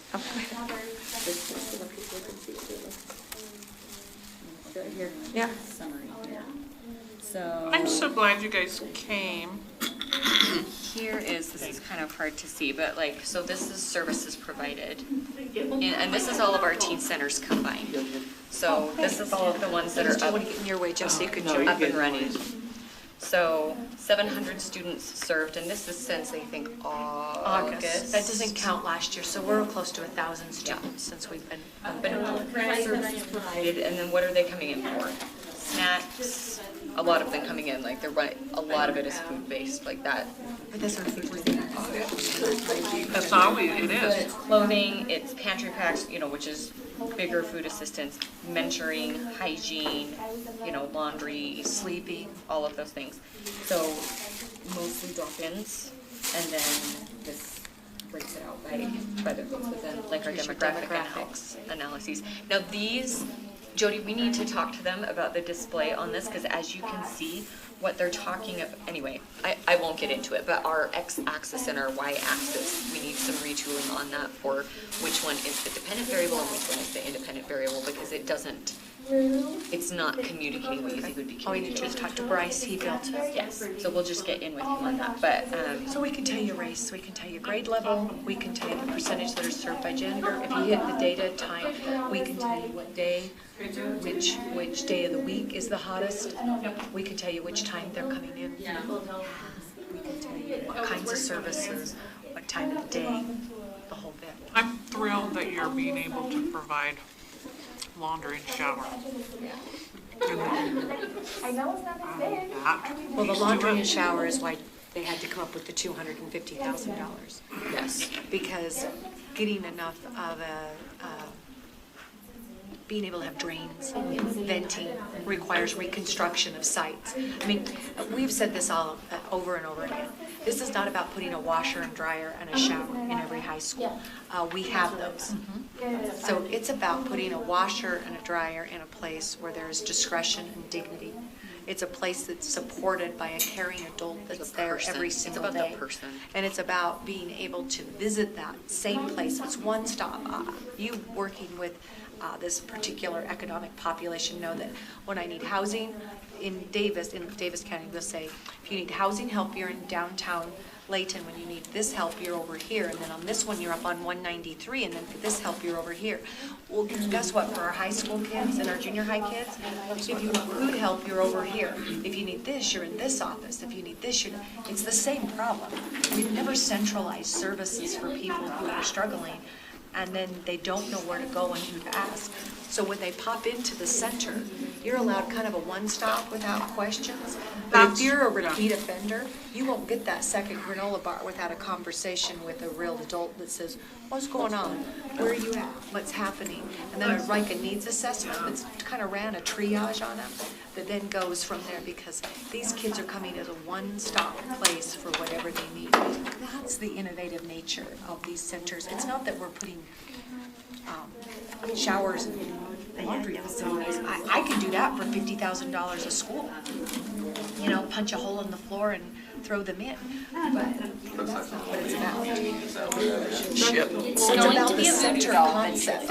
It's the innovative nature that goes to the ABC. Not just the physical nature of it. That'll be my next project. The behavioral, that B right there, attendance, A is an indicator of B, and C is an indicator of B. There's an indicator on working with kids, and it's the behaviors. There's always the underlying why. Right. Well, what do they call ACEs? We talk about being trauma informed. And now, the term now is trauma sensitive. Trauma sensitive to those issues. And if we're working it with a trauma sensitive attitude, then all the rest of it plays in. So that's what you'll see when you come up and see this today. What you're going to see is a center for students to find safety. And those do cost. Community schools, and there's another that is one-stop shop. Right. It's the same idea. It is my personal opinion, this is what every county needs to be building, is one-stop centers that have HUD, that have pantry, that have health services, that have workforce services, all in one building, all in one place, and they should, every community should have there. Every community, not one in Davis County, but you should have a small city civic in every of the areas. It's kind of exciting because what we saw in rural Idaho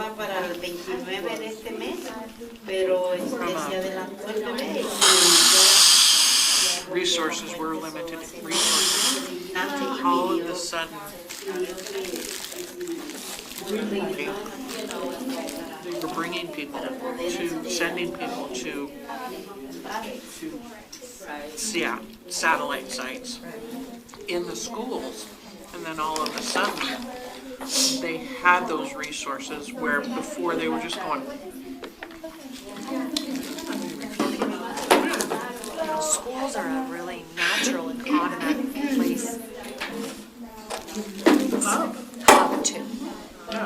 And if we utilize them more efficiently and effectively, and partner, truly private-public partnership in schools, because you can't ask schools to carry the load, but if you had a public-private partnership that could enhance the utilization of those hubs in the communities, that's what makes the difference. With ARP homeless funds, our focus is Dollars, our ARP dollars, that is what paid for that 100% graduation. For those success coaches. That's what paid, that's what Davis School District used and got 100% graduation out of it. That's great. That's what we're using it for. With those dollars, the whole, there's a whole component of how are you connecting with community-based organizations? And we're starting to hear more and more of our teen centers or community schools or, just connecting of, we're providing a, and grassroots efforts in, like we just need to do this and so we need you. Doing. Creating Or just an email list. I'd like to reach out to them and ask if I just need to reach to Yeah. Or to have a the loose program review of like how people learn from all of these things, learn from your mistakes, So essentially, we're building.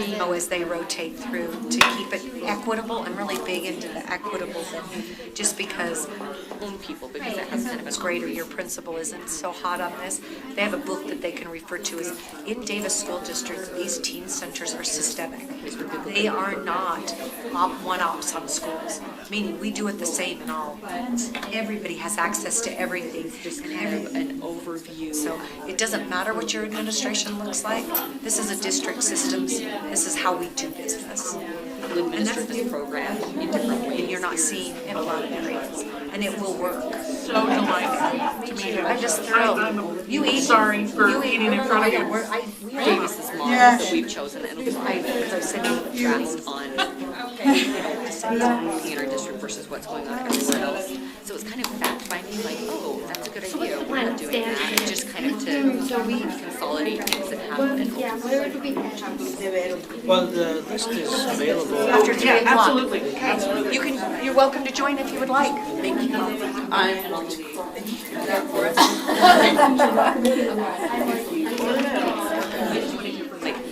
I've been asking liaisons, like boots on the ground people, like, so what are you doing? What are your, how do you manage funding shortfalls? What, where is your program housed? What would you like to see that's kind of like your big goals? Stuff like that. So, Yeah, we'll give you everything we got. We'll give it to you. Yeah, that's fine. And work with you. I'd love to work with you closer on it. Yeah. I'd love you to come and see and then figure out how we help you. And what we can do. We've got a laboratory going on in Davis, and it's yours to use. It's too bad. Let us know. They will do that. I'll get out of here. No, you're She wanted to talk. I've got some things to So I said, I'll drive down with you. I need to get through the semester and I'm going to be feeling a lot better, but I hope I don't die in the meantime.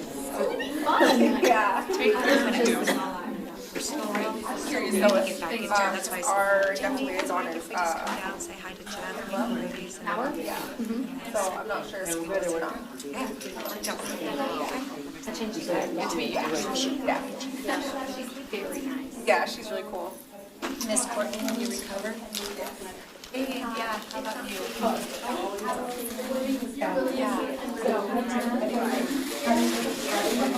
It was super fabulous. I'm so glad I made it. Yeah.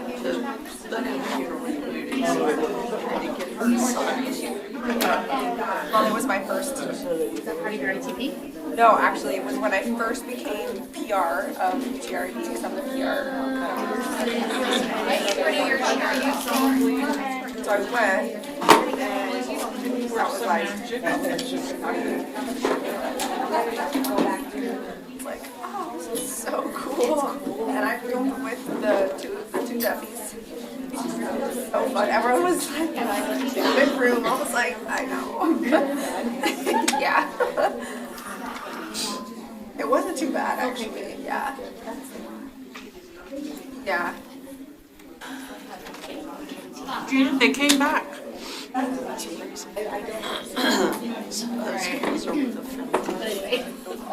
was, Yes and no. How they got it set up. McKinney-Vento office in their school district. Functions under their supervision. She's a school administrator. I've talked to somebody I've never heard. I have heard. So it was like, oh, how does this work? And so, yeah. But I think it was fun. I had never heard of it before. We decided that it'll be conference and again, it became too much to play both. Why? They're both really big, so okay, perfect. We're gonna start. I think we're gonna plan something again next year. Yeah.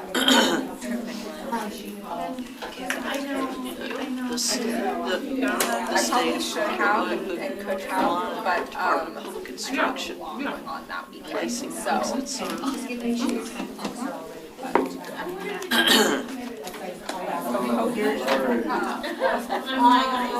He got sick.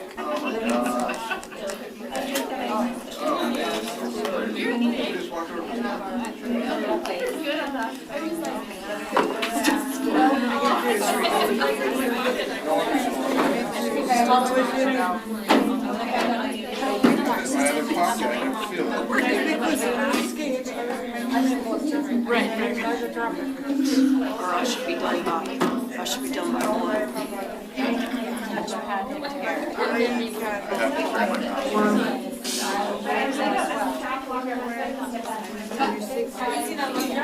That sounds like, she's like, I don't know how she does that, she's right.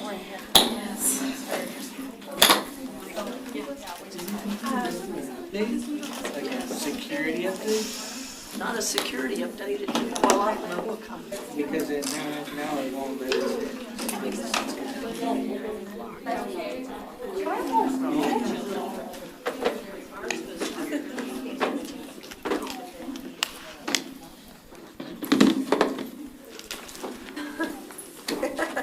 They're gonna save us from ourselves.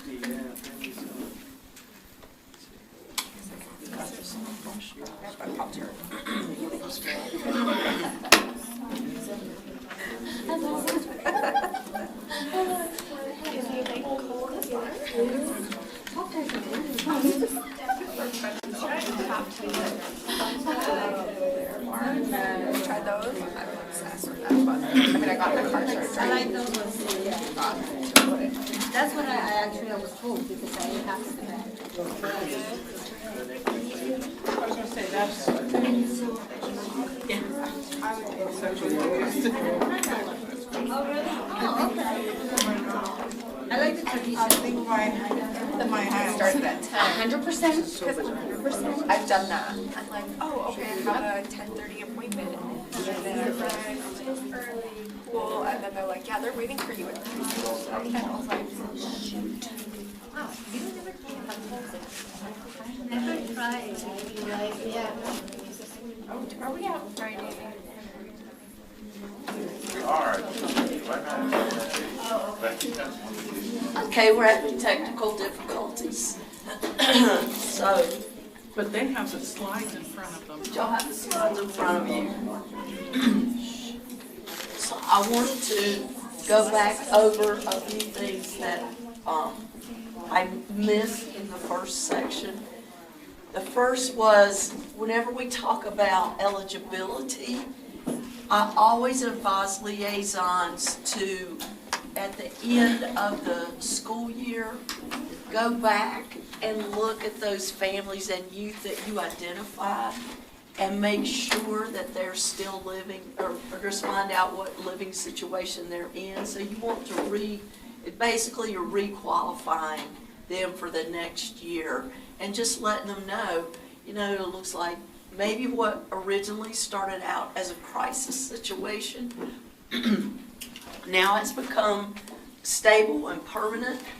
That happens a lot, especially with doubled up situations. It started out as a crisis, and then two families or two groups of folks find out, well, this is working pretty well, so we're just going to stay here. We have no intention of moving again. So now it's stable, and so you would just let them know that for next year, for the next academic year, you need to enroll in a local school. You would not be McKinney-Vento eligible. So at that point, you also want to look at school selection. I mean, maybe the family is still eligible, but if they're, I think about maybe a family is in substandard housing. Well, that could be the child's whole academic career. They could be in substandard housing, so you might requalify them every year, but does it make sense for every single year for them to go back to the school of origin? No, I mean, at some point you want them to transfer to the local school if they're going to be in that situation. So that was one thing I wanted to mention. I usually have a slide for substandard housing, and I did not for this situation. I'm sorry, for this session.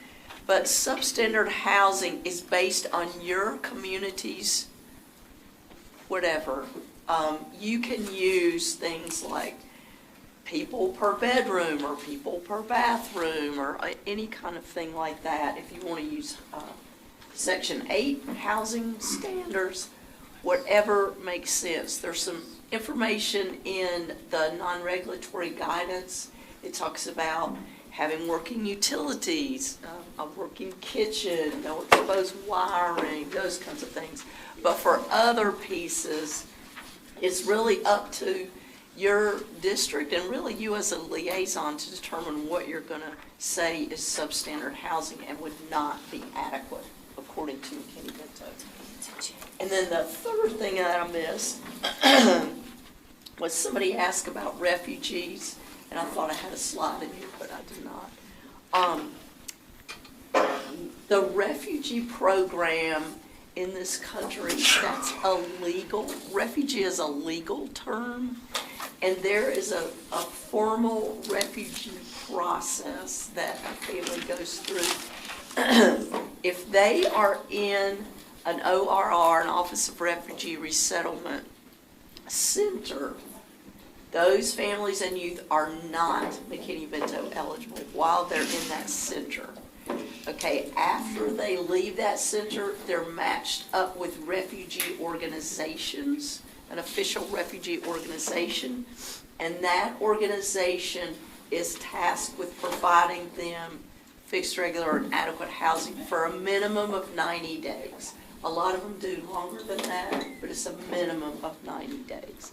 So during that 90 days, they shouldn't qualify, although depending on what your standard for adequacy is, you might just want to work with the refugee agency and figure that out. Yes? I have a question. What if during that 90 days they either end up at the road home shelter or they end up in hotels?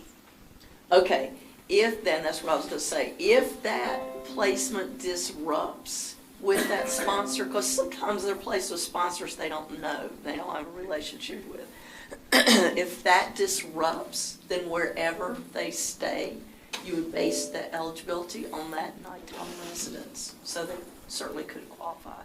Now, immigrants who just come in on their own, they're not legal refugees, you would just look at the current nighttime residence. Is it fixed? Is it regular? Is it adequate? Okay. So now we are going to move on. Because y'all have, I think y'all all have the slides in front of you. So, okay. So transportation is where we're going to pick back up. So what the McKinney-Vento says is that districts have to provide transportation to the school of origin anytime it's determined to be in the student's best interest to remain a school of origin. So if that parent or youth requests it, is determined to be in their best interest, then we have to transport them. And because they are eligible for McKinney-Vento services, even after they obtain permanent housing, they're eligible for until the end of that school year. We're going to transport them till the end of that school year. The other piece in McKinney-Vento is about transportation, is that it has to be comparable to what other students receive. So if you have a walk zone in your school district, say kids have to be living within a mile or whatever, within the school zone, within the school, then they have to walk, then McKinney-Vento students would have to walk. But if you provide buses for other students in that same area, then you bus a McKinney-Vento student the very same way. For School of Origin, there are no mileage limits, there are no time limits, and there are no cost limits listed in the law. So even if your district says we only transport a certain period of time or a certain mileage, we have, this is how far we go, we're not going any further, then that's where you go back to, that's a barrier, you have to transport homeless students to their school of origin. Let's see. Okay, when a student is living in one district and that residential piece disrupts and they move to another school district, and they want to remain in their school of origin, then the districts work together to provide that transportation. The law doesn't spell out how you do that, you just work together. If you can't figure it out on your own, then you split both the cost and the responsibility of the transportation 50-50. So there are resources to cover the excess cost of school of origin, and the excess cost is considered to be whatever is over and above what it would typically cost you to transport any other student. So you can use Title I subgrant, Title I Part A set-aside funds to cover that excess cost. If your district gets a McKinney-Vento subgrant fund, you can also use those McKinney-Vento funds. In addition, I know a lot of your districts got ARP funding, American Rescue Plan funding, and those funds can be used to enable students to attend classes and participate fully in school. So that's a little broader, those ARP funds. And we're going to talk more about ARP funding later, but those funds can be used for a little bit broader transportation services. Transportation has to be arranged in a timely manner. And remember, we go back to the definition of enrollment is full participation in school. So we've got to get those kids to school so they can fully participate. So if it's going to take you a little while to arrange a bus to transport a student or to arrange some other type of transportation, then in the interim, you would need to provide some sort of short-term transportation to enable a student to participate. So we don't want to enroll students, set up the transportation, and say, oh, it's going to take 2 weeks to set up the transportation, and you're going to be twiddling your thumbs in those intervening 2 weeks. We have to be able to get the student to school. If multiple districts are involved, or if a parent is going to be transporting, that's an option. You can let a parent transport, or a youth transport themselves. I always advised using a contract just so everybody's on the same page and you know exactly what is expected. Especially with a parent, you want to lay out here's what we expect. We expect you to get the student to school every day on time, to remain in the school for the full school day. Somebody talked to me at the break about, yeah, we've got a student and we're trying to keep them in the school of origin, but there's this issue of absences. Well, it cannot possibly be in the student's best interest to remain in the school of origin if they're not coming to school. So at that point, you need to revisit school selection. And if a parent is transporting and they're not getting the student to school, and you have laid out these parameters of here's what we expect of you, and if you don't get the student to school, we're going to revisit school selection, then that's not a big surprise. Yeah. For how long? That's the question that we always have, is for how long? For how long what? How long can they be absent before, back for a day? Before you can revisit, yeah. I mean, that's my biggest. I would spell that out with a parent. I mean, what would you do with any other student? And considering most of our McKinney-Vento students are far more vulnerable than other students, so. Yes. So we have gas cards available to families, and we're definitely having some pushback on us being able to purchase those gas cards. They're to a grocery store, and I think that's where it gets complicated. Yeah. And we're collecting receipts and we're tracking them and all of that stuff, but I'm just waiting for someone to tell us we can't use it anymore, and I don't know how that interacts with some of this transportation requirements that we have. You can, according to the U.S. Department of Education, you can use gas cards, and it's going to depend on your district and your state. I don't know, Jeff, do you have any objections to gas cards? Gas cards has been a fun conversation for us, right? And the reality is that it's our finance office who is saying you can use gas cards if, and it's a big if. And the if is, can you determine that everything that is on that card is specifically used and only spent on transportation costs, gas, the way it's supposed to be. The issue is if you give a card to someone, a gas card or a gift card, well, if it's a gift card, you don't know where it's really being used, right? The other issue with that is chances are they tried to use the max amount and couldn't. So there's some cents or some dollars left on that card, and then what are you as a district doing with what's left on that card? So you can see the complications there. So our finance office at this office has said you can use gas cards if you can ensure that whatever amount is on that card is fully being used for the purpose it's intended, which means it has to be used specifically for gas. And you have to ensure that it's being used only for gas. So we have some districts that have arrangements actually with specific gas stations, and they get in touch whenever they get one of these district cards. The gas station will actually contact the liaison and say, I have this person coming in for gas. Do you authorize this? And then they will authorize it that way. It can be really complicated, as you can see, because whatever's left on those cards, you as a district or LEA are also responsible for. And that's the issue that our office has with the cards, is how do you ensure that it's actually being used fully and completely for its intended purpose?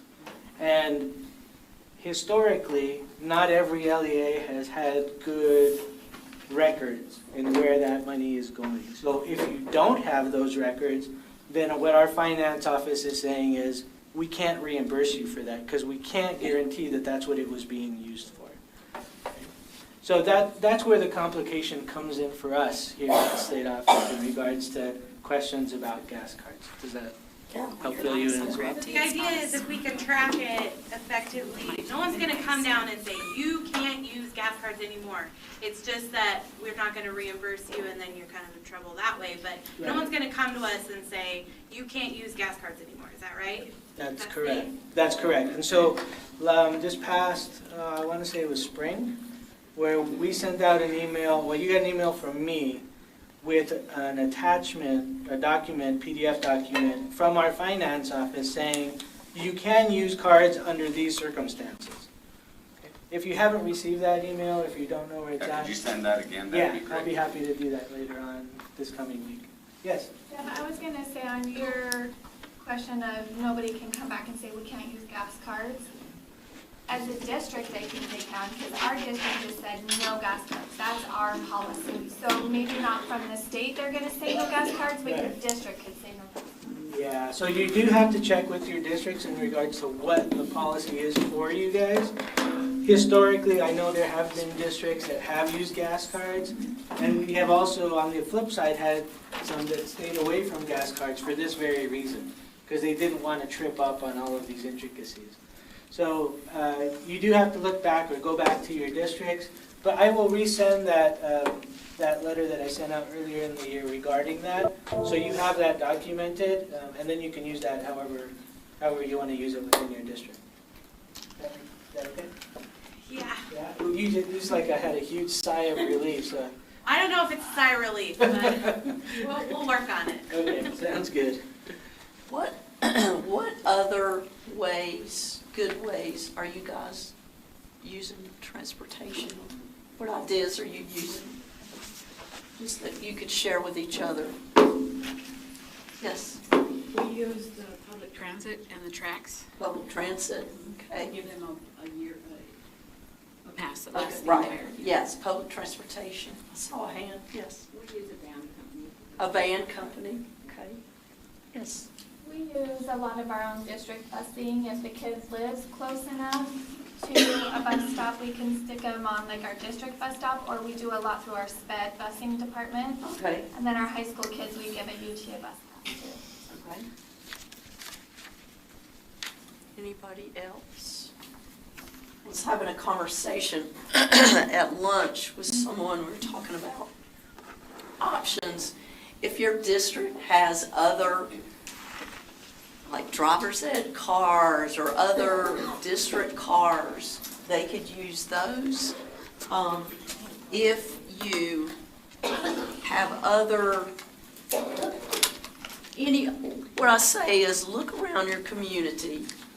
Anybody that has a van or, you know, a decent sized car that they are using for their business, church vans, social service agencies that have vans, are there ways that you could partner with them and use their vans in the morning and the afternoon to transport kids? There's another, because I know that bus drivers are in hot demand right now.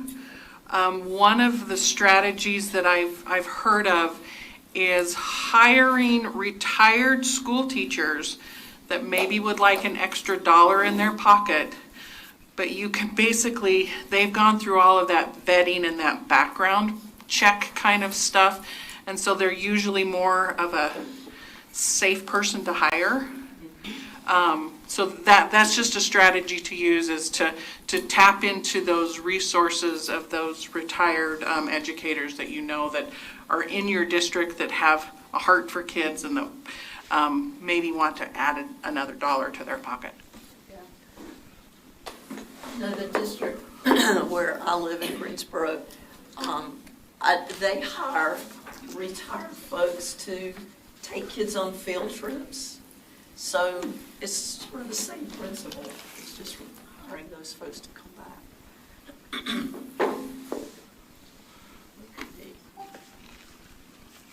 We talked about McKinney-Vento applying pre-K through 12th grade, so homeless students have to have access to and receive all services, even those early childhood services, Head Start, Early Head Start, IDEA Part C, that's that early intervention, and any other publicly funded preschool programs. And in NCHE's guide, data collection guide, we've defined public preschool programs is where the LEA is either the financial or the administrative agent. So is your LEA either responsible financially, or are they administering a program? And if they are, it's considered a public program.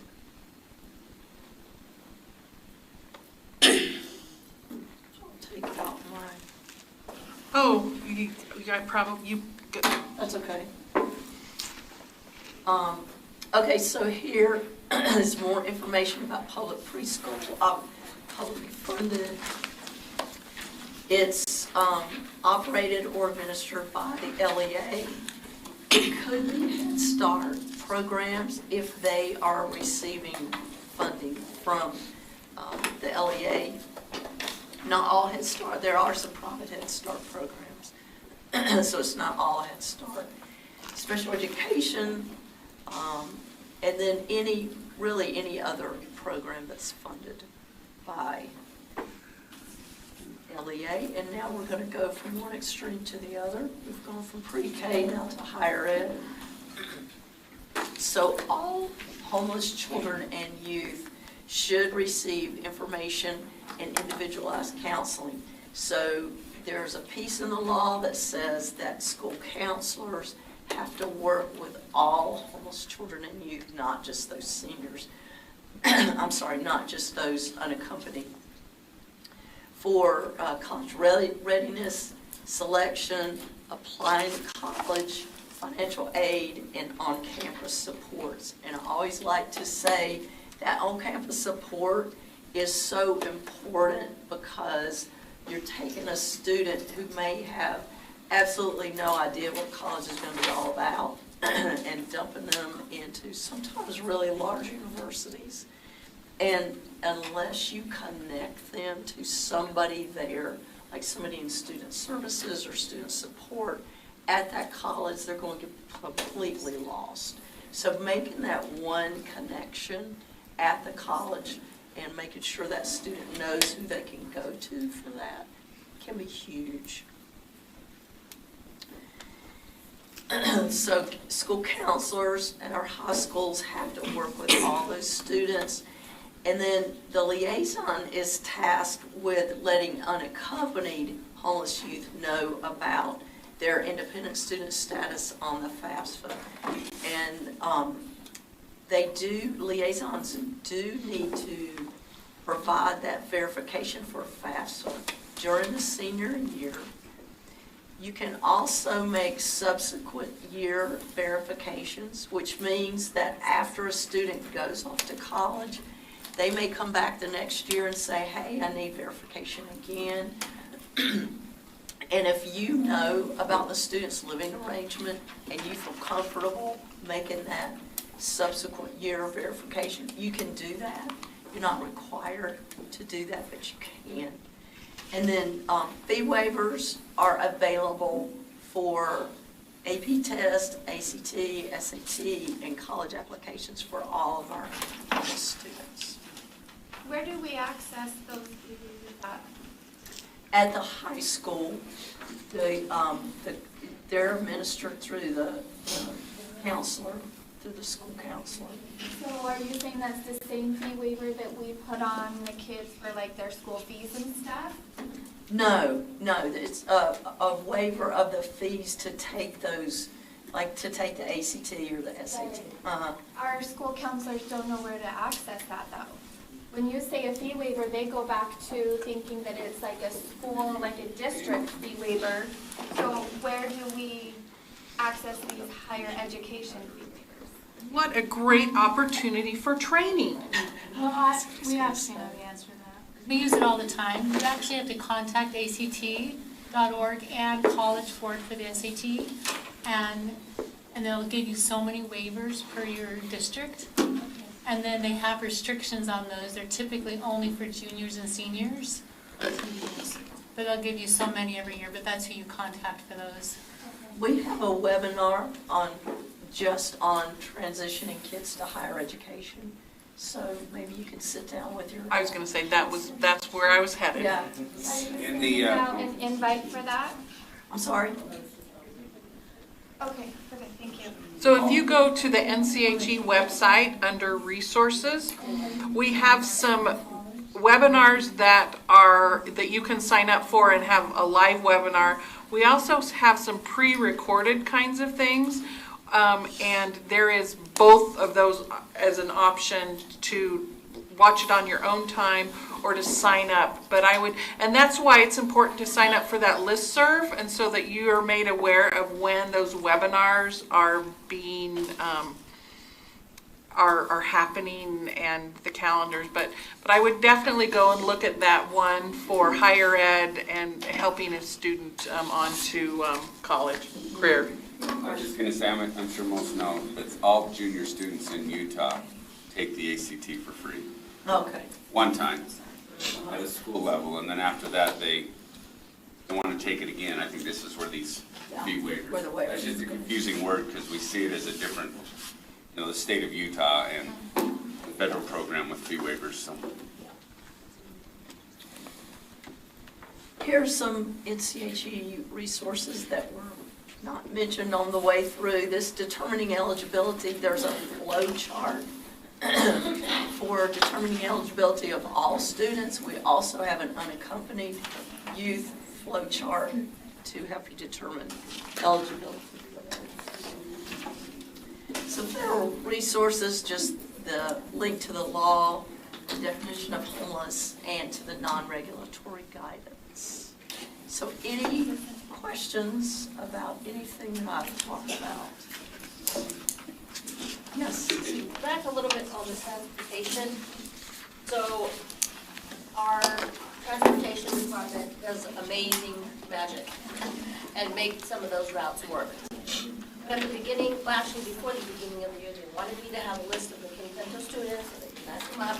But I told them, I'm going to be getting McKinney-Vento students throughout the year. Well, they said to me, well, we gotta focus and make sure we have the special ed kids first.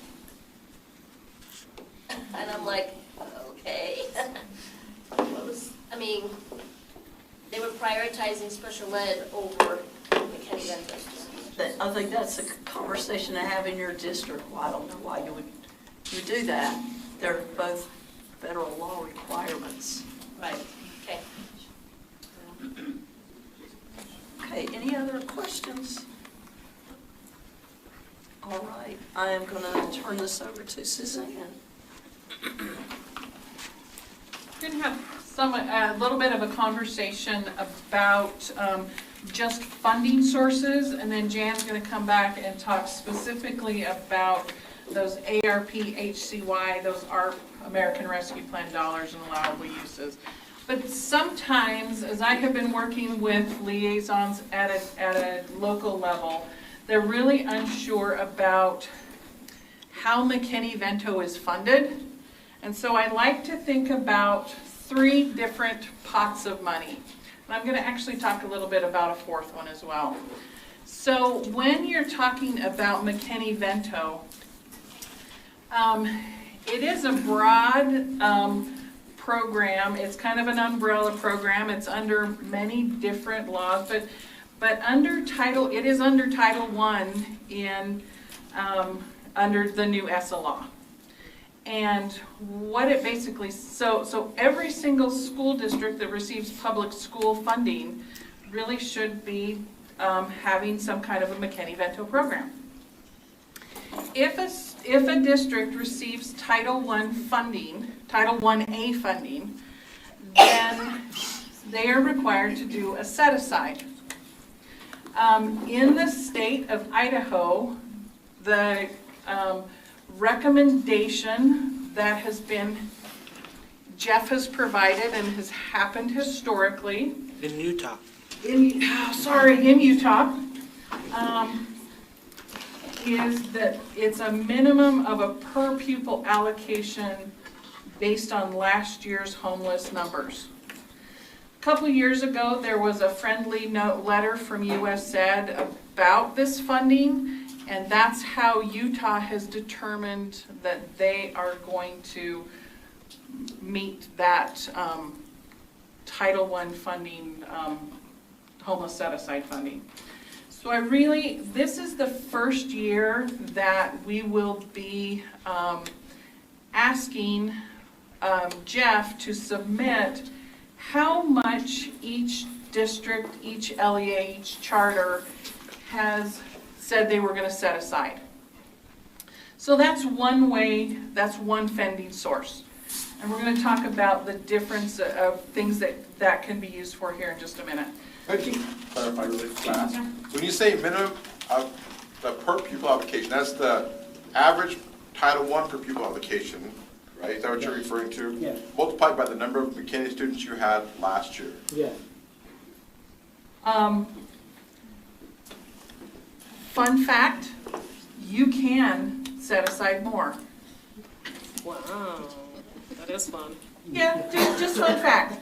And in that nice letter, it really said that liaisons should be having a conversation and have some input into how much your McKinney-Vento or your homeless set-aside is.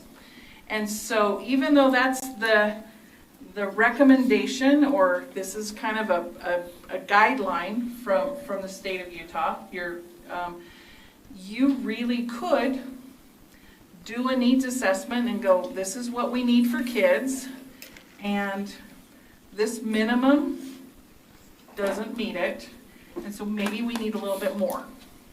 So just know that that's a minimum, that's a recommendation, and the liaison should be having conversations about, is this enough, or do we need to do more? So what happens if the LEA decides, like, they're not gonna go with that minimum, they just choose this complete ridiculous low number to give you a title and set aside? Again, as a liaison, I would probably do a needs assessment and say, this is what the needs of our kids are. This is how much, this is how I pay for this is how I pay for this. And add those all up at the bottom and say, we don't have enough to support kids. And if they still say no?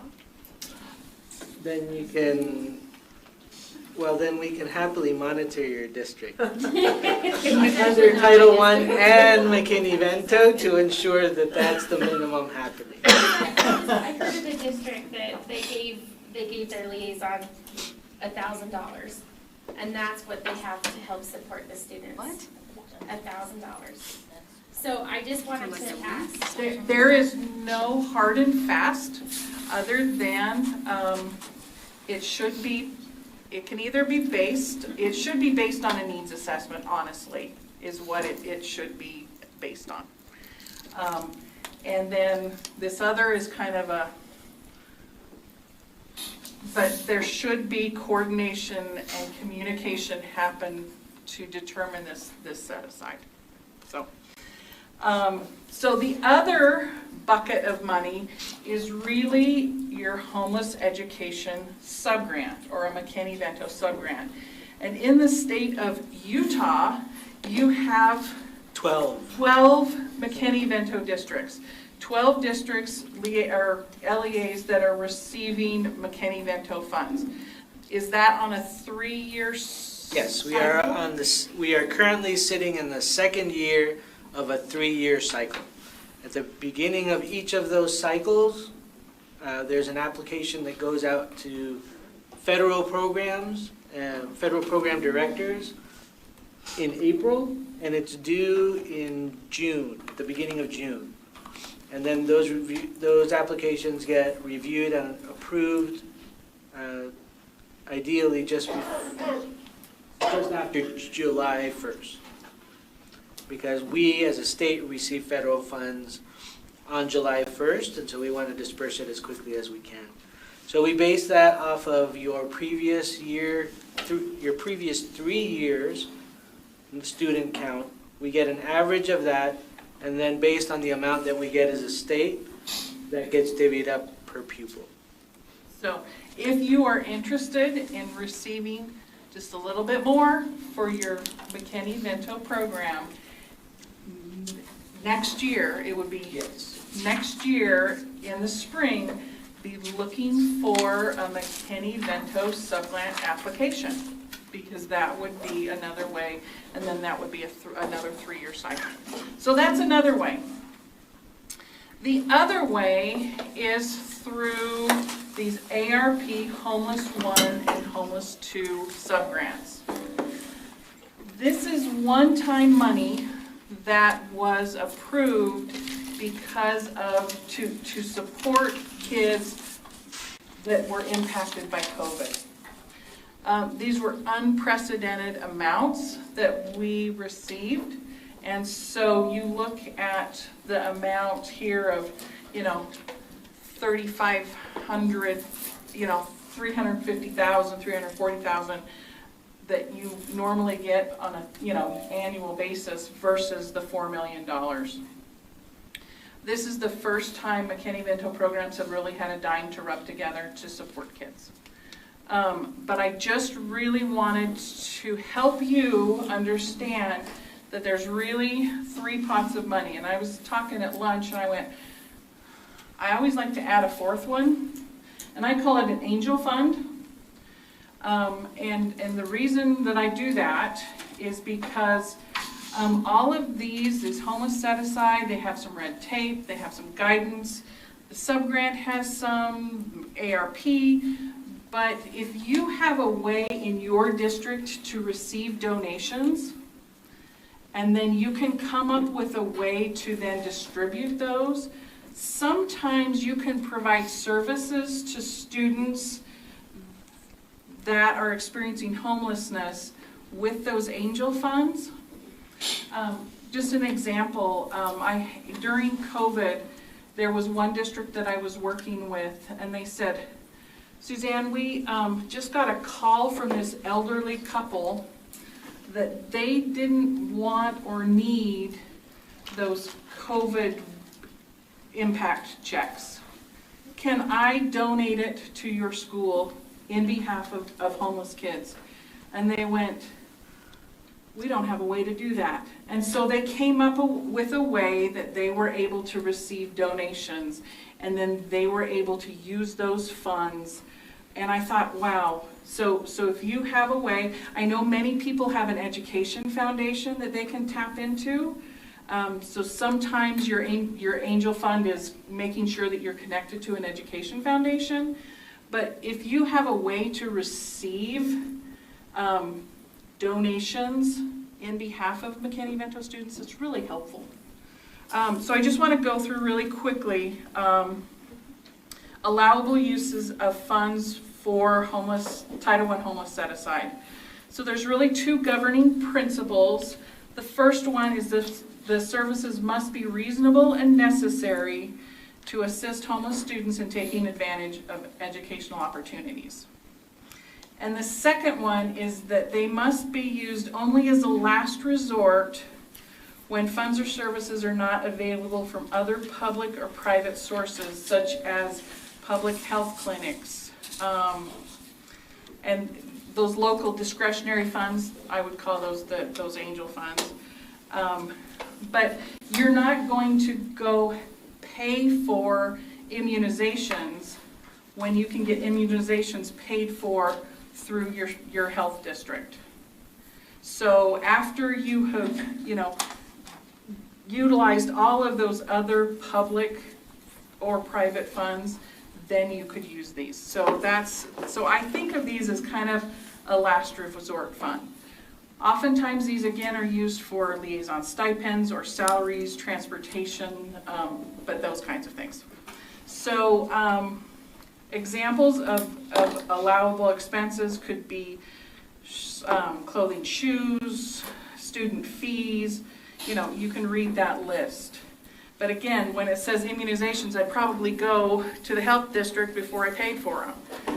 Medical dental facilities, I'd probably do referrals or ask for pro bono support from a dentist. And can I tell you, whenever I've gone and asked to approach someone and said, hey, I have a kid that needs help, they're in this situation, and I don't tell them all the gory details, and I don't, would you be able to help? Guess what they do? They help. They do. And so, but those counselor services, I know that eyeglasses and hearing aids, can often be provided through, like the Nurses Association in Idaho provides vouchers, the Lions Club provides eyeglass vouchers. You just need to figure out who those resources and who those community partners are that you can tap into. Examples of unallowable expenses would be rent or temporary lodging, class rings, cost of driver's test fees, prom gowns and tuxedos. And I always kind of think of, is it something that's for everyone? Is it a requirement? Is it a requirement for this student to have a black dress to participate in a choir concert? Yeah, that could be where prom is kind of an optional thing. And I know that there's lots of Cinderella closets and those kinds of things that, have a nominal fee, a rental cleaning fee that you could probably do those for. So just kind of look through those. This is not an exhaustive list by any means.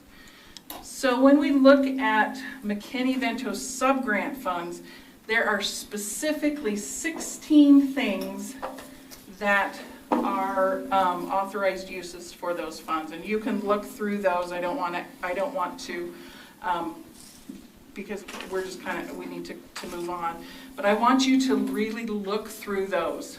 Look through those, think about your needs, think about the needs of your student, think about how you can. And if you're wanting to apply for that grant next year, really read those and say, hey, I could get this paid for if I did that. So in addition to those 16 things that the McKinney-Vento subgrants says that are allowable, there are some additional things that the ARP funds can be used for. Specifically, they talk about wraparound services, connection to community-based organizations, supplies, that's already there, transportation, to attend classes, and like Jan said, fully participate in school activities. This one has never been, number 4 has never been highlighted before, but cell phones or technology, internet services, those kinds of things.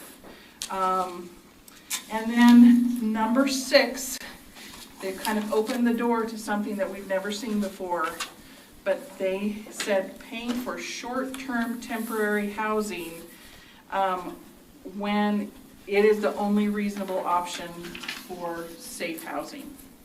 So there's been a lot of discussion of what short-term means. So in USED's reply, short-term means 3 days. And Jan's going to go over that a little bit deeper. But then the other thing that they kind of opened up was the provision of store cards or prepaid debit cards.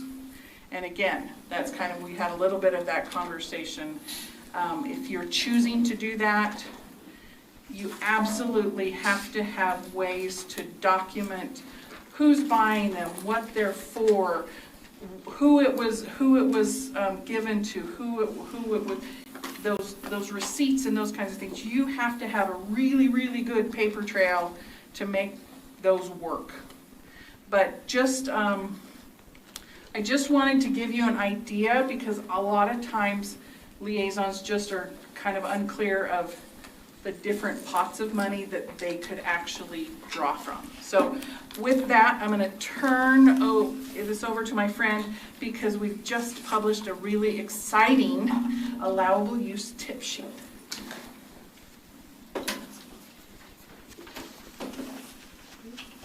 I'm going to fly through these slides because I just did this session at the NACE conference in an hour and 15 minutes. And we're going to do it in 28. So here we go. Jan, if we can, I can skinny mine down. Okay. If you want more information, do download that tip sheet. This just follows the tip sheet right through. And if you're going to be spending funds, I do advise you to download that because it is pretty specific about how you can use your funds. So what we did was come up with some decision points. And Suzanne was talking about using those community funds first and all those things that you need to look at. So that's what we did is, okay, let's just do a decision tree. What are the things that we need to consider? What funds need to be used first? All those kinds of things. And so we came up with 6 decision points, and I'm just going to quickly walk through those. The first is making sure that there aren't other funds available in your community. Well, that's true with all federal funds. You have to exhaust your community funds first. So that's the very first one. And then the second thing is, does this proposed expenditure align with the purpose of the statute? So for McKinney-Vento, we would say, does it meet one of those 16 authorized activities? Does it ensure students have access to FAPE? Does it remove barriers? You know, we've talked several times today about removing barriers. Does it ensure that kids are in the mainstream school environment, making sure that they have access to all services that would enable them to meet those school standards that our state standards that we would require? Is it aligned with ARP, with the American Rescue Plan? Remember, that's a little bit broader. Those funds can be used for broader purposes. Yes, for McKinney-Vento, for the same McKinney-Vento 16 authorized activities, but those broader services. So does it help us support youth through identification, school engagement, provision of wraparound services? Does it help us support students? Does it help us to partner with those CBOs who provide those broader services than just education that we would provide in a school district? And remember that there is that focus on serving historically underserved populations, rural, tribal, students of color, English learners, students with disabilities, LGBTQ+, and pregnant parenting or caregiving students. So those are the historically underserved populations that we're really trying to focus on. So number 3, does the expenditure align with what's an allowable use of funds under the law? So you need to be familiar with what McKinney-Vento is all about. Know the 16 authorized activities. There's a link to them on our website. In addition, again, ARP expanded the way we can spend funds. So here's a list of what ARP is allowed, or ARP would allow you to spend money on. Wraparound services, and it specifically mentions academic, trauma-informed, social-emotional, and mental health services. So those are the 4 big areas that you can use those ARP funds for. It specifically mentions things like PPE, glasses, school supplies, and personal care items. Transportation, we already talked about that. Communication devices and technology to increase school engagement, but remember, if there are other funds available for that, or if your district is already providing that to other students, that would be a comparable services issue, and you would have to provide that for your homeless students. So if you're providing it for your other students, you can't just say, oh, well, we're going to use McKinney-Vento or ARP funds for this just for our homeless students. And then that short-term housing, prepaid store and debit cards, and awarding contracts to CBOs. I know a lot of you are working with your community-based organizations, so this is just a little carrot for you to dangle in front of them. So you now have something to bring to the table. You've got some funding if you've got art funding. I have a question. Yes. Is there like a clear thing, like what about just basic school fees? If it is school fees to, Registration fees? yes, yeah, as long as your district is not covering. So my first question would be, how are you covering those for other students who can't pay for them?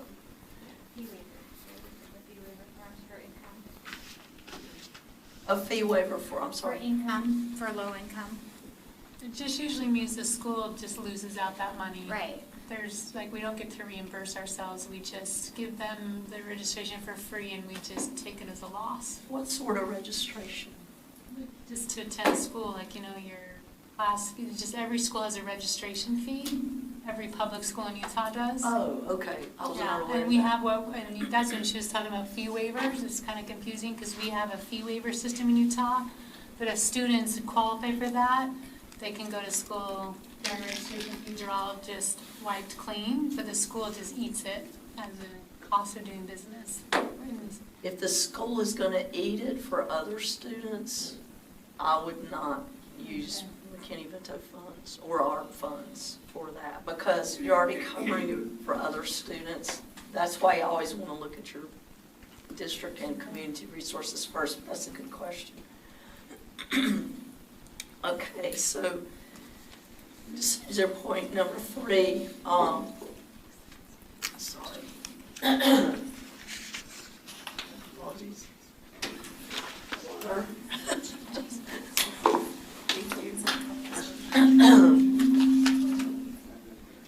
I'm gonna blame this on Mississippi. I lost my voice somewhere in Mississippi. I was there earlier in the week. Sounds like a song.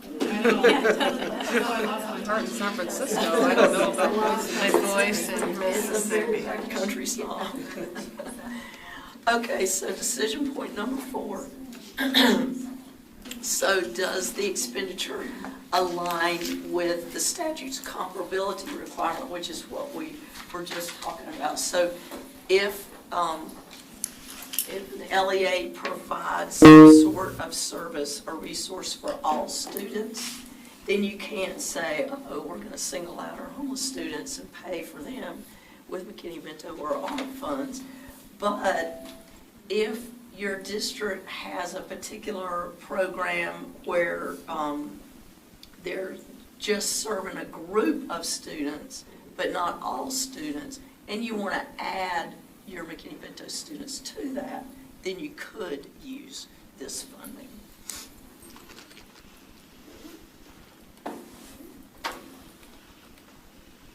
So does the decision point number 5, when you're looking at whether the expense is allocable based on federal regulations, so it's allocable if it's relative to the benefits received.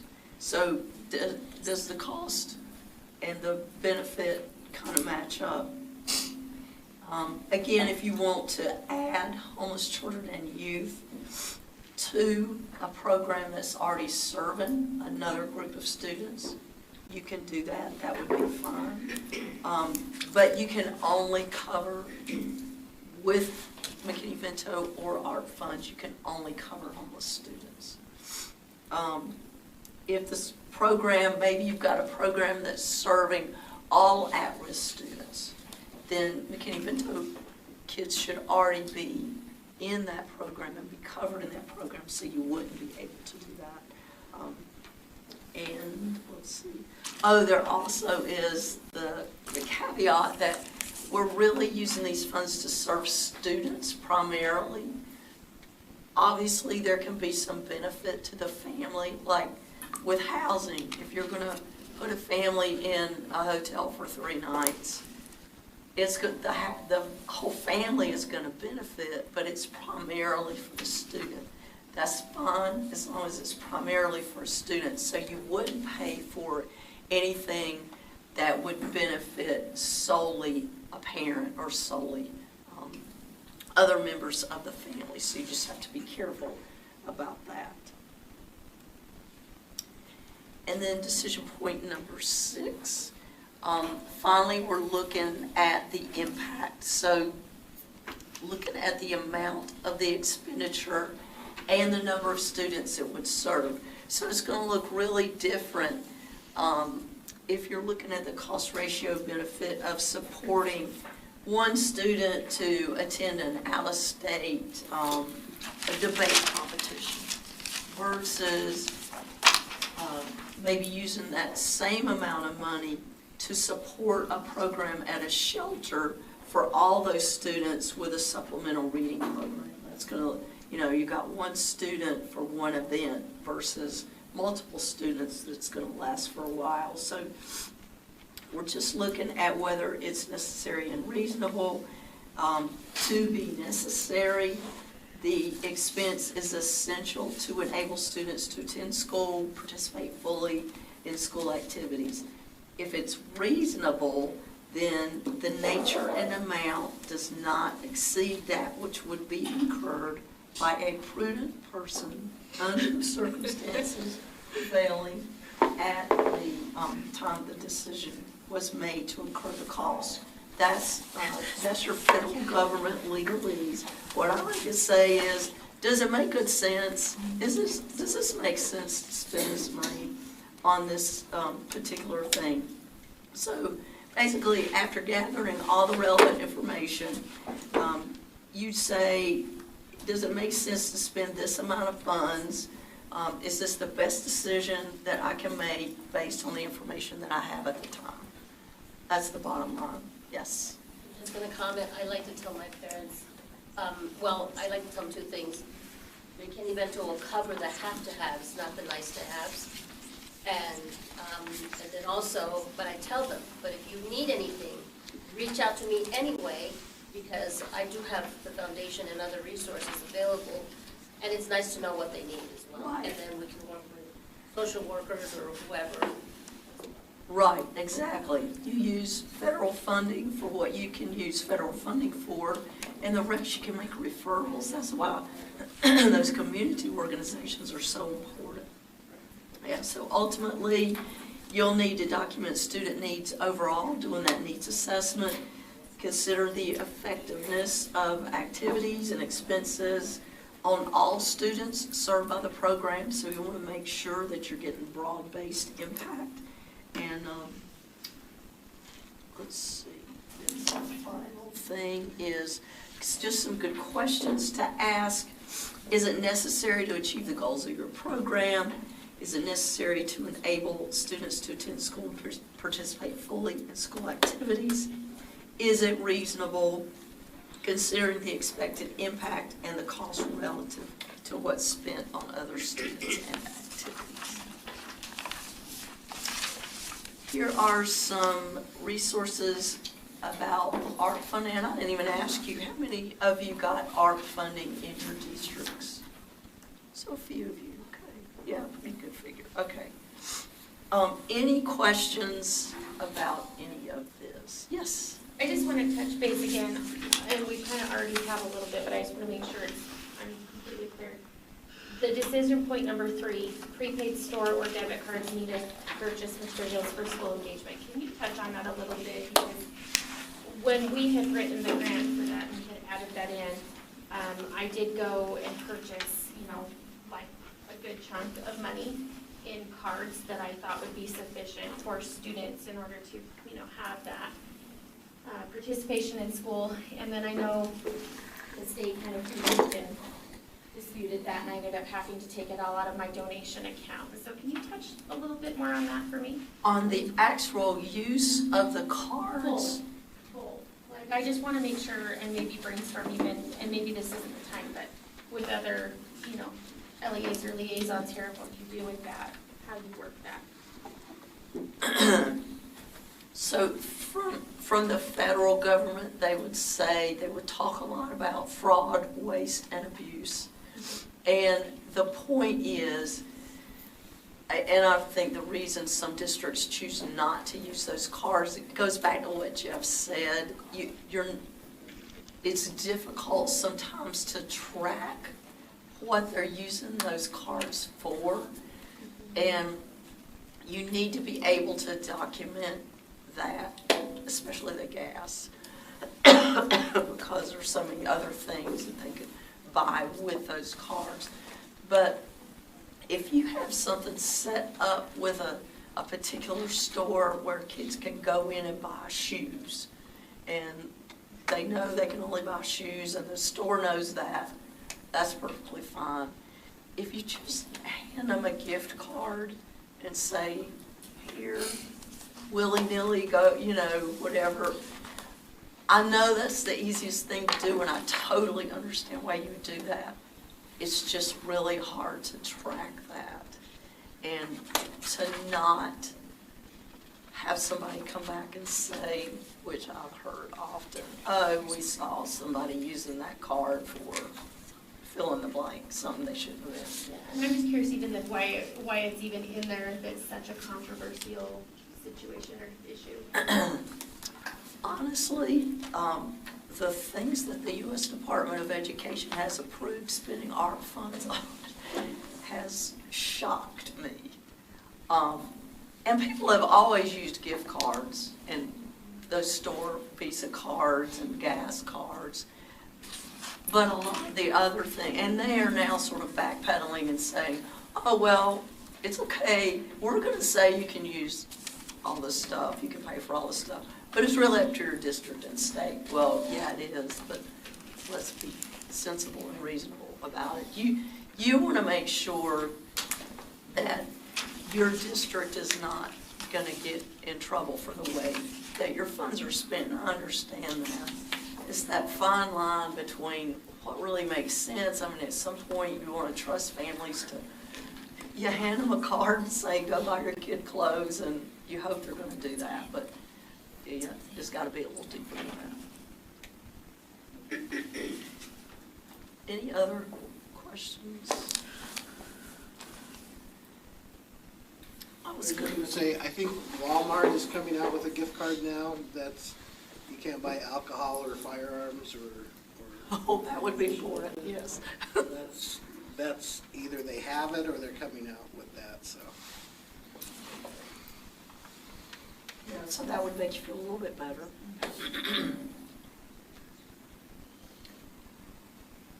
We had some scenarios, but I think I'm going to skip these and turn it back over to Susan. I want you to pull out this paper from your packet. It says 10 duties of the LEA liaison self-assessment. These are basically the 10 things that are in the statute that says, as a local liaison, these are the things you need to do. Just as an activity before we do anything else, I want you to just briefly go through and kind of rate yourself of, I got this, I'm well on my way, I know what this is talking about, I got this. 2 is, wow, I could really use some support on this. And if you, number 3, and that's okay, is like, I don't even know what this is talking about. I didn't even know it was a requirement. So just briefly take about 3 minutes to do this. I'm going to stop.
one more minute to finish up.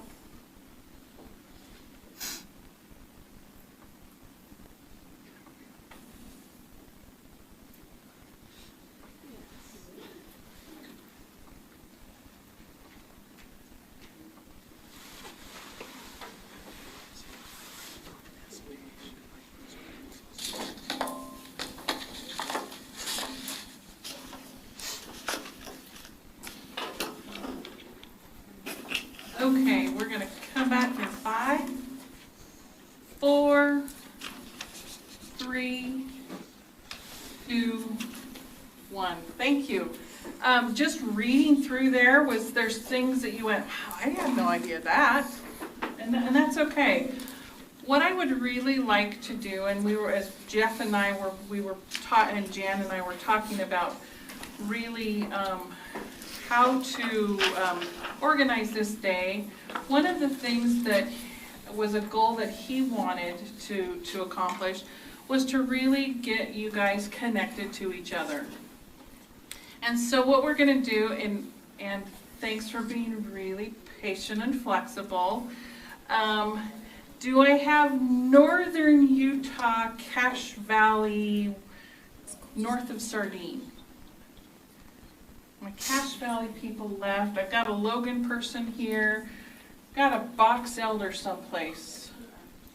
So why don't maybe we'll do higher Box Elder. So if you guys could get together, raise your hand if you're my Northern Utah cadre. Okay, well, if you're a Northern Utah portion, make eye contact with each other. Who's raising their hand? Make eye contact with each other. And you guys are going to get together here. Okay? Okay? Who are my Wasatch Front people? Okay, we've got some Wasatch Front people, and I know that you guys are Wasatch Front people. And that's okay, just find a group. So raise your hands again. Raise your hands again. Okay, make eye contact with those. And when we say break, I would like you to kind of go over to this corner over here. Okay? My northern Utah people, let's come over here. Okay? Utah Valley area. Utah Valley. Utah Valley. Okay. I don't know where everything else. There's Utah Valley. Can you see each other? Okay, so if you could come and right here up at the front when we're, what about my Green River, Moab, San Juan? I'm going to put them all together. Okay? So see each other. Let's kind of come back over here, kind of where you're at. Find each other. And then let's go down the I-15 corridor. Anything Payson and below. Iron County people, okay, so you guys see each other? Okay, do you think we can kind of find someone and put yourself into somewhat regional groups? I know you're statewide. So my friend Emily, so you can just go wherever you feel comfortable. I think I'm going to do the Wasatch Front one. Perfect, okay, all right. We do this in the count of 20. Ready? Go. 20. 19. Do we decide we're not taking a break?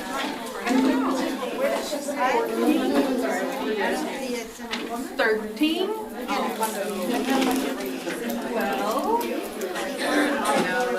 11. Yeah, right here, right in the corner.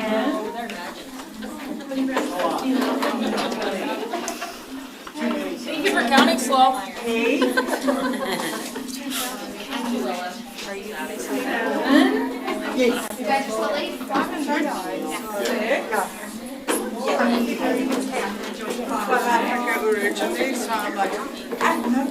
4. 3.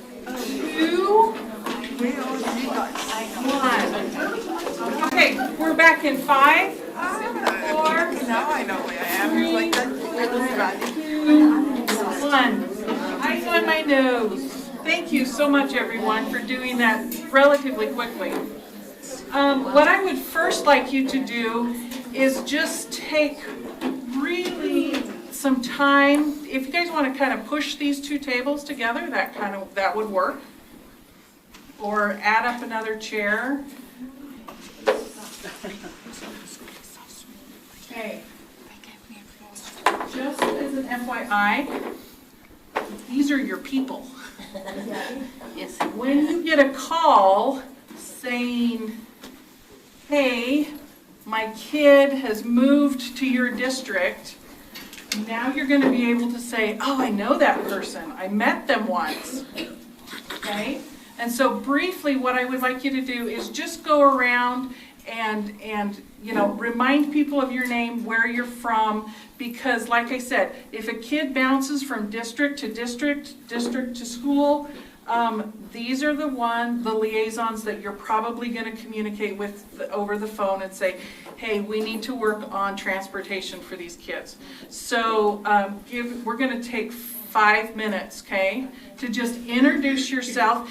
And then, if you get done, because I know that there's some, I would like you to look at these and begin the conversations of, this is what I'm struggling with, or this is what I'm really good at, and these are resources that I have. But I want you to start to look at these duties and go, okay, this is what my needs are. And I'm just going to kind of roam around and listen, if that's okay.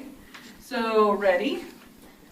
Actually, yeah, just start to introduce yourself, and we're going to give it 10 minutes to just introduce yourself, and then just kind of talk about, where did you score? Did you have a whole bunch of 1s? Look at those people and say, hey, can I connect with you? Or if there's a whole bunch of 3s, maybe somebody with a whole bunch of 1s can say, hey, I can help you out. So this is the time for you to connect with those people that live around you. Ready, go. So we are actually the 2 So what happened is I'm actually from South Africa. I moved here. Let's start on Mike from Salt Lake.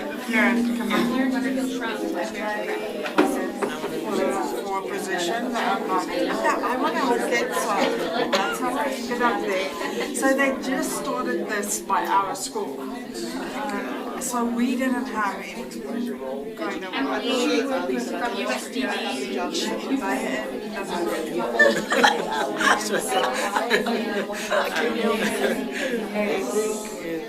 So that's the counselors that were sitting in the end there. I don't know what that's on. So that's how we teach schools. Areas are struggling with, Yeah. a lot of us at this table are experienced. There's a lot of them at this table. It's better to email. Anyone have anything they want to bring up? Just because I'm not in my office very often. What do you do is one plus or minus or that, but that's not right. This is also up to you. I don't know how to read this. So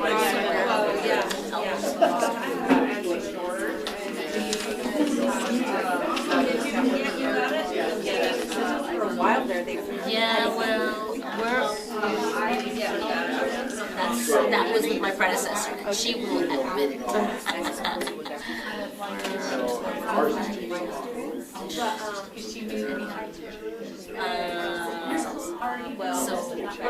Pretty much are okay. There's not usually federal funding. A lot more because some schools, it's like they're hovering over their kids and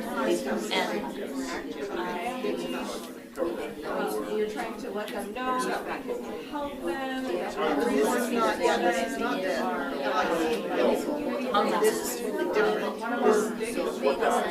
a long list of, I don't want to I don't, so it's a problem. So a lot of it is identifying mentoring. Doctors or. Even then, there's still programs that they do That's my takeaway from change their mindset. Let them know how to help them, like all the time. Last year,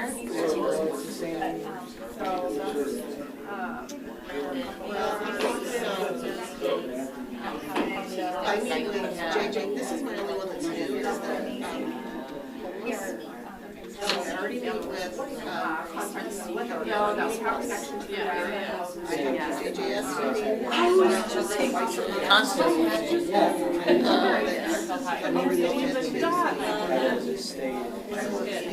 Come on, I love it. Give me feedback. I love your advice. I'm just out of curiosity, does she, I think it's, I don't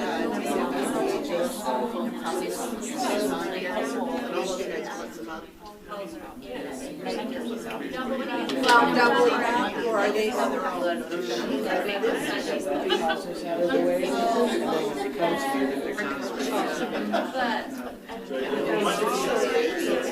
It's McKinney. yeah.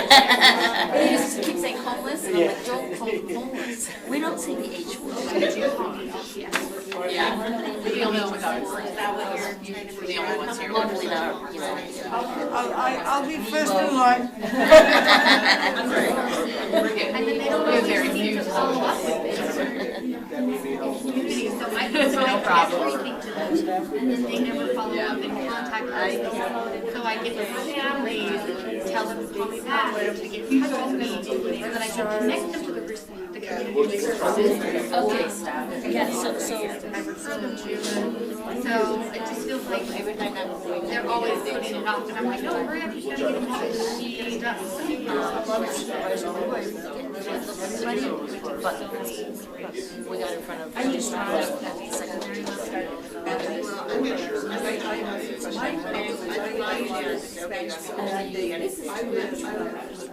Well, it's actually, I don't have very much time.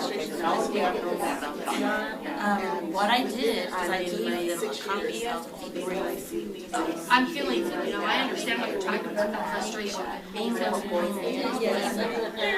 district process. You've got a family coming to you and they say, I'm a family, or we got evicted, or what are the red flags? Look for this. So it was a bunch of communication district. Access to You said, they will not provide interpreters, or they will what you want us to do. whatever. Braille. That was mainly, I had to have Trying to educate them with all of that stuff. But Everything that's going on, so like, no, you need to provide interpreters, you need to provide. Otherwise, there's gonna be a lawsuit because it's a violation of their rights. They need to have these services, according to the ADA, you know? And when in doubt, I also have a districts have a housing question. A lot of reminders go down. When in doubt, But it's all good. email it to me and I'll take care of it. That's all we need to do.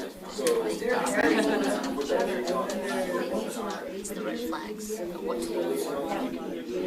In our district, we also had a policy of with another family, this for the district services department, and then we are surprised because this, that, and the other, and I'm like, And there's what we'll maybe McKinney-Vento, and that's a whole new one. So we stopped some of that. Still kind of goes on because then I get input from the offices with that. And that's what we're doing. We all work very closely. There's people doing the choir over there.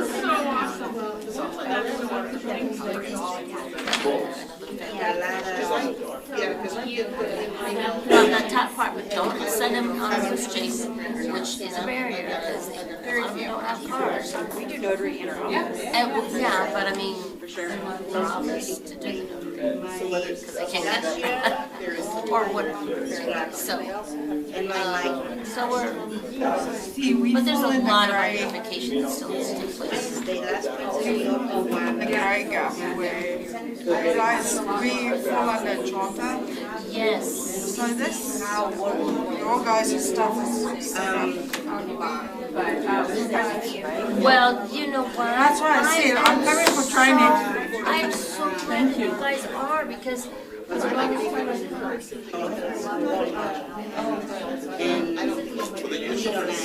and I spoke to the office. Yeah, it's still there on East South. The nice one. I'll put it the nice one. Family shelter is Like with but it's a good. Yeah, we had that. And so if you have questions, Maybe next week, I find out. please, call me or you're email gonna me. be like, no. You gotta do that, and I gotta educate. How about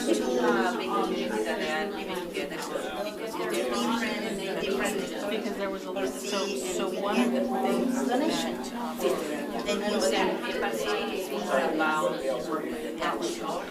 They're in the process of developing kind of a flyer that they're going to be sending out to the liaisons, so that you have families that need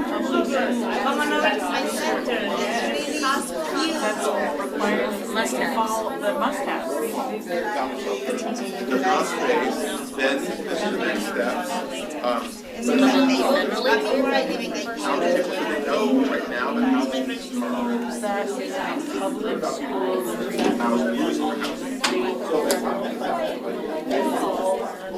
so once they made that meeting yesterday, We did get this from now, when we get qualified for that. So how I happen to this is actually I was a parent and I noticed I worked in the kitchen as well for a bit. And I noticed kids were taking food out of my lunch.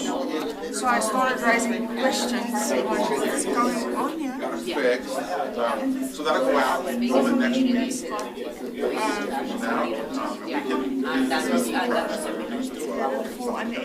Now, they want to have. So when I started investigating, I'm like, these numbers are not like this. There is an overflow option coming online soon, probably hotel vouchers, although we tried this hotel, 24/7. No, just for kids, but it's easy for under arrest. 25, that is my possible, it depends. And then I have 89 total that I can food in.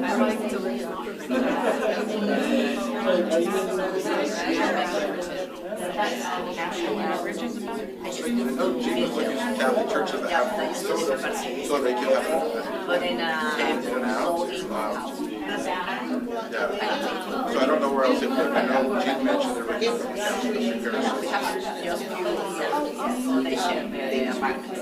But still, there are kids that are out there that probably could benefit from some support. And where are you from again? Provo. Oh, okay. And you're from Alpine. It's not a in the middle of two people. Yeah, you are. But I have I put a 2 on one of them. I put one about the right meeting for the hundreds are. parents. I'm sure schools are picked up on that. So I mark myself down there. I'm a 1, but they're a 2. Well, I know,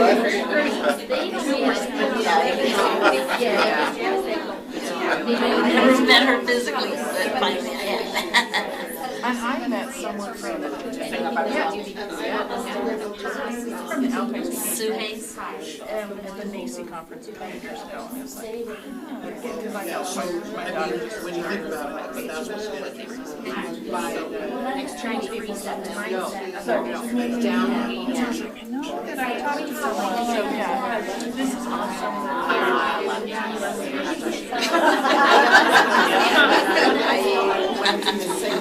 I had a parent bring me something in charge of this. They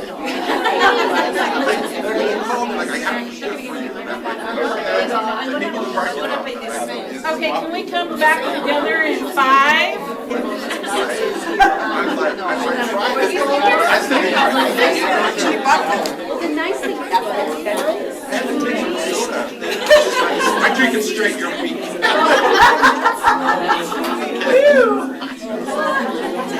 One.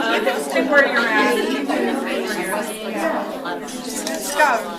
I heard some fabulous conversations. I heard, hey, we're pros. We know everybody here. We already work together. And I went, wahoo.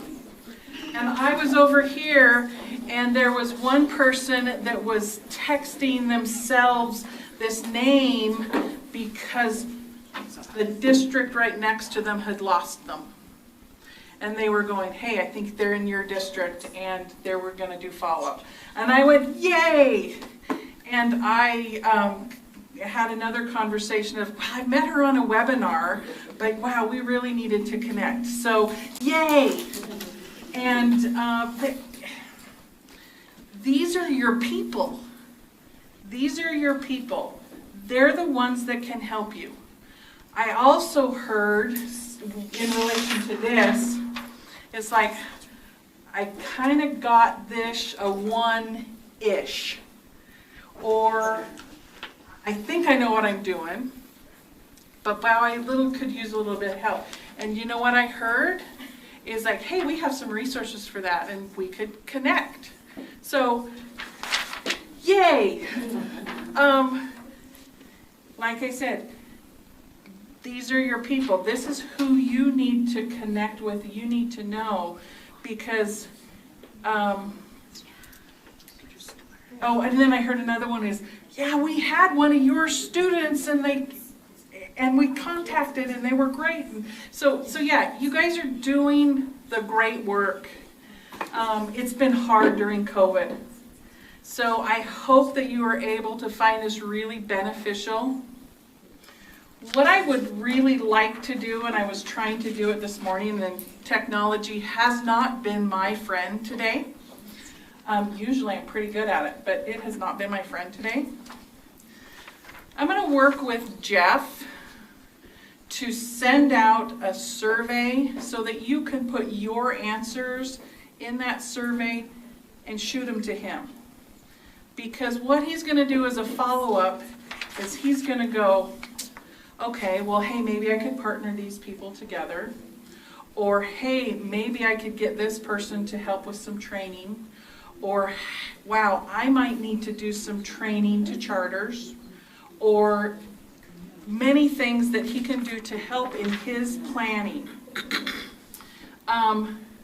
It has been so delightful to be with you. Thank you so much. So just again, these are there are 10 responsibilities. We're just going to go over these briefly. And I want you to look at those highlighted ones that I've highlighted in blue. Are you identifying students? And then also through different outreach coordination with other agencies. Are kids enrolled in, and are they receiving a full, equitable opportunity to succeed in school? Okay. Do homeless families and children and youth have access and receive additional services for which they are eligible? That includes, oh, there was a great conversation over here about some special ed services and helping meet the needs of some specific kids that needed some additional educational services. Are there kids and families receiving referrals to your community partners for things like mental health, dental health, housing referrals? Are you partners? Do you know who your housing friends are? Do you know who your health and welfare friends are? Those are the kinds of things that we would look in there. Are parents and youth informed of their educational rights, what opportunities are available, what services are provided, and do they have voice? It would be so cool if you were able to talk to your students and say,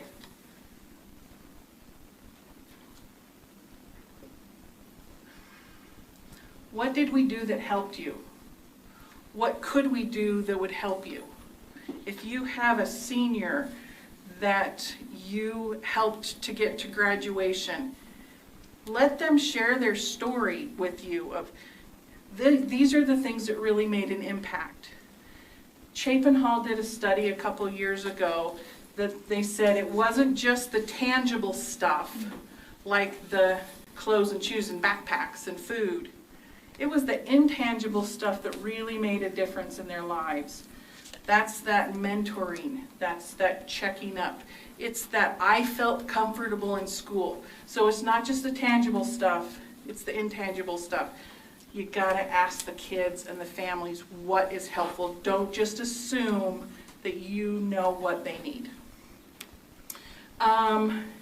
In terms of public notice of educational rights, Jeff provided some NCHE awareness materials. If you need more, go to our website, nche.ed.gov. You can order them for free in nominal amounts. Or I know you have $1 to spend in your pocket, most of you, with ARP funds, and you could order additional ones if you need. So make sure that they're in your soup kitchens, make sure that they're in your libraries, make sure that they're in places other than just your school entryways.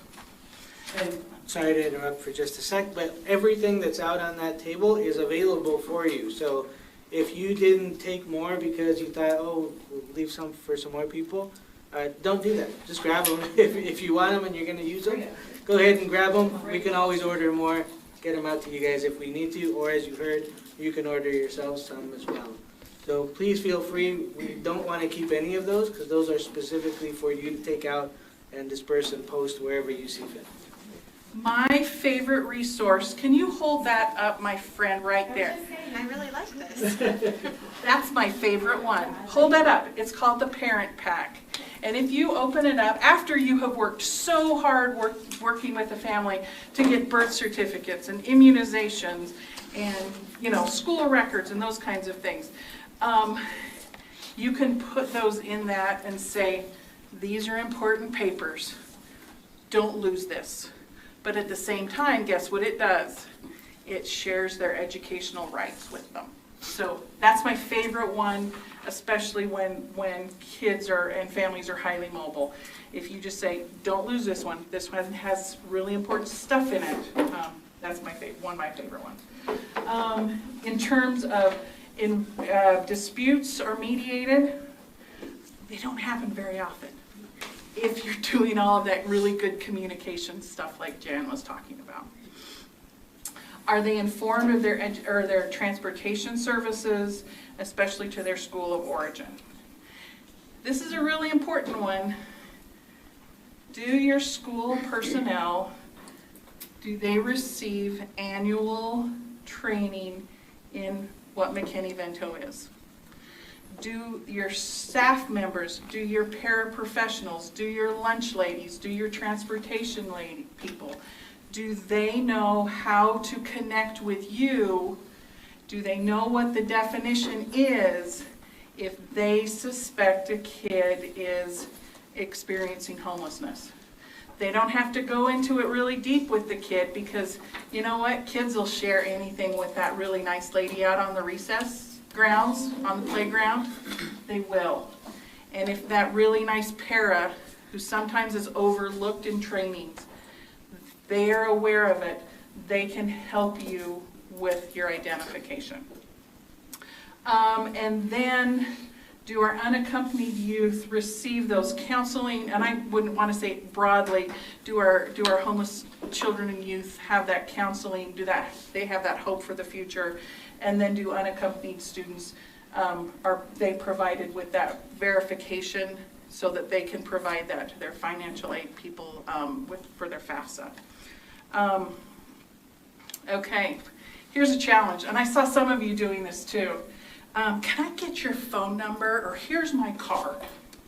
I would really suggest that before you move back, you kind of say, hey, do you have my contact information? I have your contact information. It would be so cool for Jeff to come back in the spring and say, hey, We got together a couple times as this group, and this is what we did together. If you can create that professional learning community amongst yourselves, we were having a conversation up here, oh, the special ed directors are so coordinated. Guess what? The McKinney-Vento liaisons can be so coordinated too.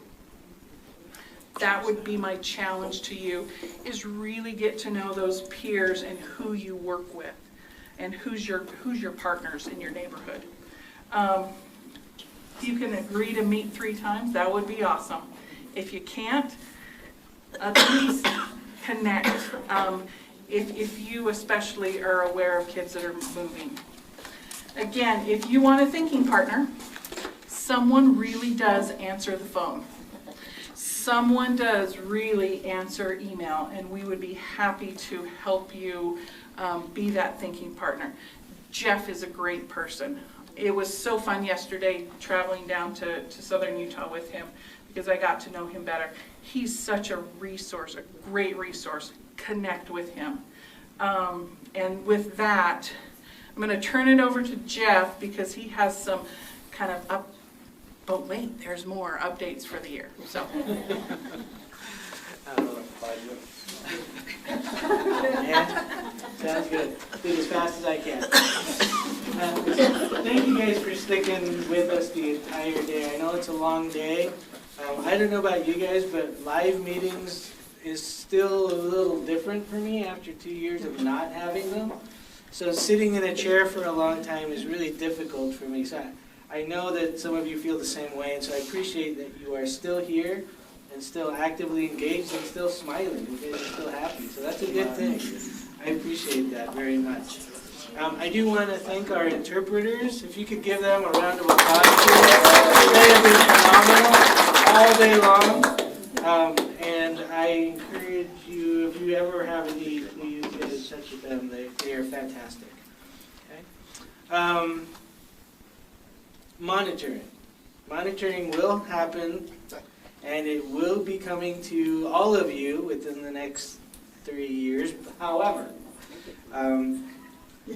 monitoring for this year, we will be notifying not this coming week, but the following week. So the week after Thanksgiving, you'll receive an email. Everybody will see it, and we'll name the districts that will be monitored. That process is not going to be super complicated, but just so that you're aware and you have it in your mind in terms of the timeline of when things will happen, is we will send that out to you that week, the beginning of December. There'll be some documents that you'll need to complete and return back to the state office, and that will happen, or they will be due around the end of February. And then after that, we'll set up a date and time where I and perhaps somebody else along with me, maybe it's just me, we'll go out and visit and sit with you. And what we'd like to do is see anybody in your offices that has to do with McKinney-Vento, whether it's the funding person or your business admin or your director, or if you're the director, your liaisons that work in schools, not necessarily all of them, but at least a handful, so that we can have a conversation about how the process works in your district, in your LEA. And we will literally start the conversation by saying, how do you first identify students? What are your methods of doing that? Is it working? We'll look at your numbers to see kind of what we see. And then we'll go from there all the way through talking about the funding and where that's being used, and talking about your day-to-day work as well. Okay? But we want all the people at the table involved. We want all the people involved at the table so that everybody can hear what that is like for you. Because you know that oftentimes you're far busier than people tend to think that you might be. And as part of this process, I want to be able to support what you really need and get that across to the people that need to see that. So it is a monitoring, so we will check and make sure that you're crossing your T's, dotting your I's. But it is also meant as a support for you. Okay? So go be thinking about, hey, I'm not exactly sure about this. Or maybe you have a plan and you've not implemented it yet, but you say, hey, if we did this, it would be better. During that monitoring time, that's a great time to bring that up, because not only does it show that you're looking at what you're currently doing, analyzing it, and going through that cycle that we just saw, but it also expresses how we at the state office can support you as you try to move forward and push things along. Because I know that you guys meet barriers too, not just our kids. So with that, just know that that's kind of the process that will happen, and again, we'll make that notification after the Thanksgiving break. Are there any questions for me or for the whole group? Can we please give a hand then to our two presenters?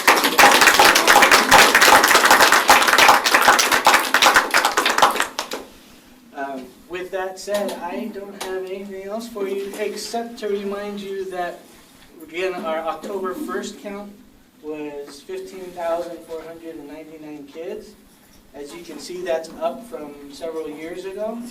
From last year, October's first count, it's 2,000 plus kids already. So we know that this year you're going to be seeing a lot of kids that you continue to identify as you go through the year. And if you have any questions or any concerns or doubts, you all now have my cell number. I mean, please use it, get in touch with me, and I will get back to you. And with that, I give you back 45 minutes of your time. All right, have a great day, everybody. Be safe.